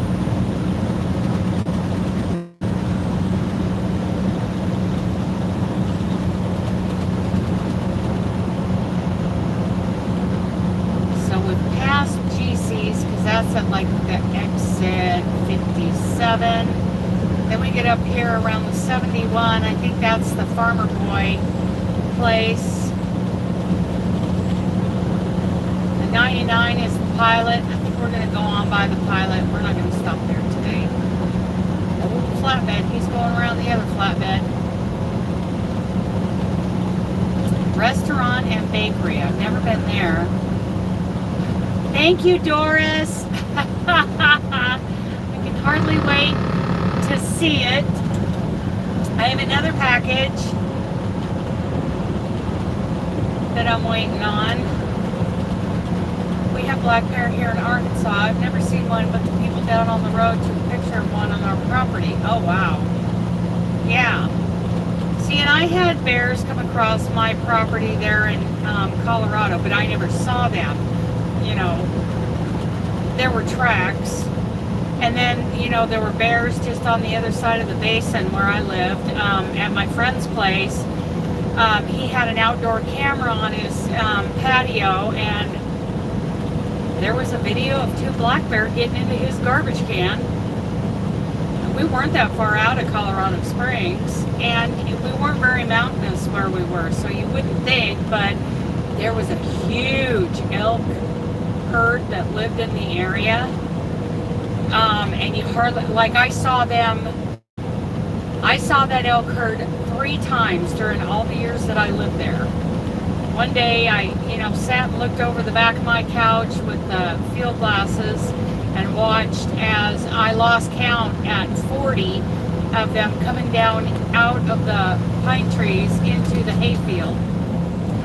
Another time I was coming down Elbert Road and looked over to the left in a hayfield out by the Boy Scout ranch, that herd. And then another time I was driving around looking for, horses that needed to be rescued before the Black Forest fire got to them. I was evacuating horses that day, and it was eerie because, the smoke from the fire cut down the visibility to about 50 feet, and the elk were moving through that area in the trees, just like in and out of the smoke. They were like ghosts.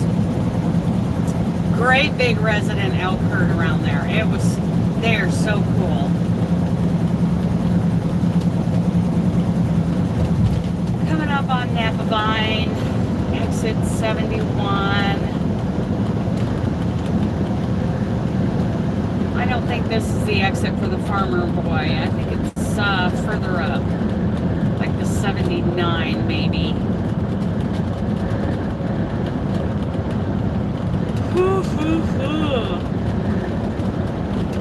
Maybe I didn't get enough sleep last night. Now I've parked here before. Seems like. Oh, maybe not. Did I?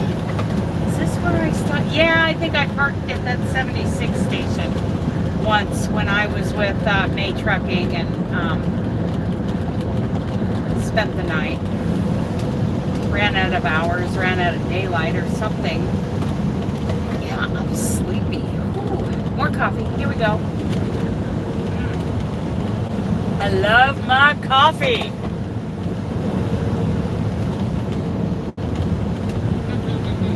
I am just going to finish this big cup of coffee. I just got another drink or two out of it. And then, I don't want to drink too much caffeine afternoon. Because I want to sleep. I want to make sure I sleep well tonight. And I take my nighttime vitamins, including my lutein, but anything with calcium in it, I take at bedtime because that helps me sleep. I think I stayed up here. Yeah, there's a Love's up here, but I stayed on the other side of the freeway. And they have a ribeye steakhouse here that was pretty good. And a little coffee stand I could walk up to in the morning. That was nice. Yep, this is where I stayed at this exit. Over at the Chevron, I parked there, and then looks like there's truck parking at the McDonald's. That's pretty cool. I parked over on the other side of the ribeye restaurant. Okay, are we getting over for this guy? I think so.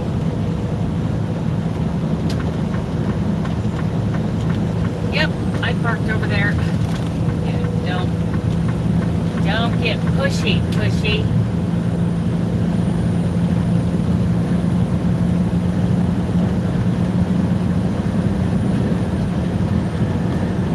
So the flatbed's not getting over for him. Fine. I guess there's 3 lanes here. I can still nod off after drinking coffee. Me too!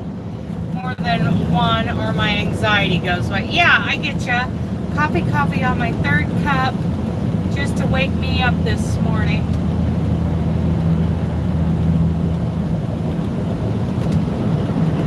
Everybody's being jerks right now. Look how orange that wood is. I wonder why. I wonder if that's water content or pine beetles or what that is that make that those logs so orange. Because I'm pretty sure they're Douglas fir, just like they always are around here. I'm not getting in the right lane because that right lane is going to end up there, and I'm not going to be a jerk and pass everybody on the right. Maybe he's taking that exit, though. He might be taking that exit. Looks like he is. Yep.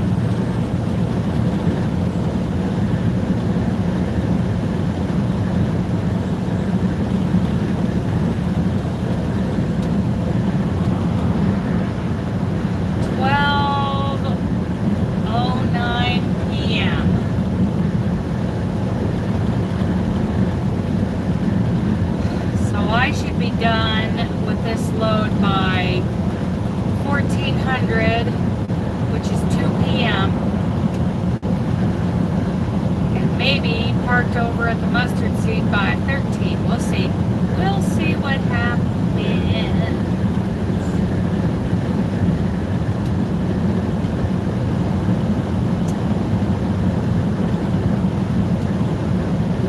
Lots of low clouds up ahead of me. It looks like it's raining up in Olympia. Tumwater. Chehalis. Doesn't surprise me because that's what it does here. It is 47 degrees up here. And I just came from t-shirt weather. So bright and sunny and dry, 65 degrees down there by Dunnigan and Sacramento.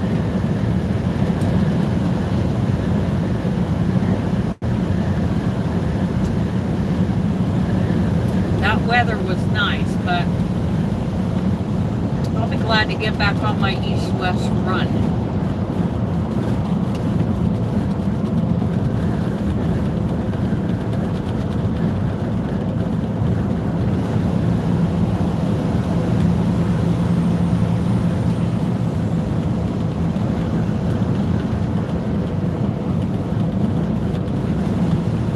Maybe they'll give me a Bimbo bakery load that goes into Denver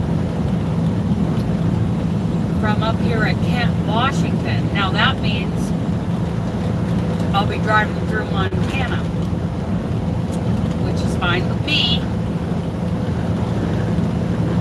Ooh, the wind's blowing.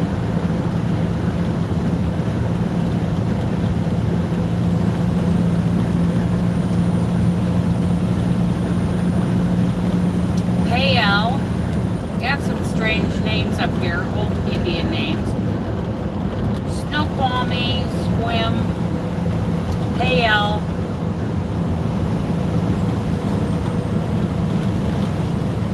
We got a crochet gal who lives up here by Payel. She hasn't been putting up many videos. Well, last time I checked, I need to check again. Her name's Pamela.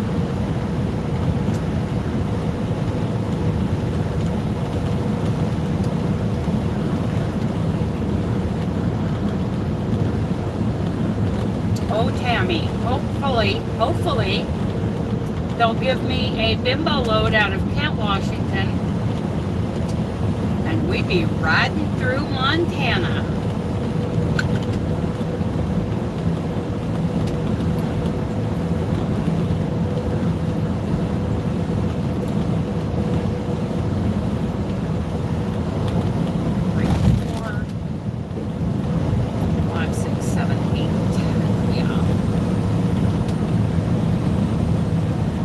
Out one of my clocks. My 14-hour clock should run out about 8:30 tonight.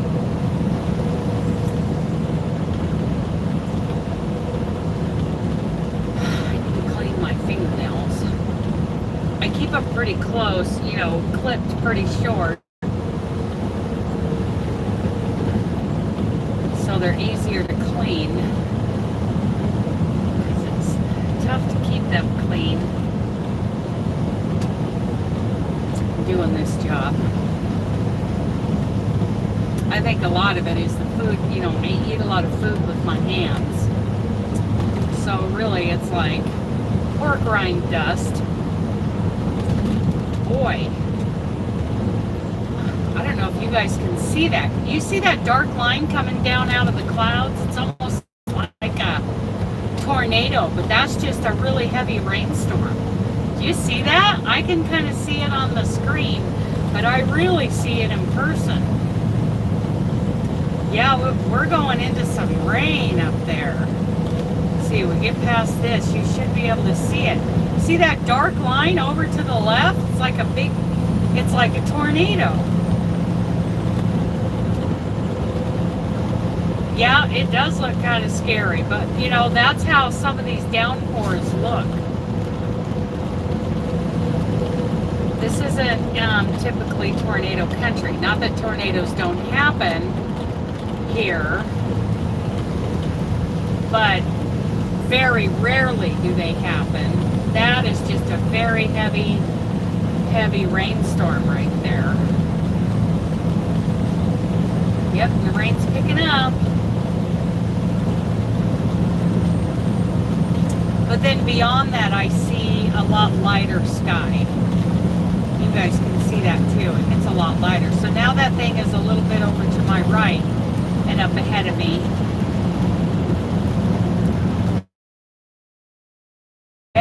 Yep, angry sky, shelf cloud. It's very, oh, and it's very dark off to the left. I see a lot of rain coming over from the west. This is a rainy area, so I keep the cruise control off. I'm only doing, is that what they call a wall cloud? I don't know. I don't know what a wall cloud looks like. I don't know what a shelf cloud looks like. I just know there's a big old rainstorm over there to my right, and it looks like there's a lot of darkness and rain coming in from the west to my left.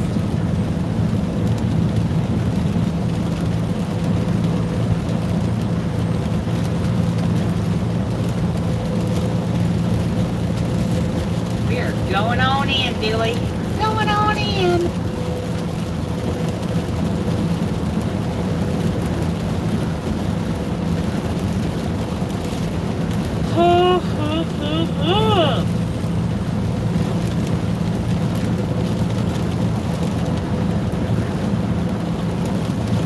Port of Centralia. Here's Centralia, Washington.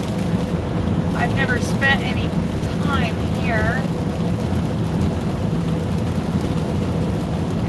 There's an RV park and motel. See, I'm starting to really, you know, recognize signs. Is that what? Let's see, I can hear the rain hitting your windshield. Yeah. Another sip of coffee. Yes, take that last sip. So yeah, I'm really starting to notice RV parks. Okay, that's the end of my coffee. So, you know, at first, yes, I want to stay at RV parks, but then I want to venture out into boondocking because, you know, I don't know, I like the idea of being out and away from everybody else, right? So, oh yeah, it's raining pretty good now. Skookumchuck River. I love that. I love that name. Skookumchuck. Skookumchuck River.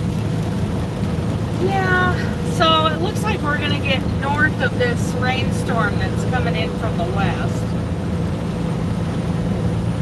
But yeah, so I will take some, you know, ventures out and spend time at some RV parks. You know, maybe get to know some people. That's great. But I really want to get out into the pine forests, you know, the kinds of forests that I was just saying I like. Yeah, cute names. Snoqualmie, Snohomish, Clackamas, Willamette.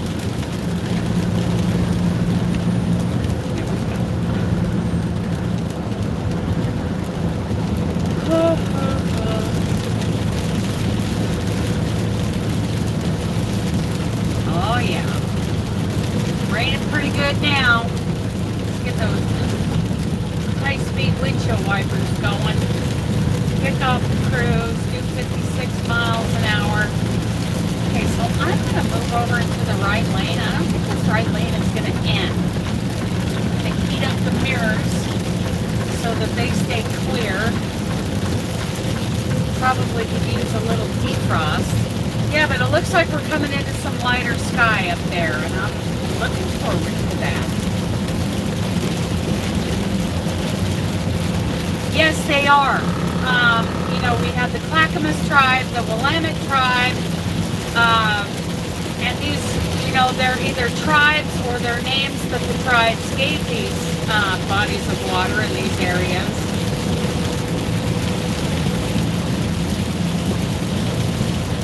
Northwest Indians.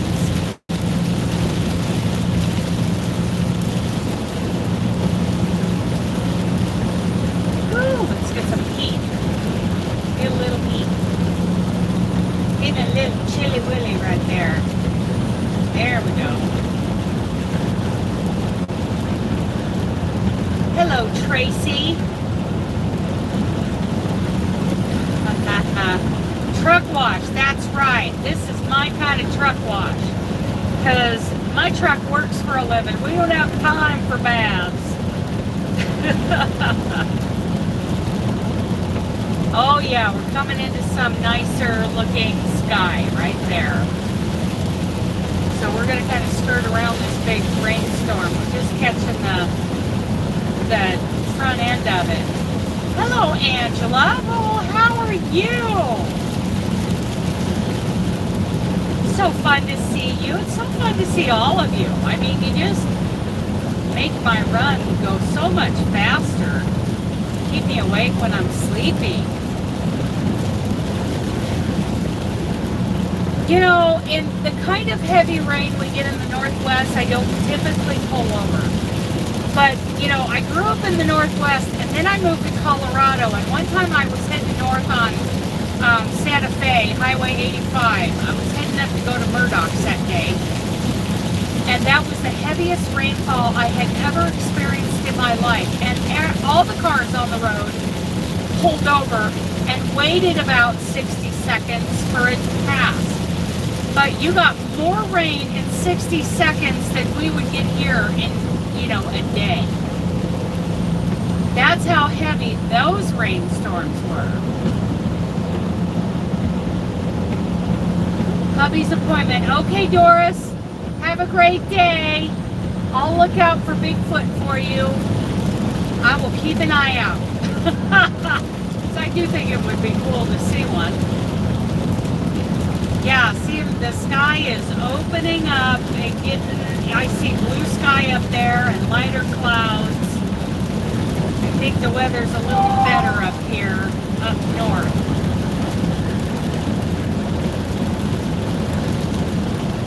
Traffic kind of thinned out too, but it's going to pick up again up here towards Olympia.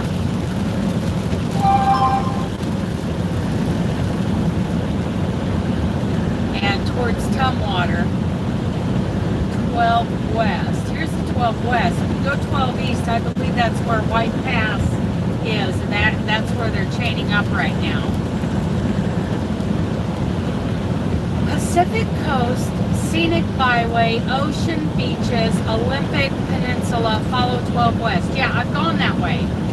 I've taken the 12 up and to deliver loads.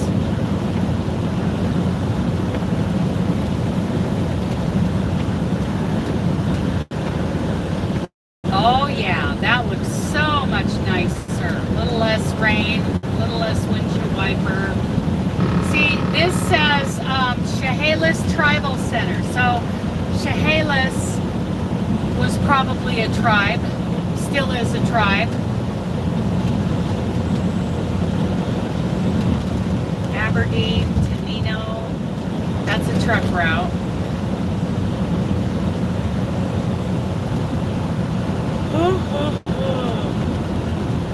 Tiny homes, park bunks, RV service.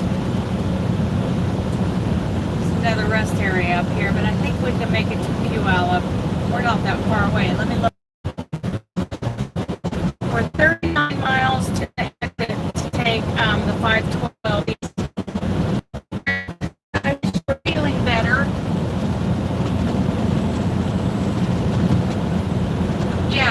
50. Buffering. Oops, gotta shut that off again. It sure does heat up fast. Buffering. Yeah, I think we can make it up to Puyallup before we do our duty. Dooley does his duty.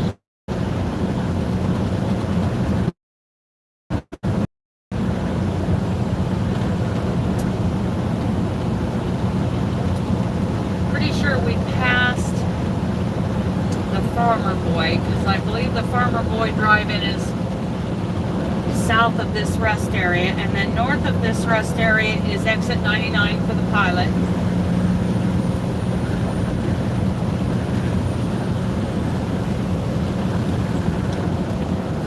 We're going to go on into Puyallup.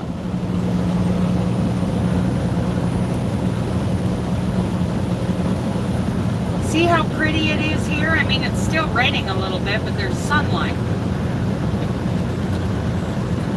Much nicer. Still wearing my rubber boots. My rubber snow boots. My feet dry. Come on out, big boy. Oh yeah, I look at my side mirror and it's just, it looks black behind me where all that rain was. Come on out, big boy. Rainbow weather, exactly. I haven't seen one yet.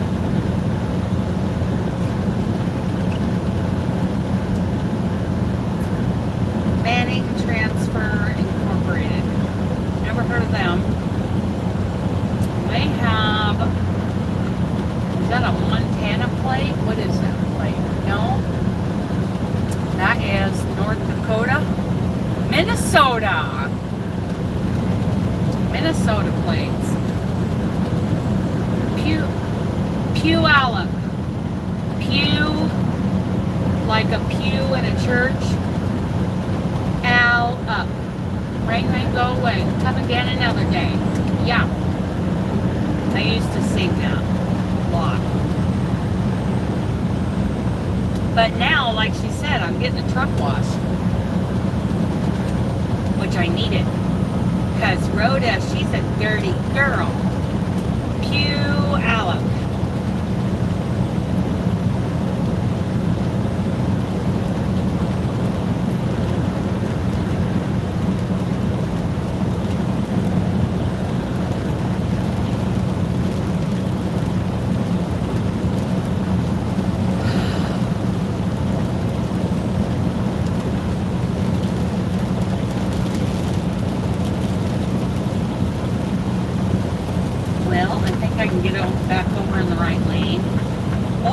Dry spots on the road. Wow.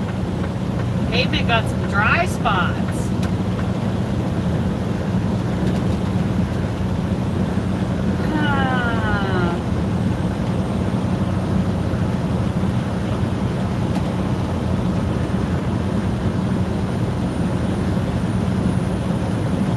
I need my next load.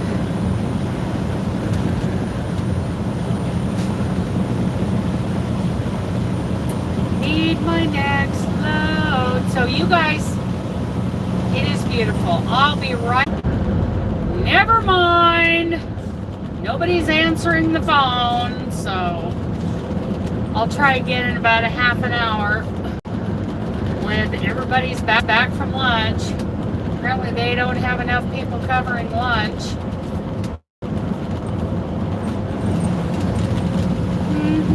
What do you think, Julie? It's like, I think we need a new DM, Mama. Yeah, we need a new DM. We need Javin. Yeah, we should try Javin. He would be best, huh? Yeah, I think you're right, Julie. We need Javin. You are such a good boy. Lumpy, lumpy old man. You lumpy, lumpy old man. Yeah, he's a lumpy dog.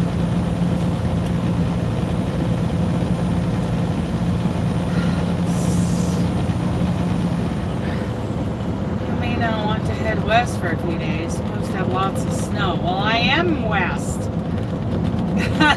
I'm in the Pacific Northwest. I can't go too much more west. I mean, it's just a couple hours to the coast. That's where we're at. We need a new dam. And I'm willing for to wait for Javin to get back from his military duties. Oh, it's about that time, huh? There's a nice looking farm over there. Reminds me of where I spent some of my childhood outside between Canby and Puyallup, Oregon. East, west for you. Oh, I gotcha. Yeah, well, I don't have a lot of choice. I mean, I could put my foot down if I wanted to, but yeah, I'll just go, and if it snows, I'll pull over and stop and wait. Then I'll go when I feel more comfortable. I don't get excited. I try not to get my butt into gear and start the day. Taking us on the road trips. Thank you for being here, Sandy. I appreciate you being here, keeping me company. All of you keeping me company. Is Angela still here? Who else still here? Let's check in. I show 9 people.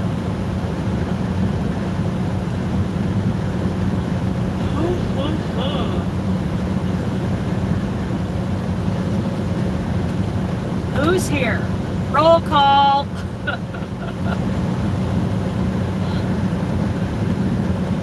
I gotta get over. Got something going on up here. Still here. Hi, Cheryl.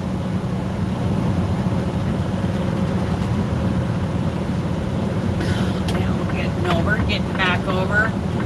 Kim, Tammy, Diana. Let's see. Stephanie.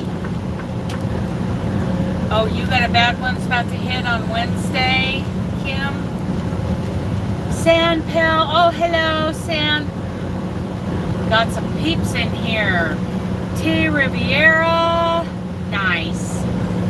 Still here. Nice. Love it. Love it. I love that you're all here. So here's that exit 99 where I got fuel the other day, about 3 days ago. Cheryl. Hello. Very cool. Very cool. Boy, they're building something big over there. Jocelyn. Yay. I think that pretty much counts for most of you.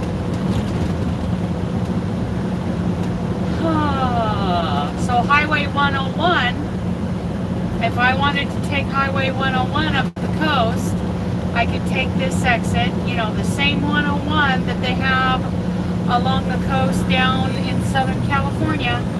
Same highway comes right on up the coast and into Oregon.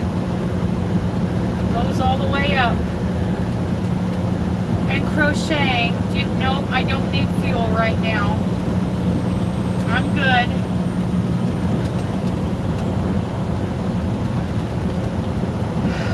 Water exits. We're getting there. We're getting close to where we're going to take an exit off of I-5. I believe that's the 512 exit. And then we'll take the 167 and get to Puyallup. You love all the pine trees? Yeah. They're fir trees, actually. Out here, these are Douglas fir. Pine trees are on the other side of the Cascades. I love pine trees. I mean, the fir trees are beautiful, but I prefer pine. Yep, they are pretty, pretty, pretty trees, that's for sure. Now for Christmas, I love me a good fresh cut noble fir. That's my favorite Christmas tree. With some space in between the branches, and the branches fan out. Yeah, it's very green. I really like a good noble fir. That's my choice for Christmas trees. There's space in between the branches for things to hang, and you know, the branches fan out really nice.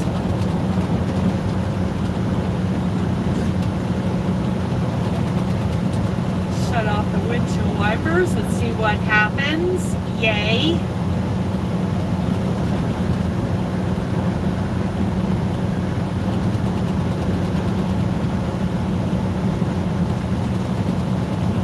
Oh, this is where the speed limit kind of, we get a little congestion through here. Going through Olympia. Yeah, smells good. It does smell good here. That's for sure. I love the way it smells here.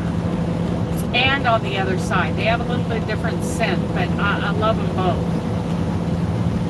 I just don't like being out in the fir forest. It's creepy to me. It just creeps me out because it's so dark and you can't see very far into it.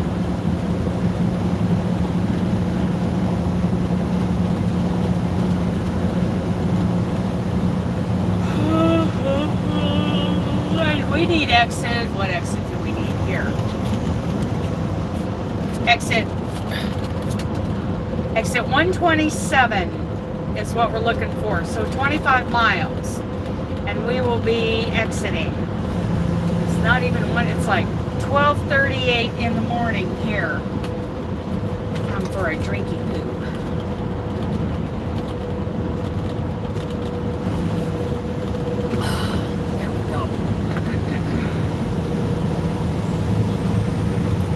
Those are some big logs. Those are pretty. Coming down on that log truck. Yep, here's the Washington State Capitol. Olympia.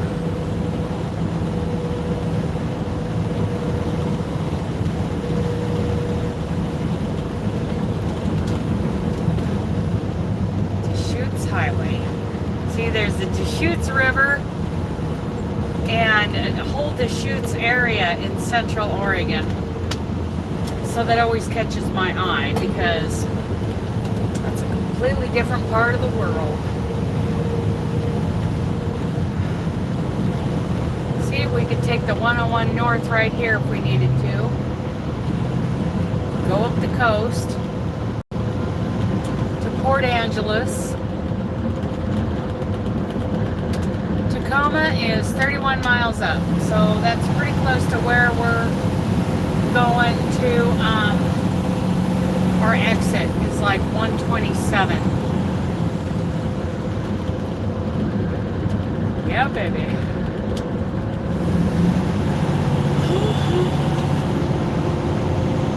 I'm gonna take some more of these. Whoa, slow down, Rhoda. Thankfully, for a Monday, well, it's Monday at noon, so yeah, the traffic isn't very bad right here. Could be worse, that's for sure. This afternoon it'll be bad. It'll be bad, bad, bad.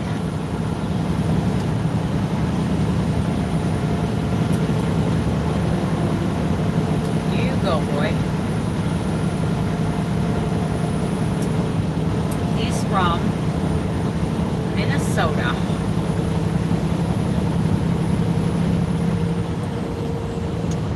Use of compression brakes prohibited. I'm sorry, but if I have to come to a stop, I'm using my foot and my jake brake. I think those signs are old. I think, you know, that was back before we had muffled jake brakes. And now, a lot of places will say use of unmuffled compression brakes prohibited.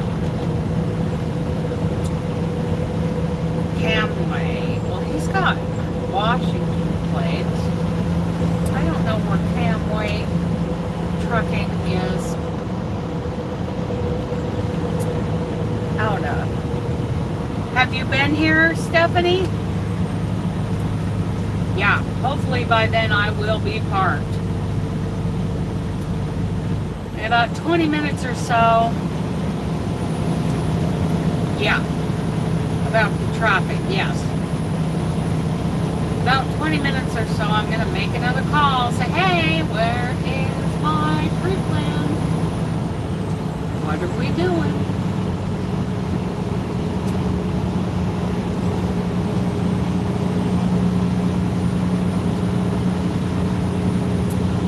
I have only driven through. I've never stopped. Well, that's not true. May Trucking Company had us pick up preloaded trailers down here. I believe they were paper mill trailers here in Olympia, and we would take those down south. So I did that a couple of times, 2 or 3 times I did that.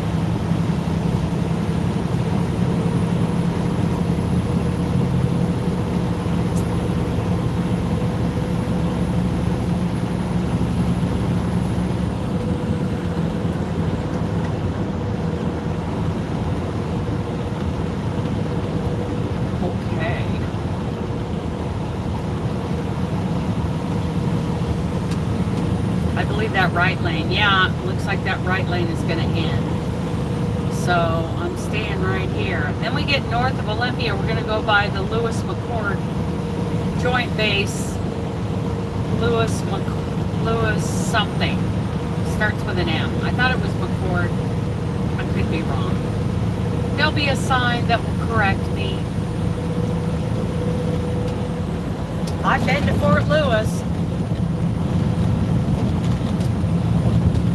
My boyfriend at the time.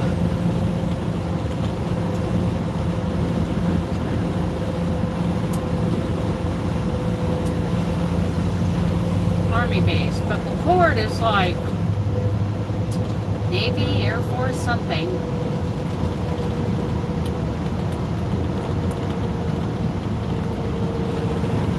I don't know.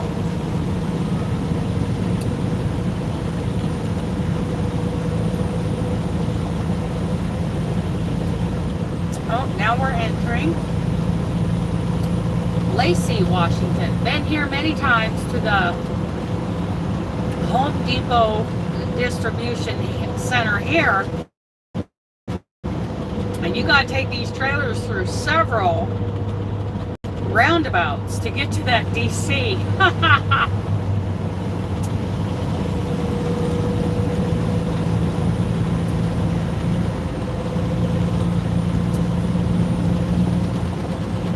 Which I was taught how to pull a 53-foot trailer through a roundabout, even a little one, back in truck driving school.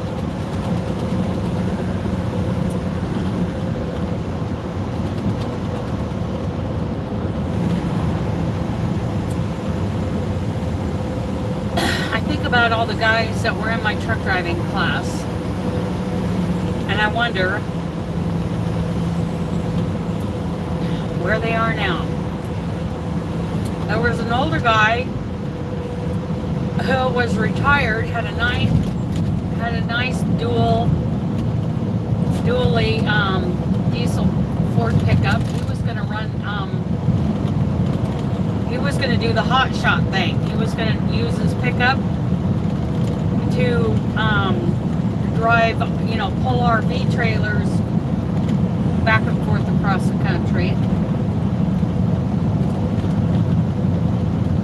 There was a guy who just got a divorce who was obviously very, I'm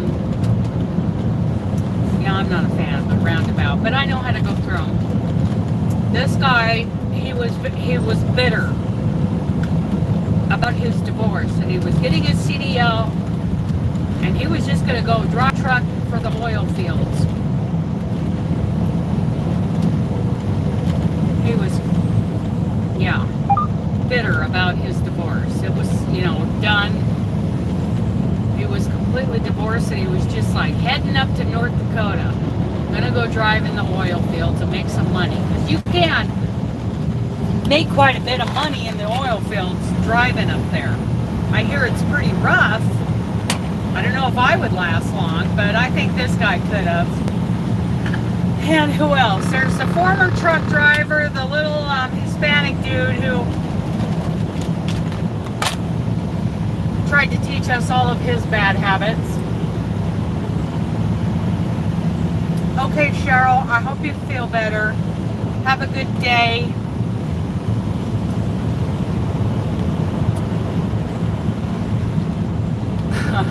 There was, what's his name? I can't even think of his name now. He grew up, he was a little different.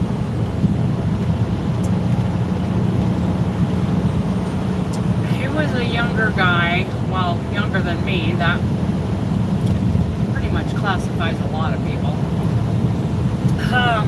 And he drove for Warner until he got fired, and then he was driving Uber in Portland, Oregon. There was another guy who had back problems. He also went to work for May Trucking Company, but I haven't seen him in a couple of years. And his plan was to get a pickup and start doing those hot shot runs.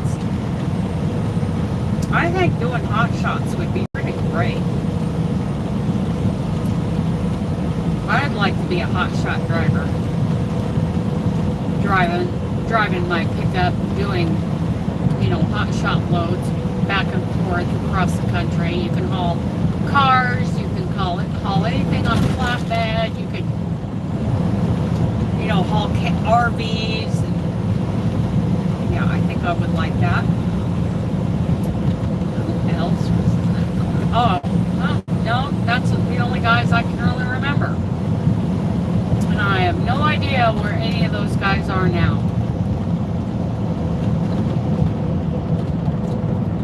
And out of my orientation class at May Trucking, I know where one gal is. She came over from Swift.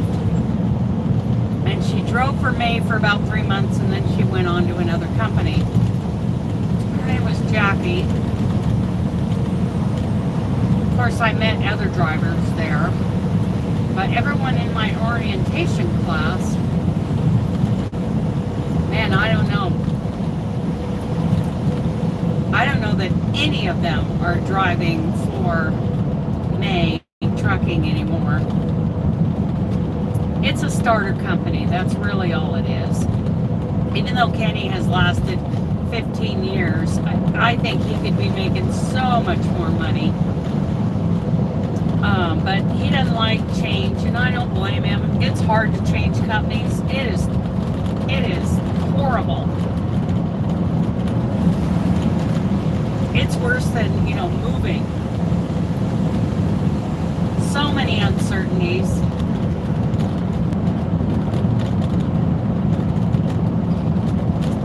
It sure is pretty here today. I like this. Wonder if we can see Mount Rainier when we get up further north.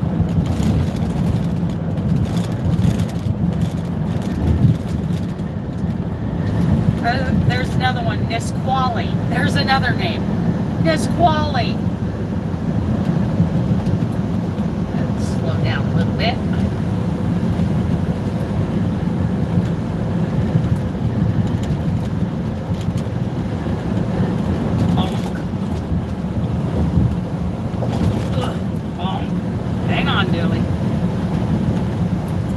Bumpy. Seems like there's another way station up here. Well, I stay in touch with Kenny, and Kenny is still driving for May. I stay in touch with Peter. He drives for Walmart now. I've stayed in touch with Joe. Joe drives for JB Hunt. Occasionally, I talk to Jackie on the phone. She's pretty cool. Not all of us stay in touch. Some of us do. I'm in touch, you know, like the drivers at night transportation. It was just really hard. Ooh, it's getting warm in here now. Wow. Yeah, here's the wave station. That is open. Ruh-roh. You guys might be banished to the cup holder.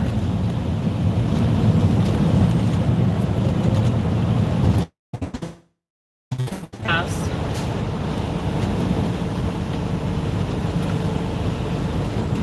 I do occasionally talk to my old DM at night transportation, although he was a big reason why I left. Another narcissist.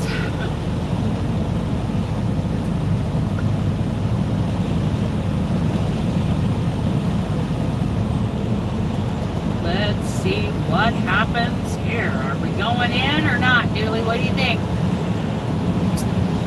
We gonna do the green light happy dance? Joint base support information. Let's see what happens here. Hopefully we get the green light and we just go on through. Let's see, today's Monday the 31st. Wow, that's crazy. Crazy!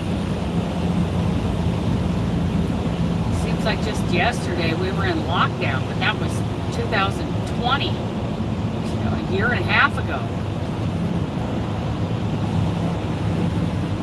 Okay, let's see what happens. Green light dance. Green light dance. We're getting ready to do the green light happy dance. Dooley does it with no pants on, you know.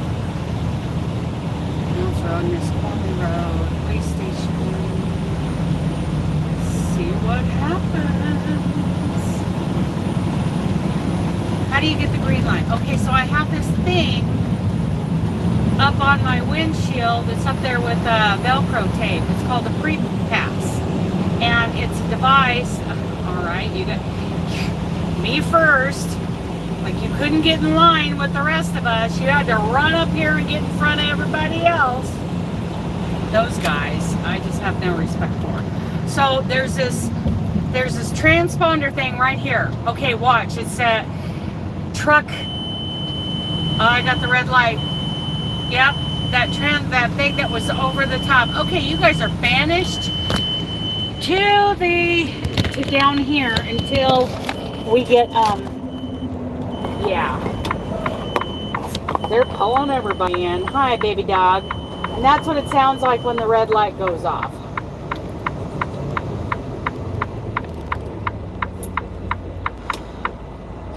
Here we go. Oh, stretch. Yeah, so that pre-pass is a transponder, and they have... Continue for 1 mile.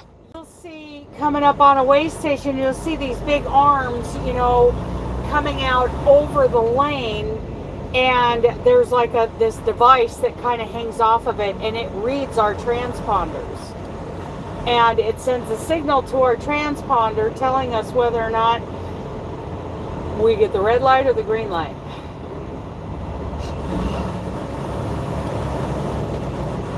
Well, that guy went to the right, so I'll go to the left.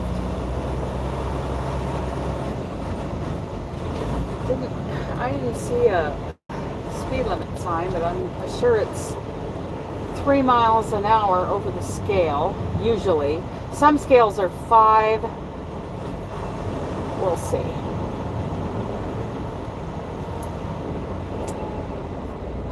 So I'm behind the auto hauler, car shipper. He's going over the scales. See, there's scales on each side of the little shack. Boy, they're busy working it today. There's a lot of people in there. Here we go. Yep, the overhead sign says 3 miles an hour. There we go, 3 miles an hour.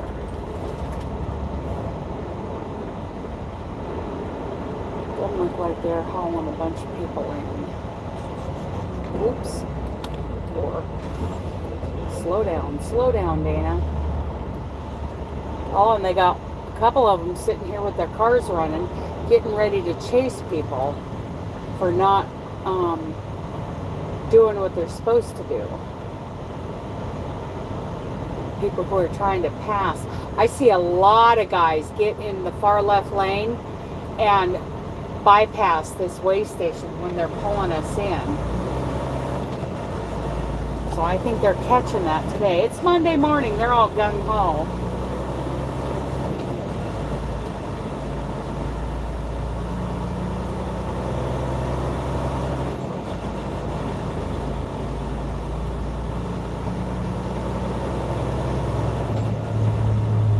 Okay, we're good. We're good. Yay! We are good.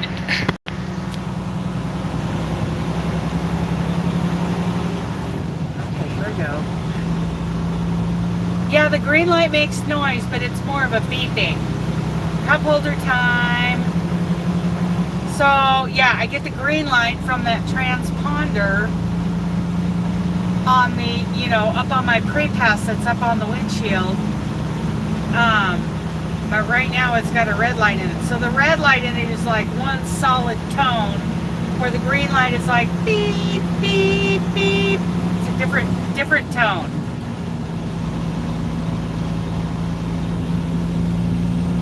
Let's get out of here. Get on up to Puyallup. We're getting close to the 512. Lane ends, merge left. Okay. Nobody came after me, so they didn't want to. They didn't want me to come in. They were talking to another guy hauling a container. Yeah, we do. In a quarter mile, merge onto I-5 North. We do get a tone, but it's a beeping tone if there's a green light. Yeah.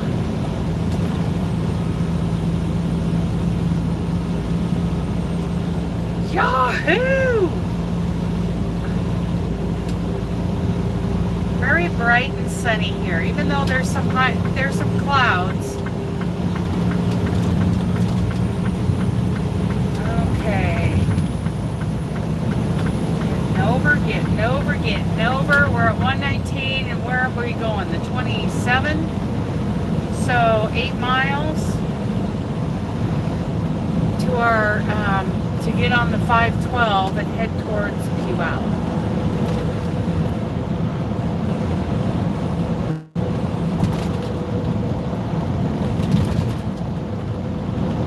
Yeah, baby. Yeah, baby. He's like, woohoo, mama.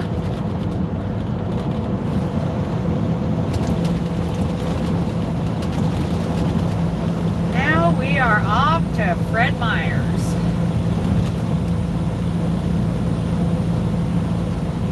For those of you who have never lived on the West Coast, Fred Meyer's started out, by a guy named Fred Meyer. It's grocery and variety. So it's like, it was around before Walmart. It predates Walmart and Sam's Club. And it was never, like a discount thing like Walmart supposedly is.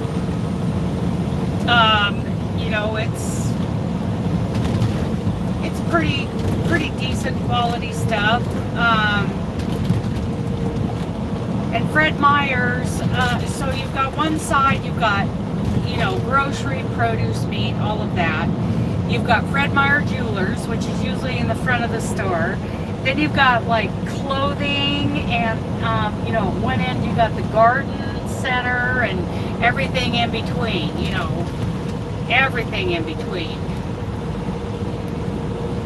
So they used to call it one-stop shopping. It was the original one-stop shopping kind of marketing statement.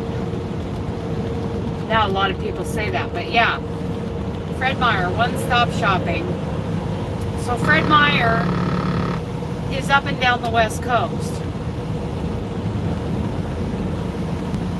And this is one of their distribution centers that we're going to today. I used to work at the Clackamas Distribution Center. There's a Fred Meyer's is nice. There's the Variety Distribution Center. I think maybe one time during the years that I worked there, I actually saw the inside of the Variety side. I worked in the grocery, produce, and the freezer part. And then the next building on the other end of the big facility there in Clackamas is the bakery. And I didn't spend any time at the bakery because, like I said, I worked in the building that had the grocery, produce, and freezer side. And the freezer side had oh shush, the freezer part. Way to push me out of my lane, buddy. The first part of the freezer was like your frozen pizzas, frozen turkeys that have been there for years. Frozen turkeys, what a joke. Yeah, frozen like bagel bites, pizza rolls, those kinds of things. And then the next part was the fish, fresh fish that came in. That was a very small freezer room because we didn't carry a lot of that. And then you get past that and you've got the meats. You've got the raw chicken and the beef and the pork and all that. It was quite the place. So we made it to Fort Lewis. There's nobody on that side of the freeway. That's interesting.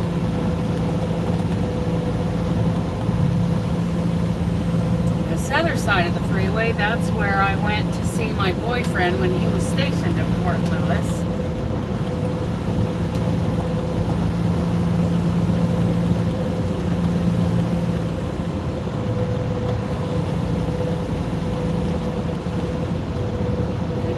This fast food along the left side back then. That's all preview. Joint Base, Lewis, I think McCord is the name of that one. Dude, why are you guys crowding this lane and being jerks?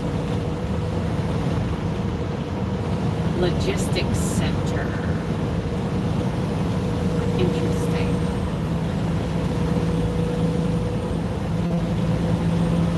Okay.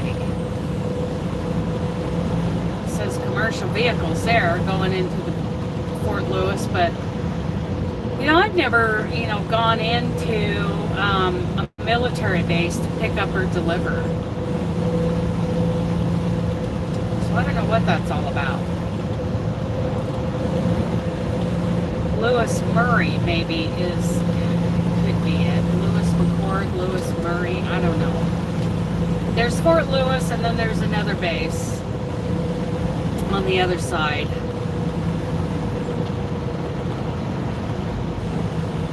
Okay. We're at the 124, so like 3 miles to our exit to take the 512 towards Puyallup. So in about a mile or less, old Google Maps ought to start talking to me. American Lake Campus, Pierce College, McCord, Joint Base Lewis McCord. So there's McCord Field and there's Fort Lewis. Got it. Joint Base Lewis McCord. Got it. Finally. Finally. I know I've seen that sign before, but I forget. McCord. Okay, here we go.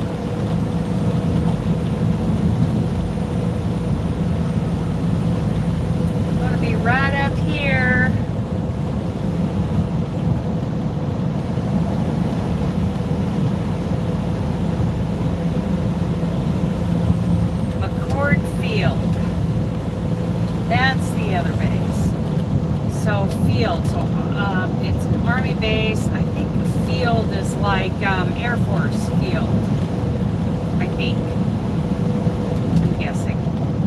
2 miles, take exit 127 for Washington 512 east toward Puyallup. We're getting there, Dooley.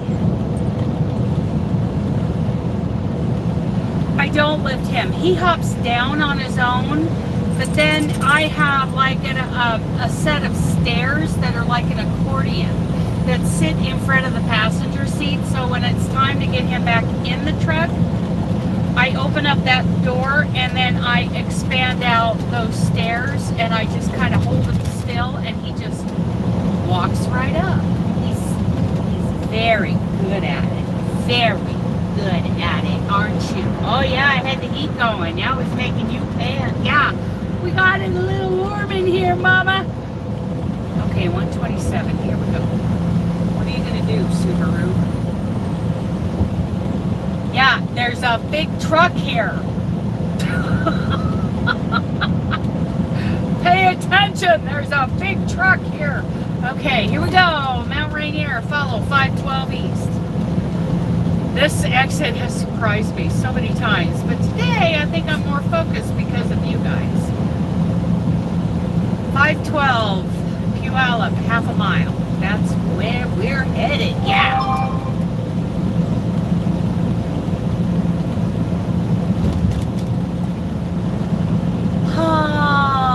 In half a mile, take exit 127 for Washington 512 east toward Puyallup. Yeah.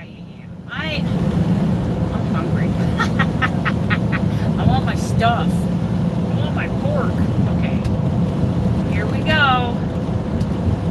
Wee, Dooley says that's not wee, Mama. That's Take exit 127, then keep right at the fork. wee about that, Mama. Is that coat in your way? I'm sorry. There you go. Now you can get up there. My coat was in his way. It was bugging him. Keep right at the fork. And what gets me is the Washington State Fairgrounds are not at the state capitol. You know, it's the first time I've ever noticed that state fairgrounds Continue on Washington 512 east for 12 miles. at the state capitol. Maybe they are. We need a picture. Okay, maybe. Yeah, I can do that. They're not very far away. Puyallup isn't, a huge distance away from Olympia. Maybe they are in the same county. I don't know.